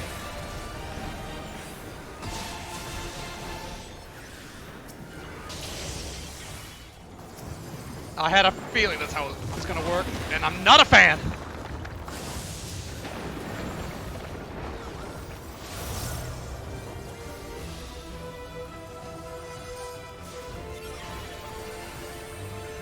Okay, you'll be fine, you'll be fine.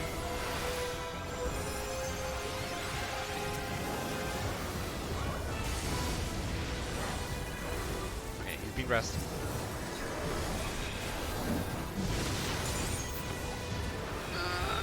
Come on!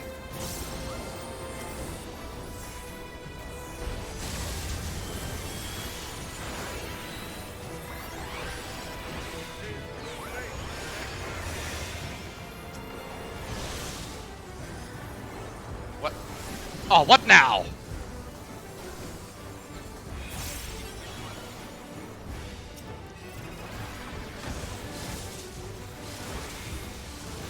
Ow! Good lord.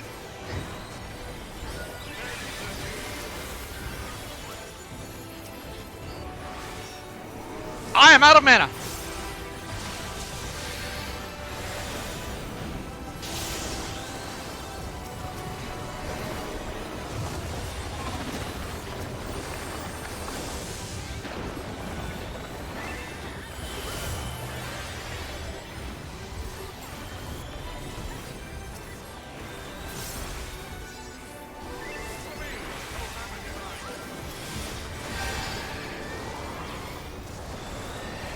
Okay, he's gonna knock it in this direction, so here.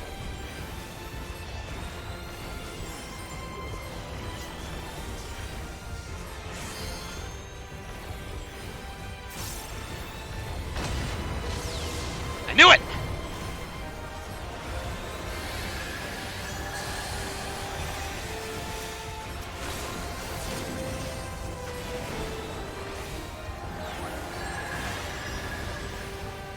Wait, he's gonna get knocked back, so here.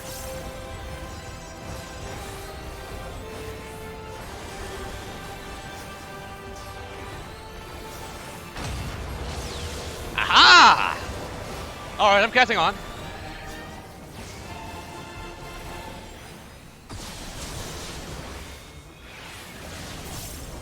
Oh dear god. Okay, wait. How do I... What do I... There! Ugh!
so the purple ones are a little bit slower.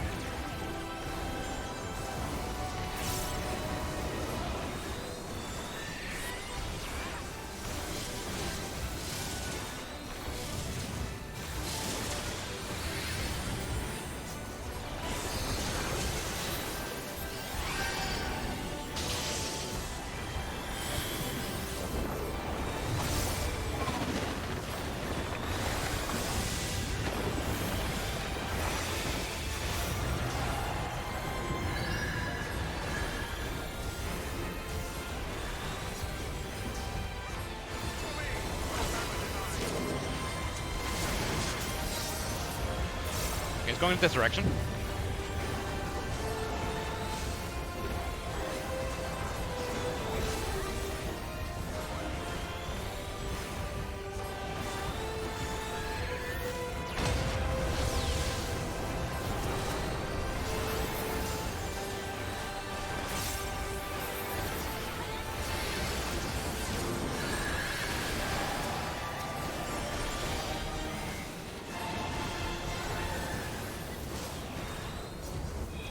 Going over here, so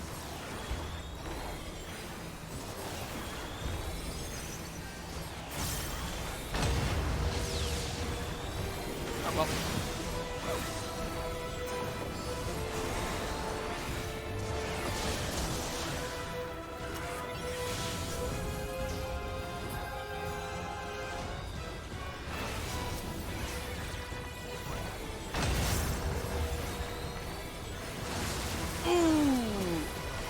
Oh, that's not bueno.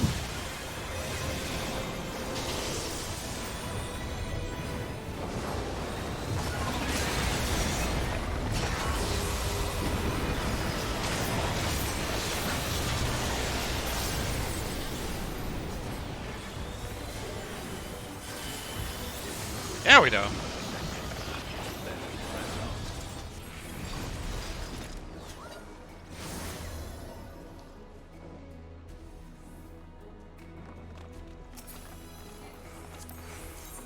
Ooh.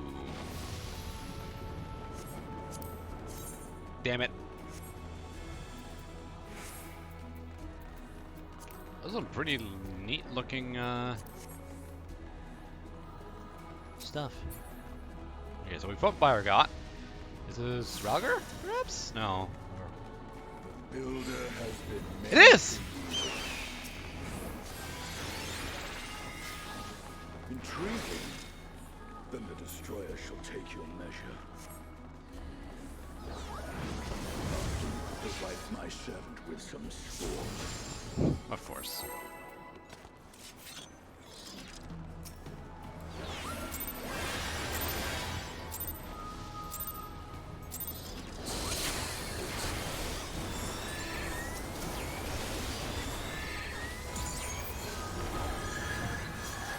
I don't like the look of that.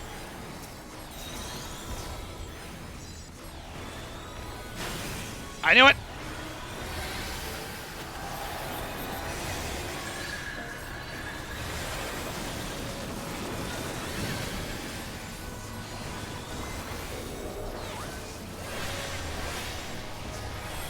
What the hell?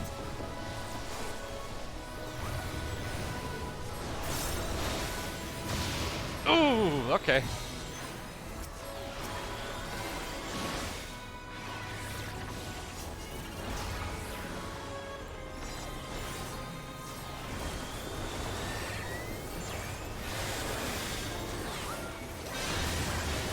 Okay, great wide. Good to know.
There we go.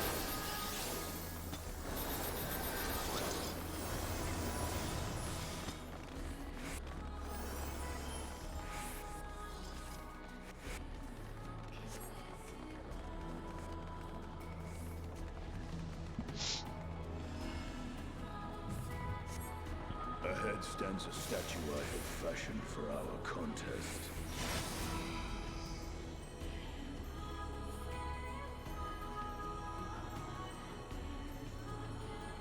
Wait, are you fighting on the hand? Oh, okay.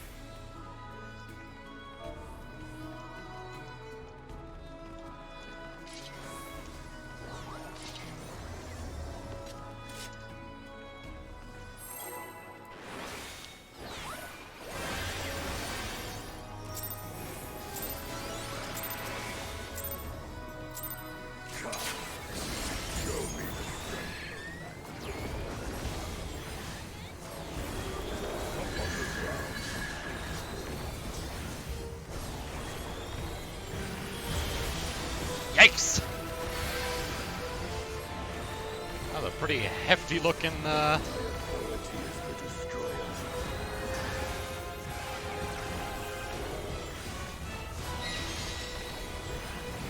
Oh, good lord.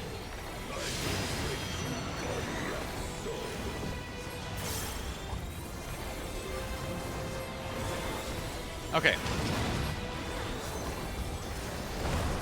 I had a feeling that was the case. I saw his, like a little red thing appear next to him.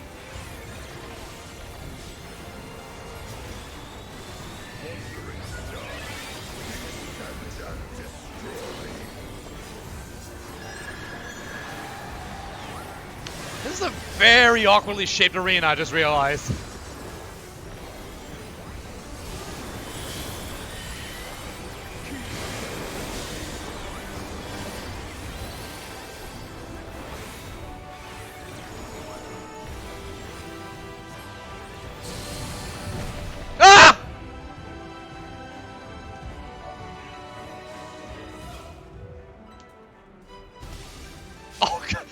Everyone is dead!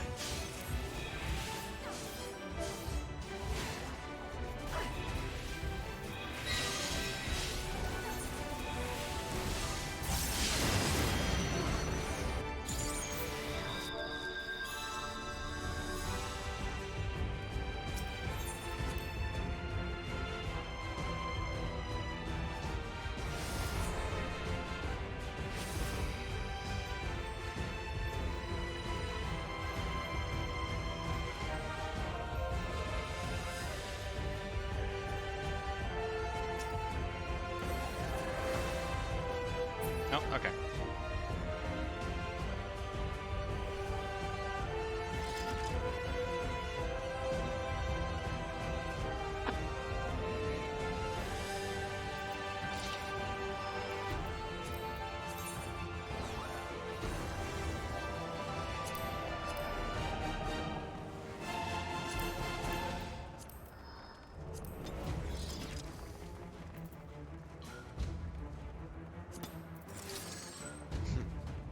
I love these new animations. I'm so glad they actually made them like actual emotes.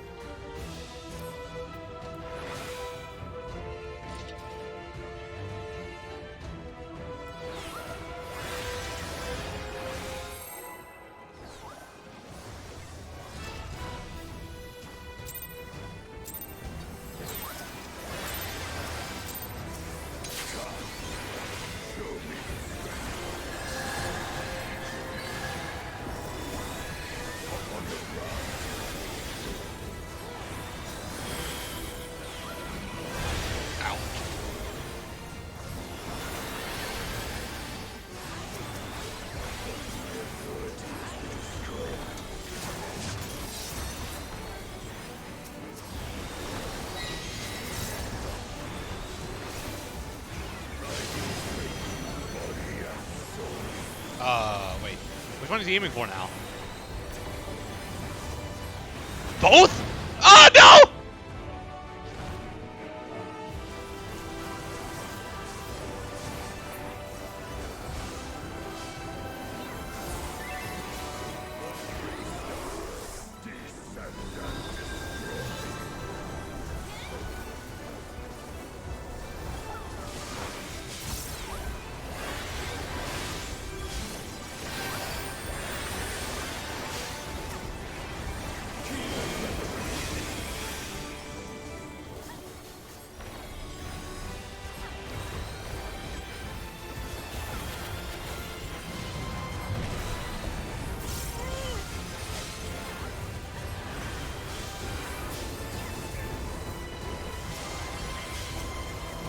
Out of mana again.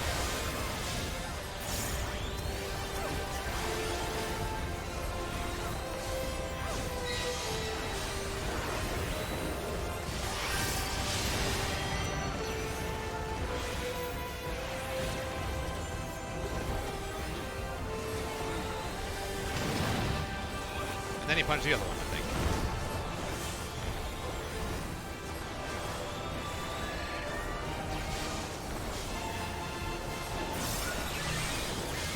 Oh, okay. Tank buzzer on everyone.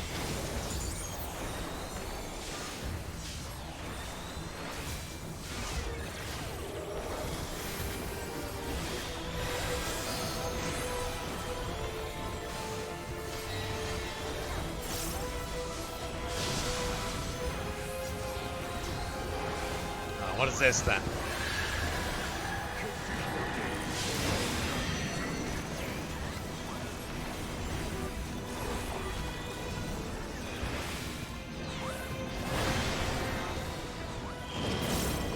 Oh no!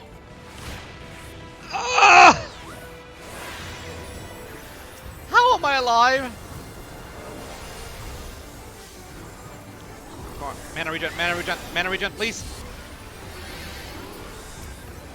Damn it! Ah, too late.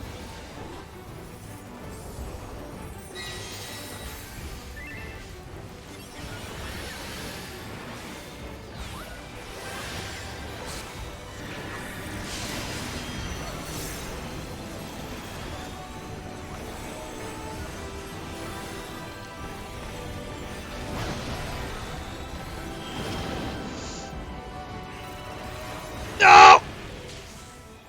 Okay, how do we avoid that?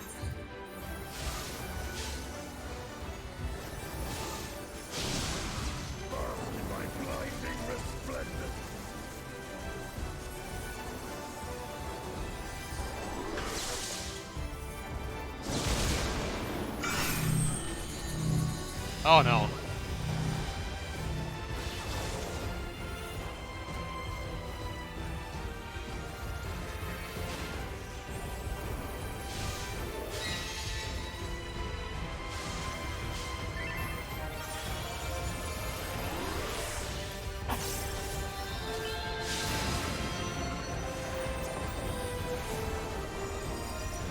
I have a strange idea.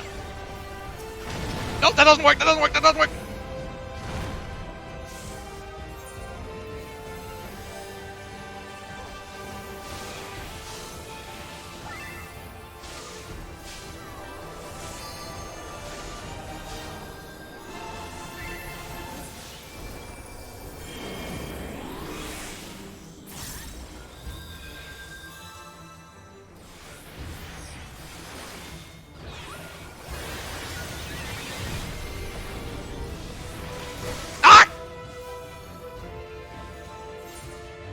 Gotta be kidding me. What did I miss this time?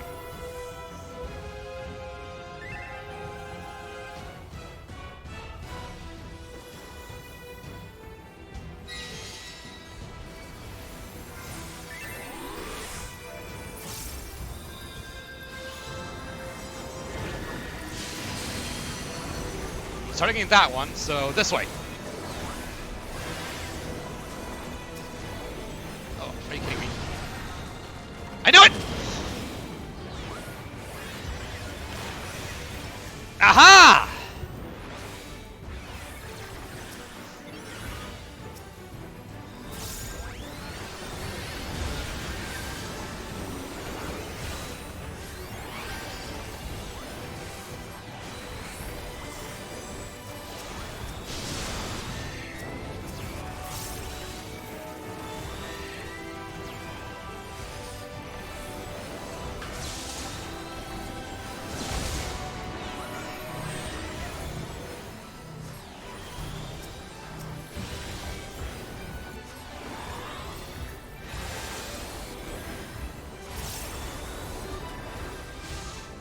Come on, get up!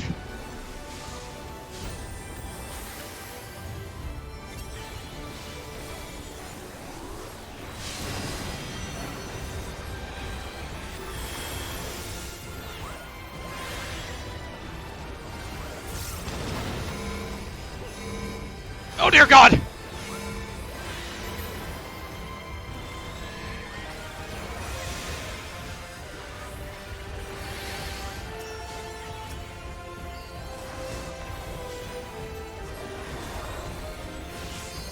To hell with it!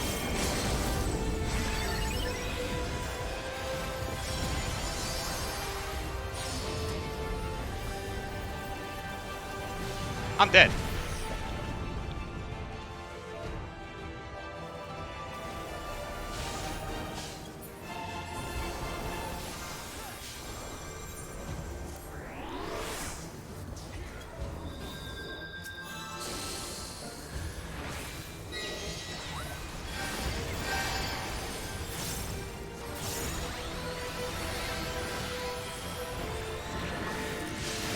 He's gonna punch it again.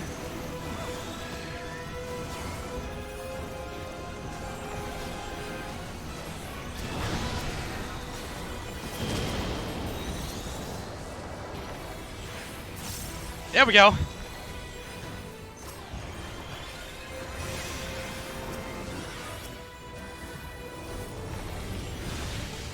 Jesus!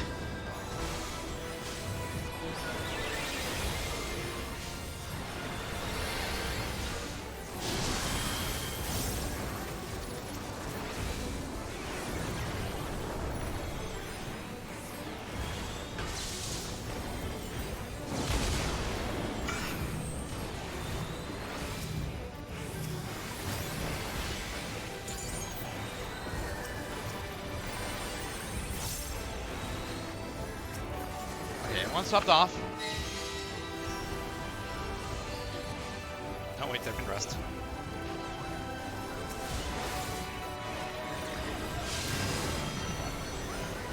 He's winning that one. So over here.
Punch again.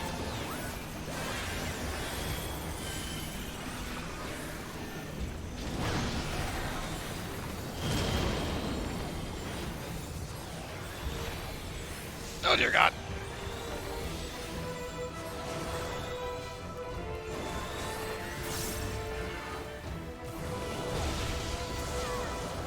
Get up.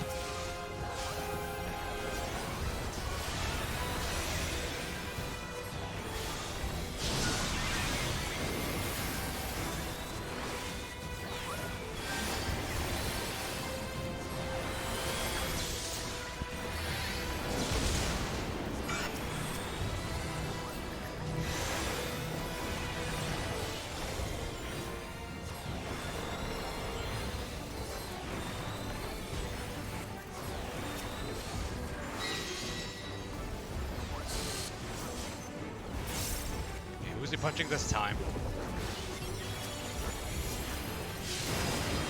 This way.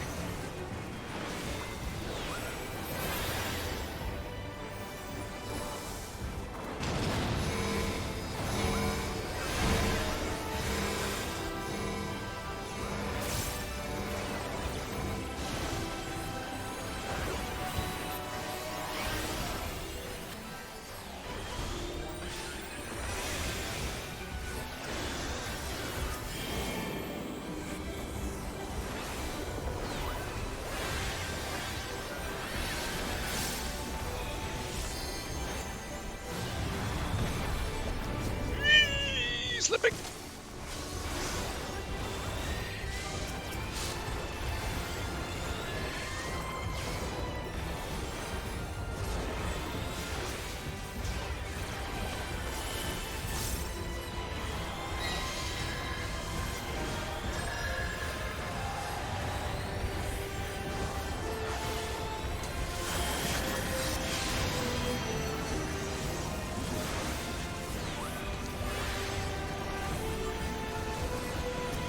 Wrong way!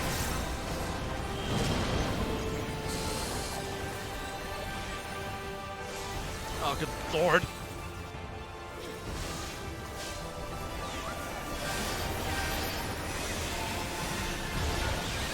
Good lord.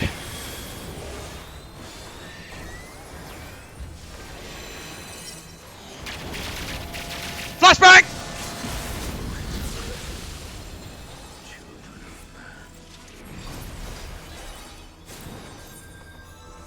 Come, mortal.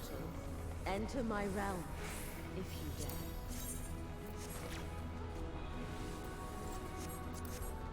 Oh.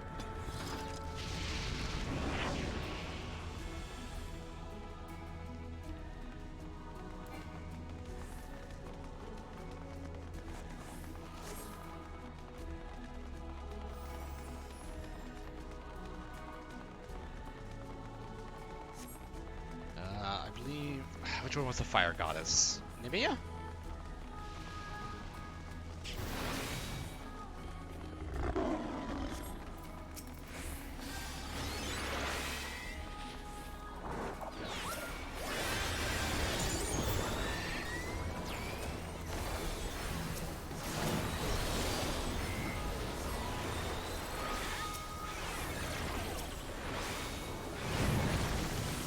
Okay. I thought that was going to be a directional thing.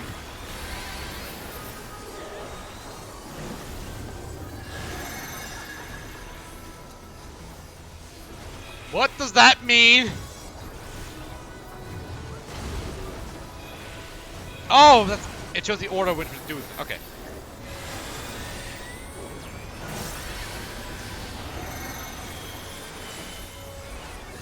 Okay, so proximity one first, and then donut. There we go.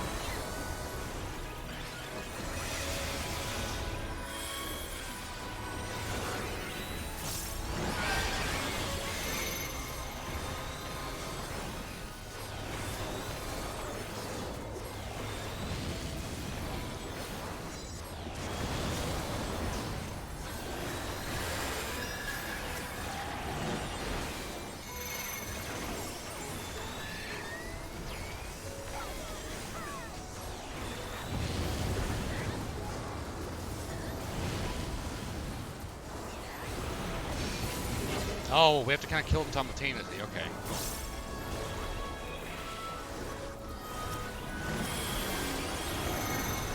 Okay. Not first.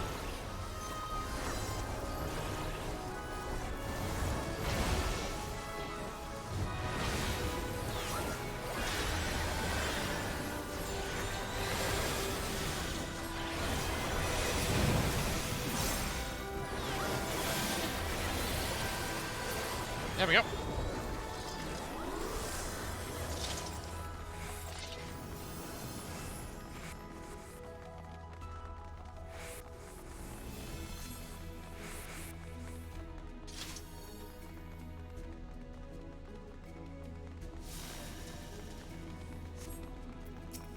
Asema, that's the one.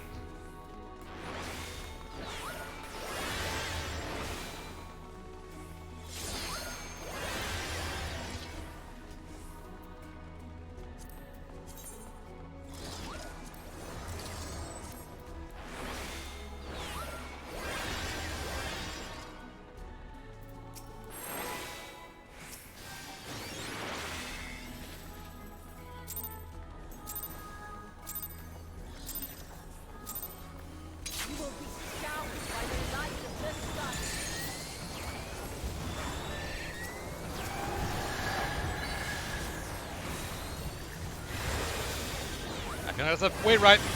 I knew it.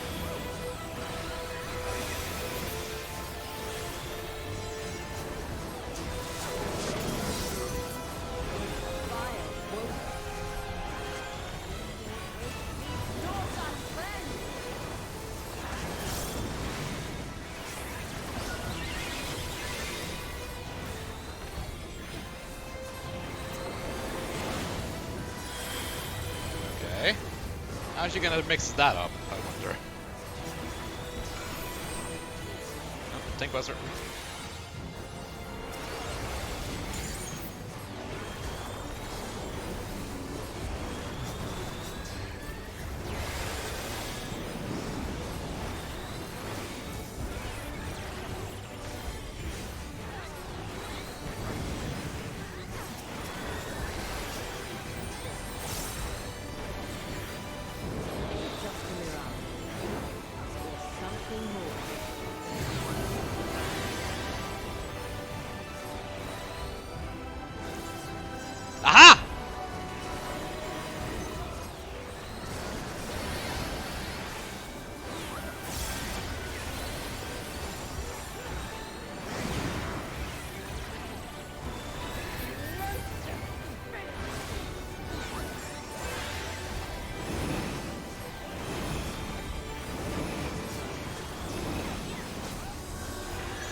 Ay, ay, ay!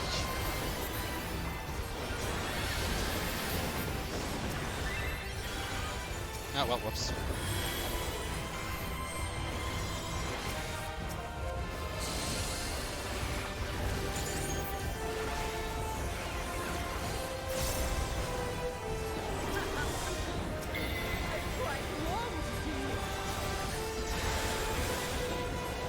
Ah!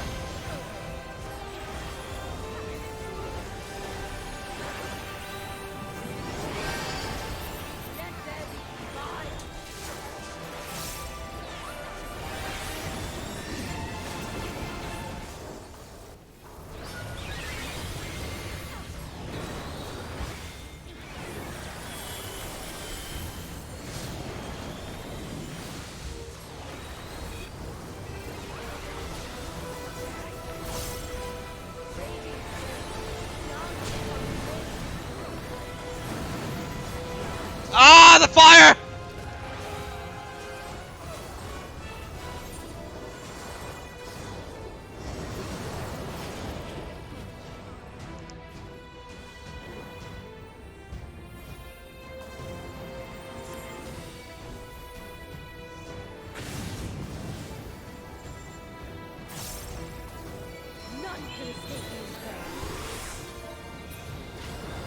Uh-oh.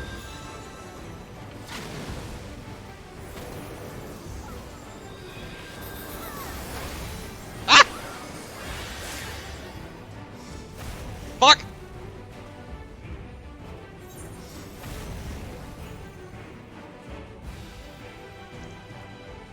Oh god, it's all up to that one scholar to resurrect everyone. Oh no.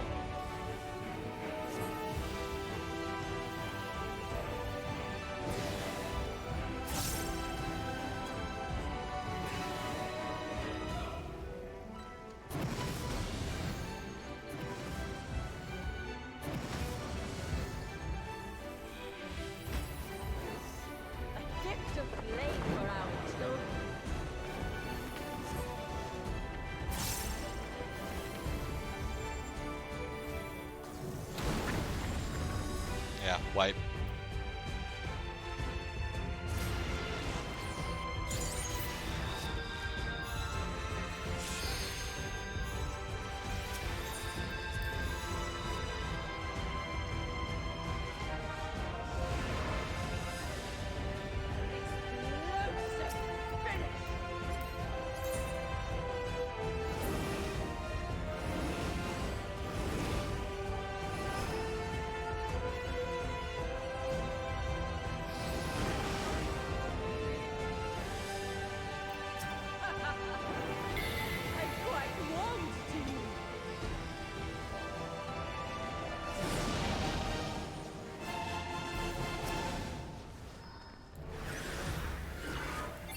Oh, okay.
In the middle of this one.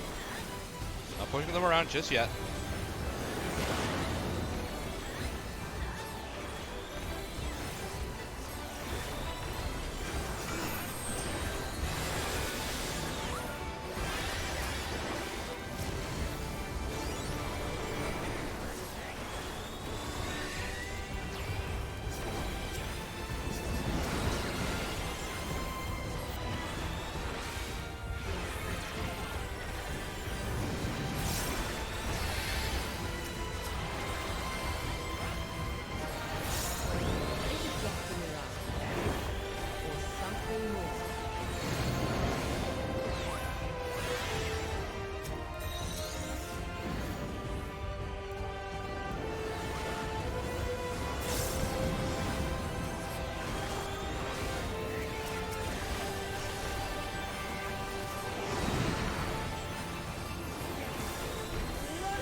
Ah, don't follow! Ah!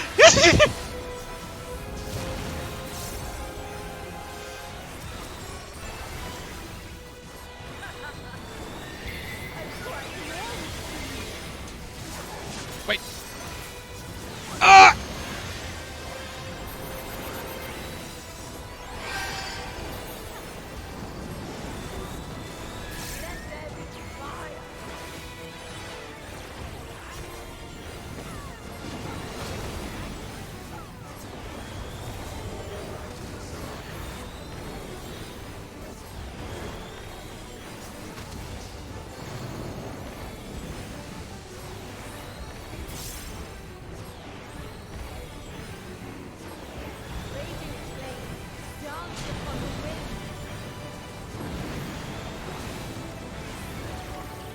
Okay.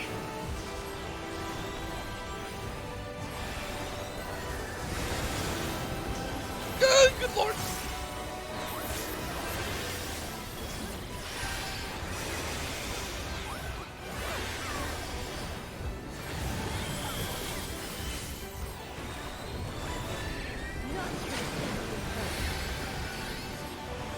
Here, there, there.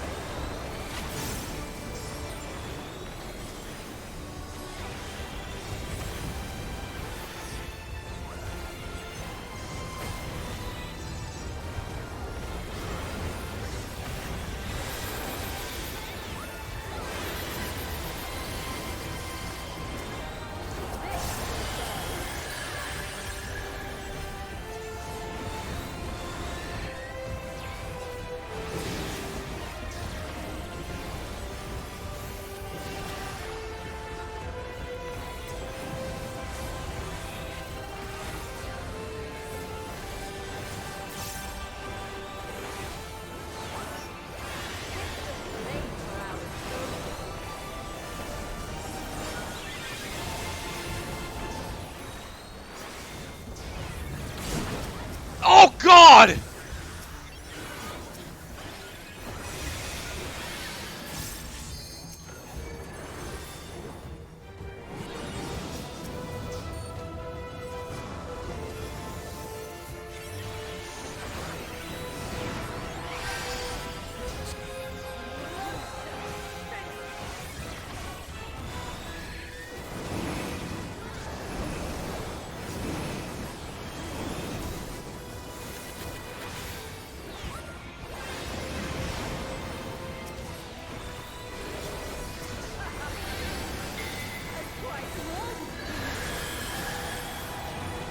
Uh-oh.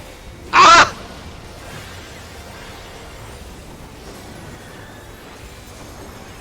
Okay, when she says quite warm to you, she does that weird cleave thing.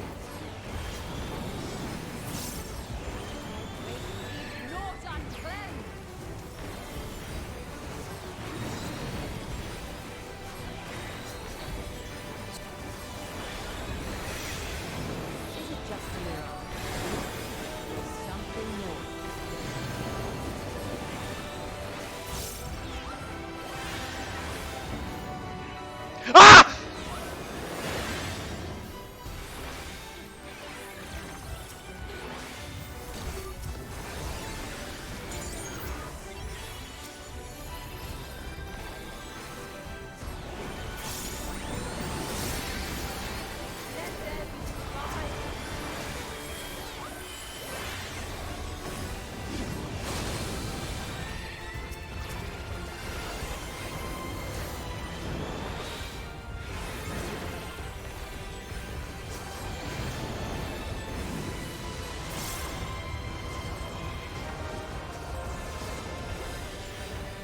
Oh, those guys are dead.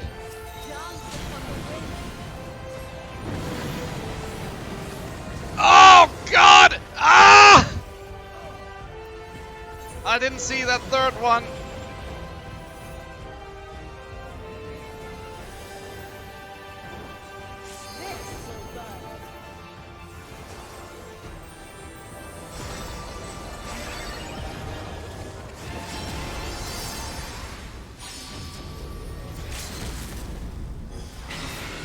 Ah!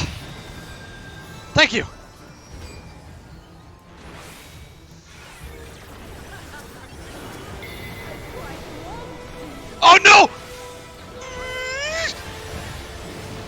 Oh, that was close.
There we go.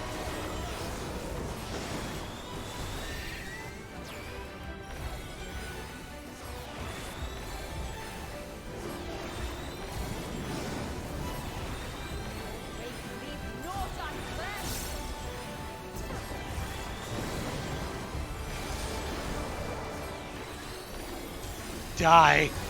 Die, you old hag! Die! There we go. Whew! Are you kidding me? Still no fucking...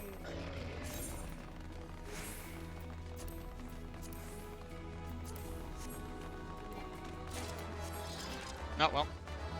I guess I got new legs from a fucking, Reaper. And Dragoon, for that matter.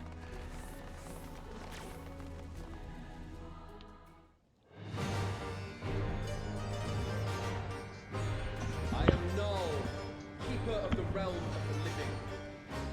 No, okay. I am Thor, keeper of the realm of the dead.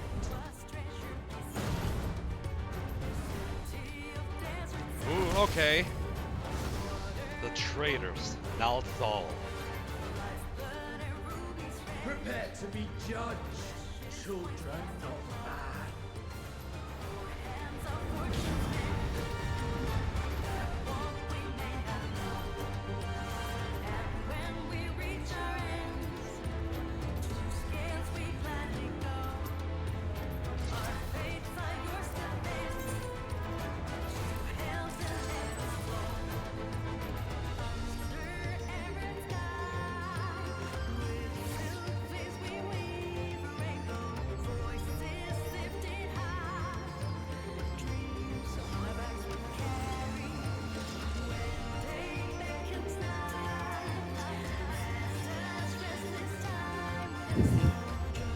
I love this music, holy shit.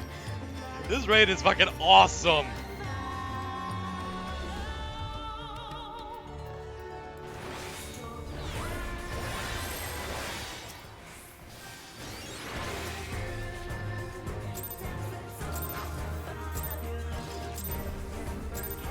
Here we go!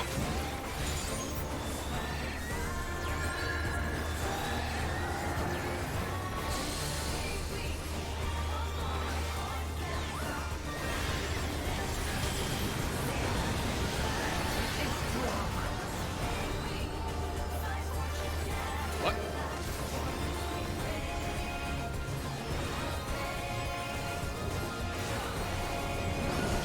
Ah! Alright, again, look at the symbols around him.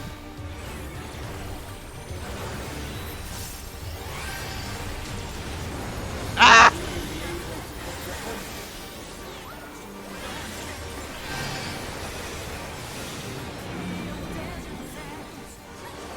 Wait, you swapped!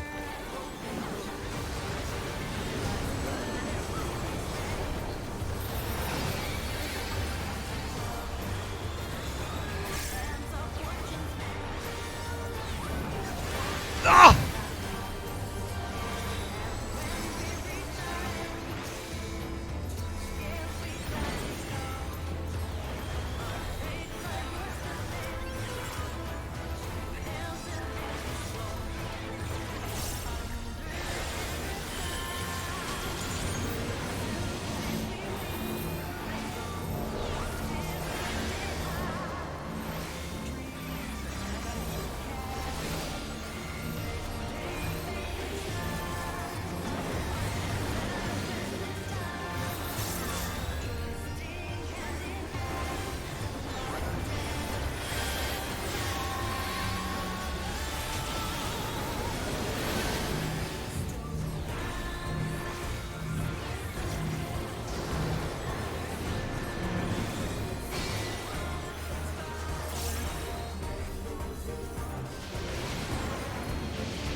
Oh god.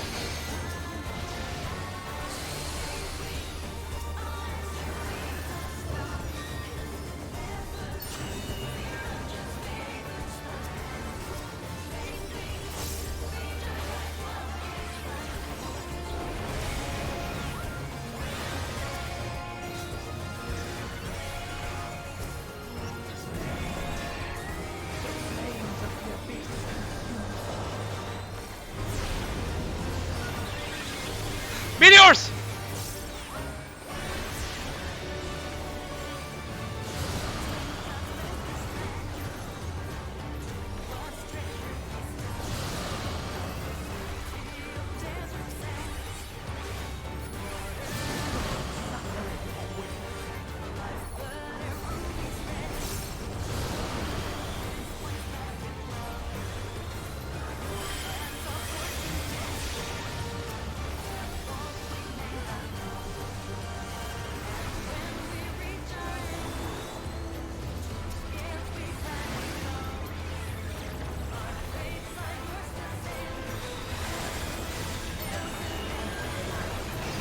Nova!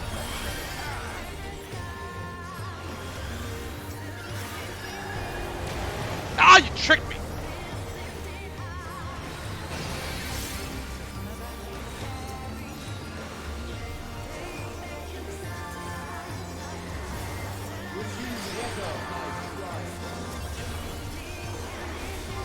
What does that mean?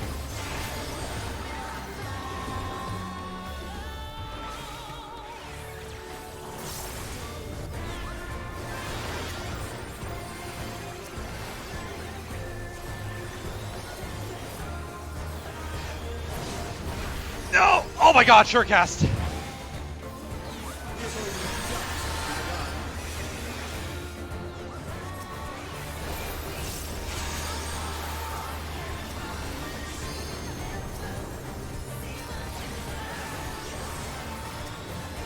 Come on!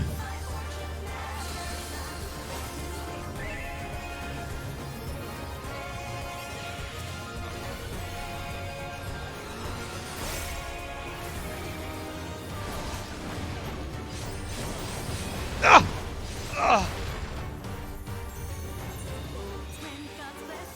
Still you defy our divine authority.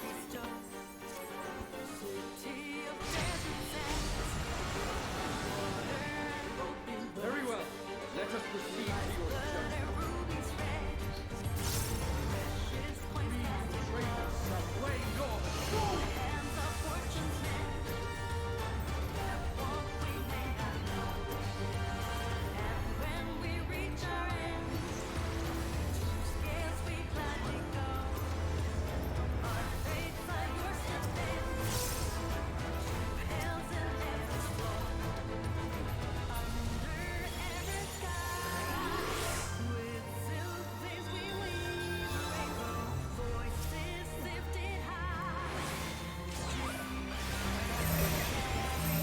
Oh no!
Live, damn you!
Oh shit!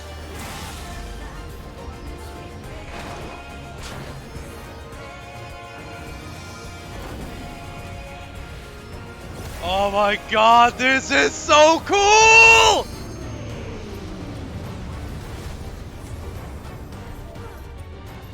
Well.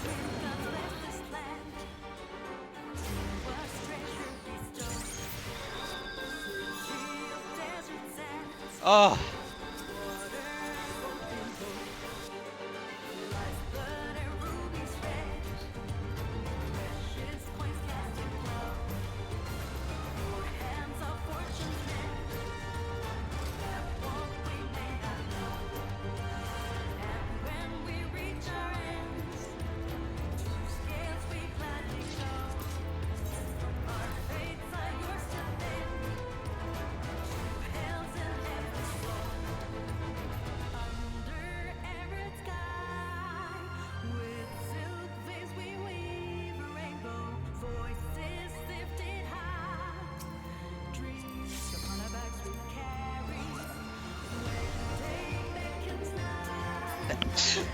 Excuse me.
Fuck.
Oh no! Fuck!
Hey!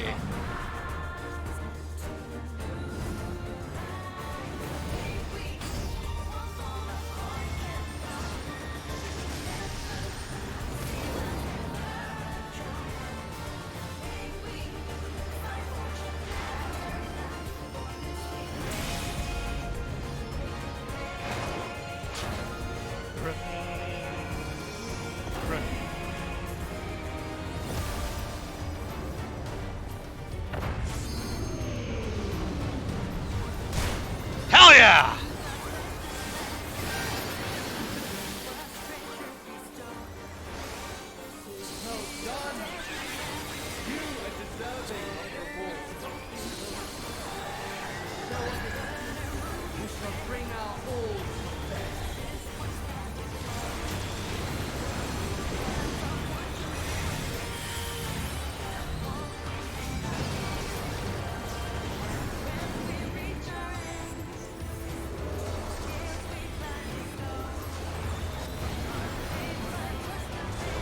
Oh, we get a damage buff from completing that mechanic before. Cool.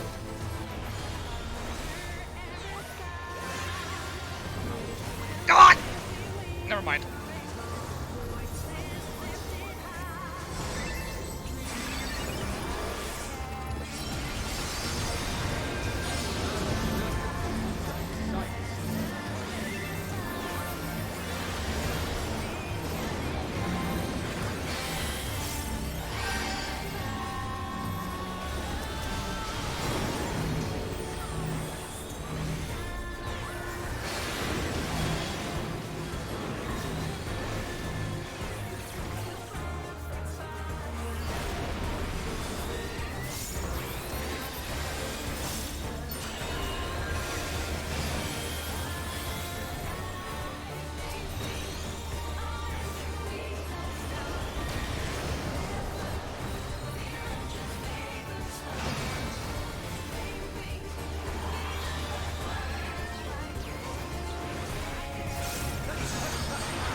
Up you go.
out of here. Jesus Christ.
Give me everything you got!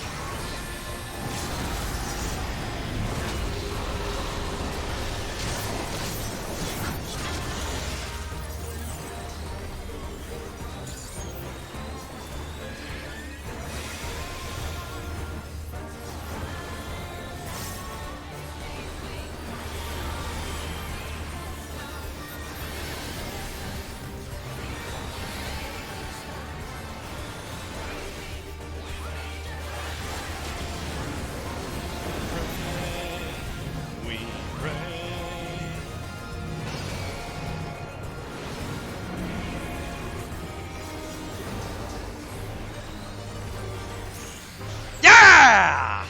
Ha-ha! You have been found worthy.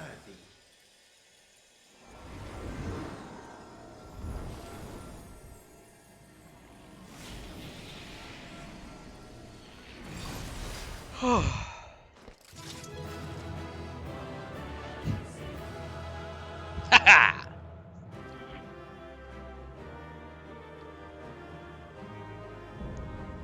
Aglaia complete.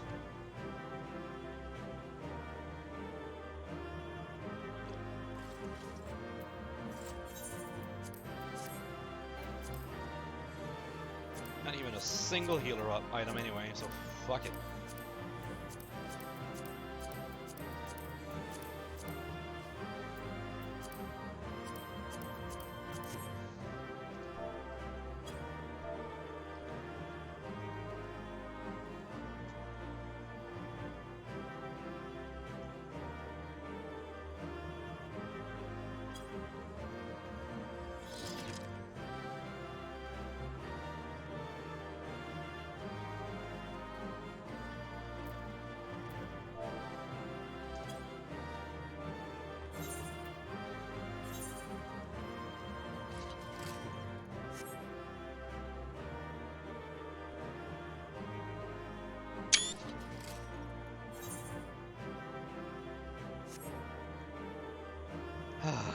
Man.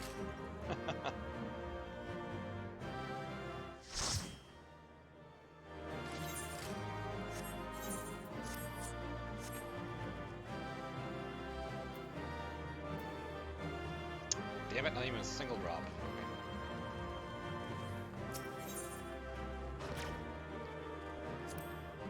Oh, fucking hell. How long did that take? I'm gonna have to look back at the fucking, like, timer of the stream.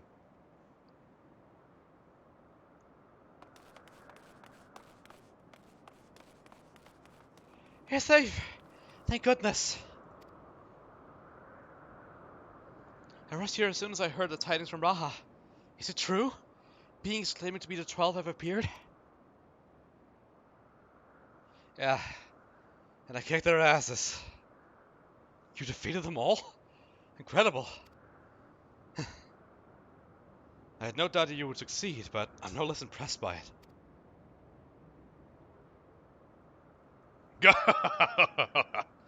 Seldom have I felt so...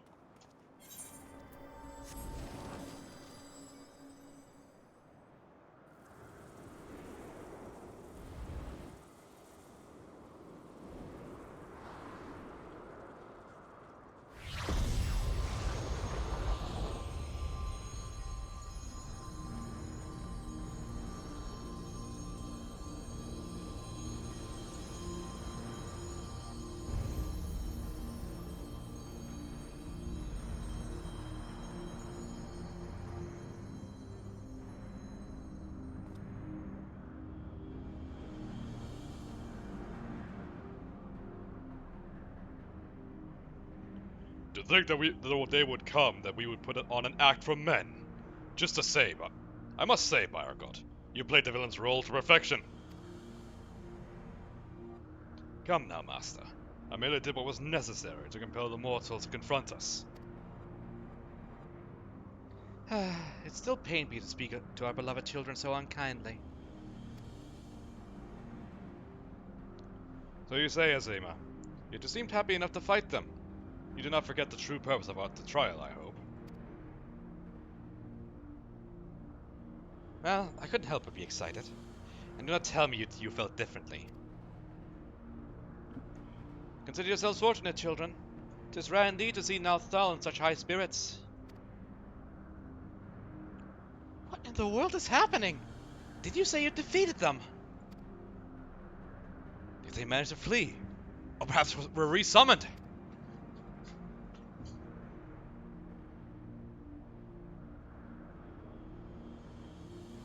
Put up your weapons. You have naught to fear from us.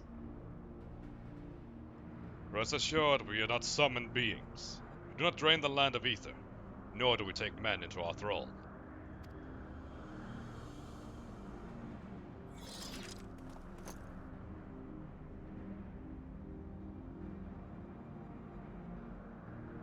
But what are the gods who were summoned during the calamity?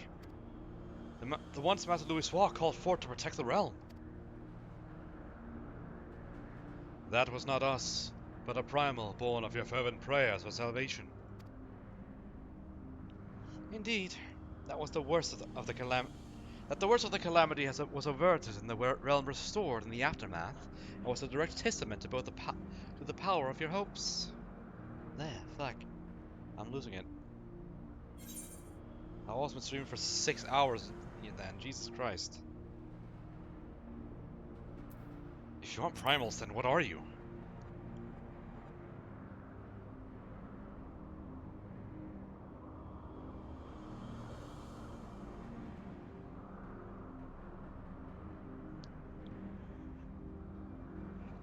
Just as men harbor hopes, so too do we gods.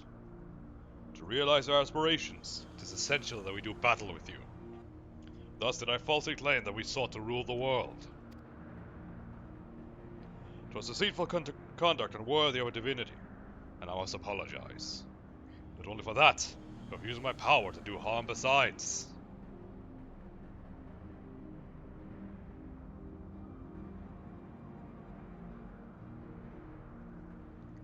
These hopes of yours, would you tell us what they are? We cannot.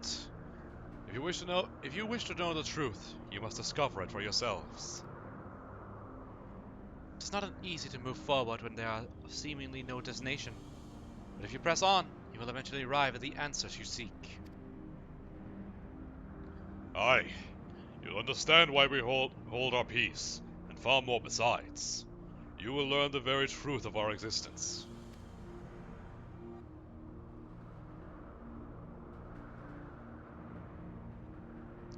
Go forth, mortals, and seek knowledge of us, and then the time is right, we shall meet again in this place.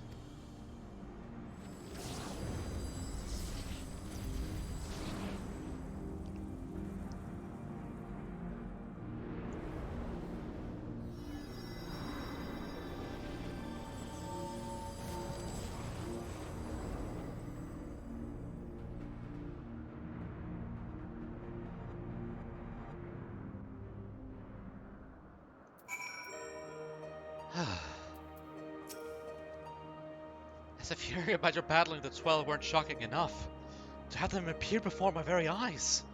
Suffice to say, it's been an interesting day. While much about them remains shrouded in mystery, at least they seem open to reason. And considering our next step, I should very much like to hear your detailed account of them. Right after I have a word with our client, that is. Please, give me a moment to introduce myself, and we can review the situation.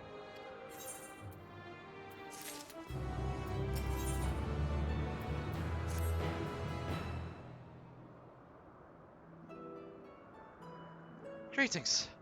I am Kryl, of the students of Baldessian. Do I have the pleasure of addressing Derek, the explorer who sought aid in investigating this place?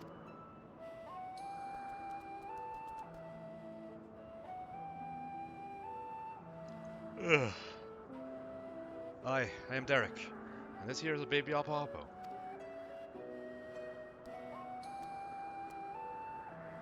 Yes, I can see that. Doesn't it have a name?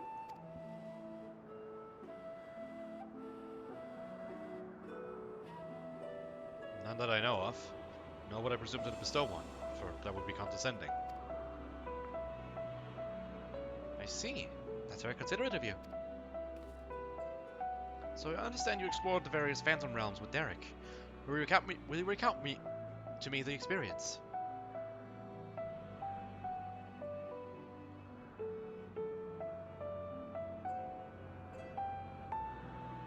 So while the gods tested you sorely, you did not sense any malicious intent. As my god said, they wish to do battle with us, but it would seem that they do not necessarily wish to cause us harm. Though much and more of this perplexes us, mayhap it is safe to assume that they are not primals. As you may recall, Livingway once told us that the art of summoning is taught by the Ashes, incorporates a fervent desire to assimilate others into one's belief. Thus do the resultant primals seek to enthrall worshippers, who in turn seek to grow their ranks. But these beings appear to harbor no such desire. If they are primals, then they are unlike those we have summoned in recent memory. We must suppose that they were created in antiquity, in like the manner to idle in, but there's no way to prove it. Who could they possibly be? And why do they desire to battle with man?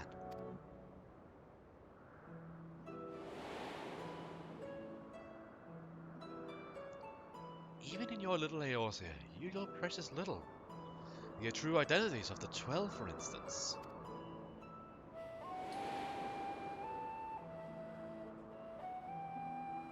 Emmett Silk knows about the 12. Emmett Silk did say that, didn't he? By which we may assume that he knew the truth, and challenge you to seek it out too. Suffice it to say you'll do so, of course. Of course. Insofar we can ascertain, this is a matter which has implications for the entire star. In light of this, the students of Baldestian formally accept the rogue commission. We will investigate the Phantom Realm and the beings who call themselves the 12. I'm pleased to hear that. Thank you. Without further ado then, I will have a look around. There are a few things I'm curious about. And with your permission, I shall take myself around Eorzea and investigate the worship of those gods we encountered. Damien, Derek, seeing as you've already seen this place, would you care to accompany me? Anything for you, Drogaha. By all means. In which case... Could you stay here with Krile, my friend? It wouldn't do to leave a fair maiden alone.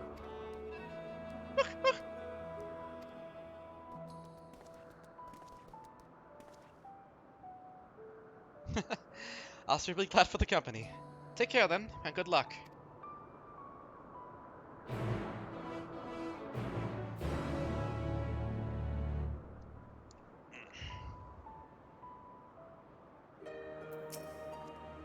So, to explain my plan, it is believed that the 12 were already worshipped during the 3rd Astral Era, when the Elegant Empire flourished. Come the 5th Astral Era, those nations that fought the War of the Magi each took one of the 12 as a guardian deity. This practice has continued to the present day in Eorzea, to some notable regional differences. For instance, each guardians hold Halan as absolute, while Charlenians enjoy a moderate relationship with Daliak. By visiting the various locations in Eorzea and learning about the 12 as they are worshipped, I hope to identify any similarities or differences between them and the beings we encountered. In so doing, I believe she'll draw close to the truth of their identities. For first destination, I propose we take ourselves to Ralger's Reach. The place is a holy ground for worshippers. The place is holy ground for the worshippers of the Destroyer, and promises to yield useful details.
There you are, Damien.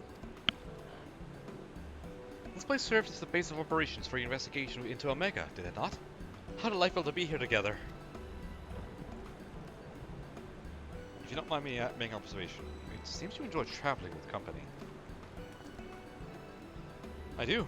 It's something I dreamed of for a long time.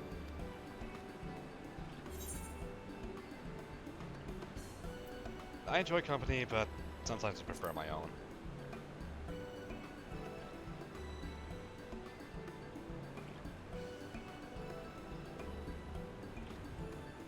Is that so?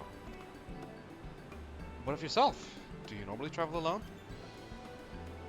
Aye, you might wondering if I prefer to solitude. Not that I avoid people or communities, mind you. As a matter of fact, I've been here before, on a trail of the Phantom Realm.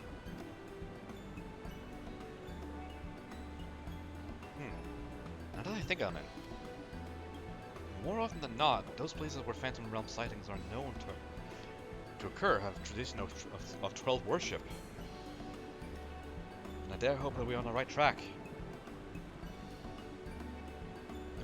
As I'm sure you know, Ralgar's Regis was the home of the Temple of the Fist, the ancient headquarters of the Fist of Ralgar. Raised by the Mad King Theodoric, the temple had laid abandoned before the Alamecan resistance claimed it for its operation.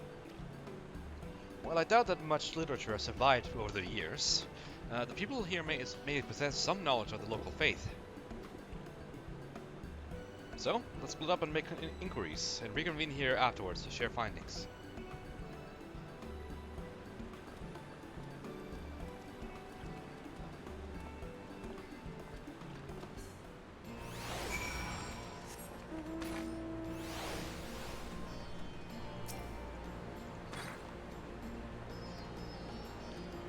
The storm of blood approaches fast, hell's open heaven sweep.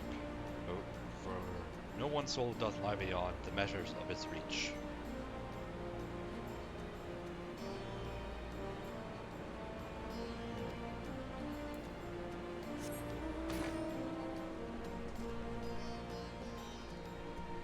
Ah, that was just... It was just a carbuncle, god damn it.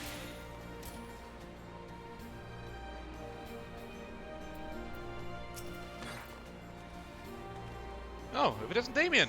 Is this perchance a friend of yours? When he last visited, he shared with me the tales that he heard of on his journeys. And what amazing tales they were! If you have time, I'd love to hear both of your stories. Alas, we're in some haste. We're investigating the worship of Ralgar, and seek literature on the subject. Religious texts and the like. Can any still be found here? Just about all of it's gone, sadly. Destroyed by the Empire, if not the Mad King before that. But we haven't lost everything. The mighty image of the Destroyer, the tales that we share at the campfire, like the legend of our nation founding. We still have these things, and they are a source of great comfort and strength to us in the darkest moments. I see. If you don't mind, I would be obligated to hear your stories this time. Damien, rest assured I have this well in hand. Feel free to carry on as you were.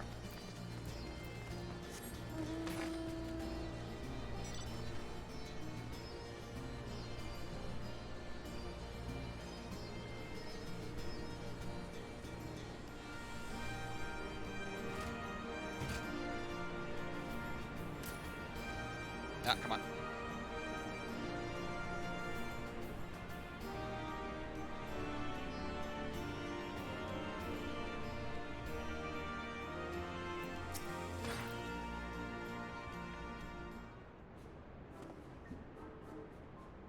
Yes, if you have business, please make it quick.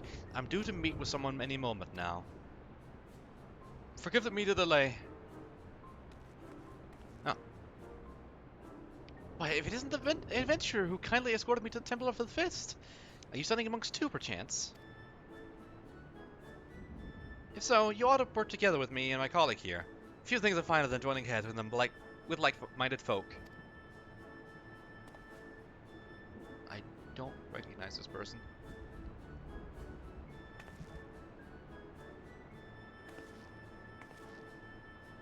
Return to the worship of the Destroyer, you say? Why didn't you mention it sooner?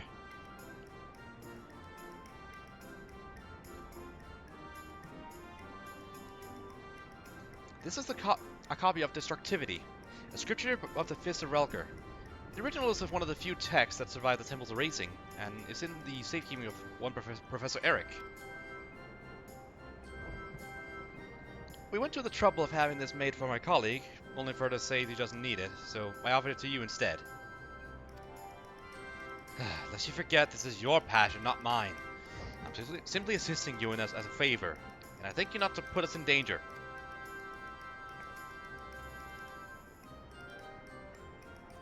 But danger is the crucible which monks temper the body and mind. So sublime monks.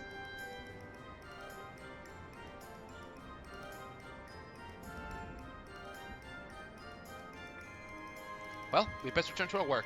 Till next time, adventurer.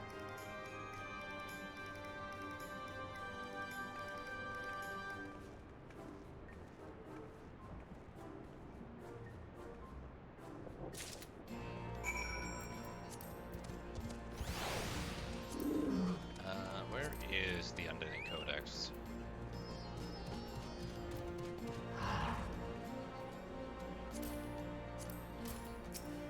Is it a key item, perhaps? Ah, shit.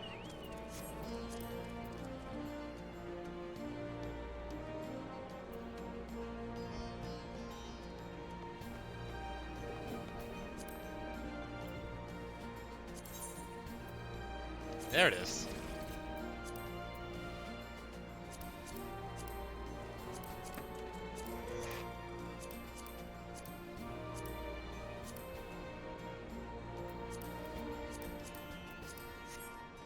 All right.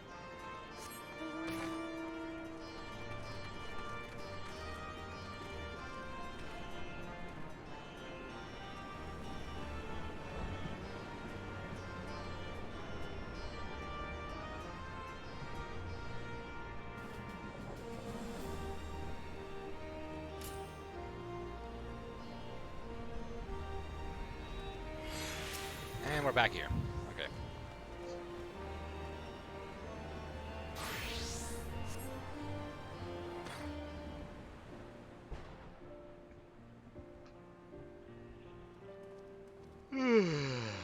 Excuse me.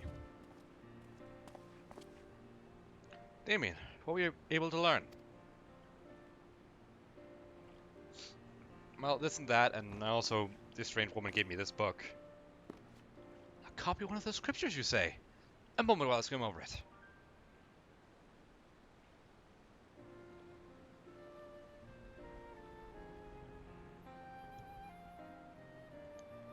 I see. The chapter appears to be a record of the construction of the great image of Relgar, written in a style that suggests folklore was committed to parchment.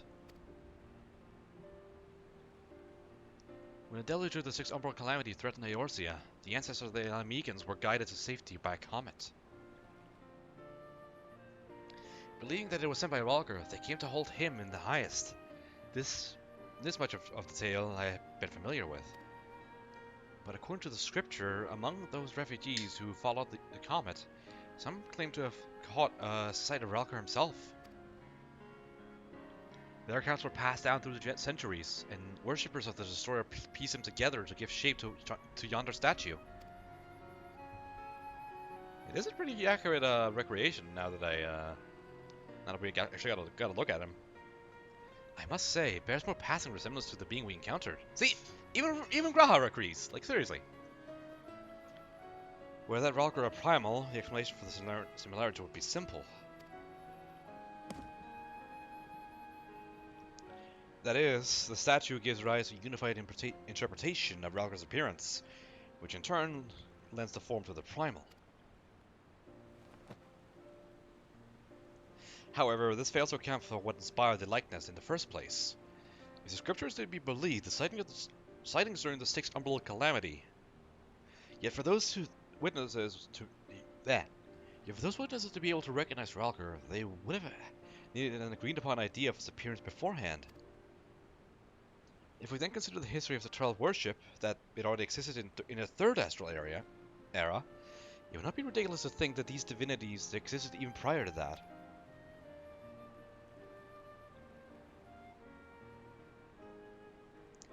So the question is, did these beings rise to the respective face, or both? Or are they primals born of them?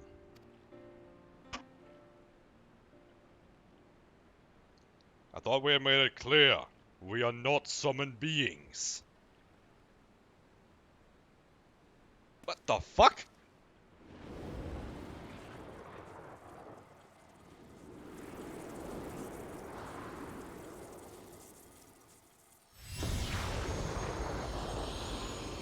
What?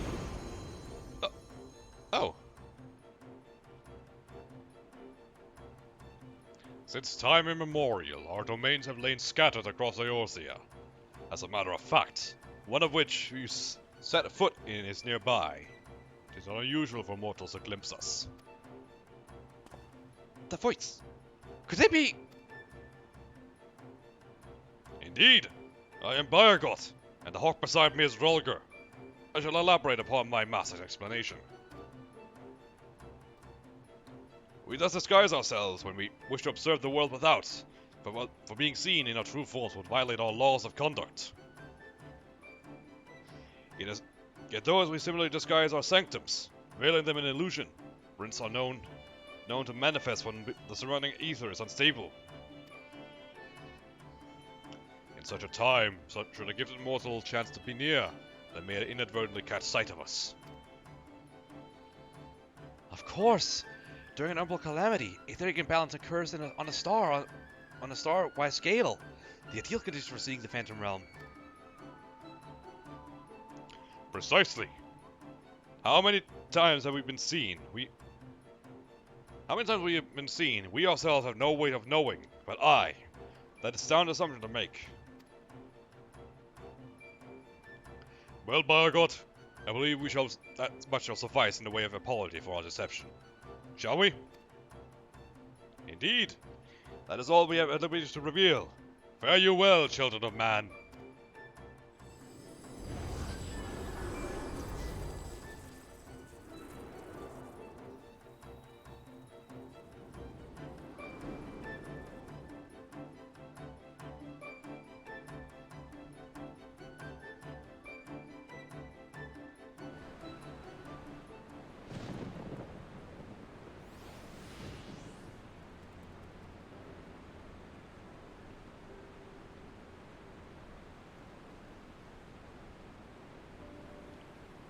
Aside from their reticence when it concerns their identity and objective, these divinities are certainly approachable.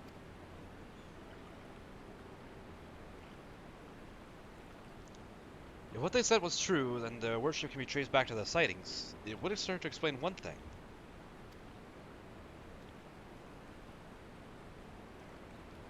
According to my research, in the field of cooperative mythology, Relgar is often observed to bear many similarities with Ramuh.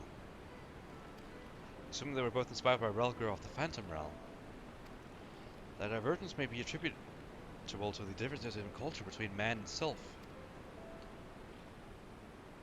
So you believe they gave rise to the prevailing face of Eorzea?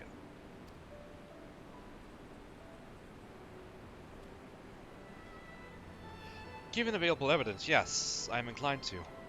Yet none of this explains their presence. How and when did beings of such power come into existence?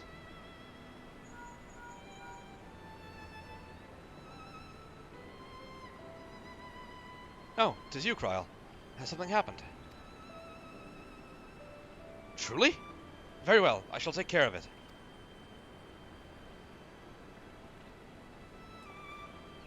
Kryl has recruited an acquaintance to aid in our investigation, an authority on mythology. I must go and receive her at the Sunken Temple of Qorn, where she is currently conducting fieldwork. After a brief tutor to prepare a little something.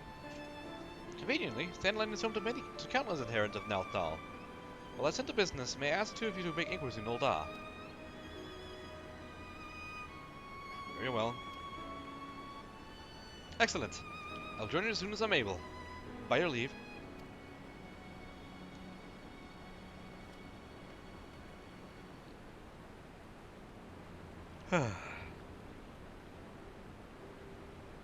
That boy just can't sit still.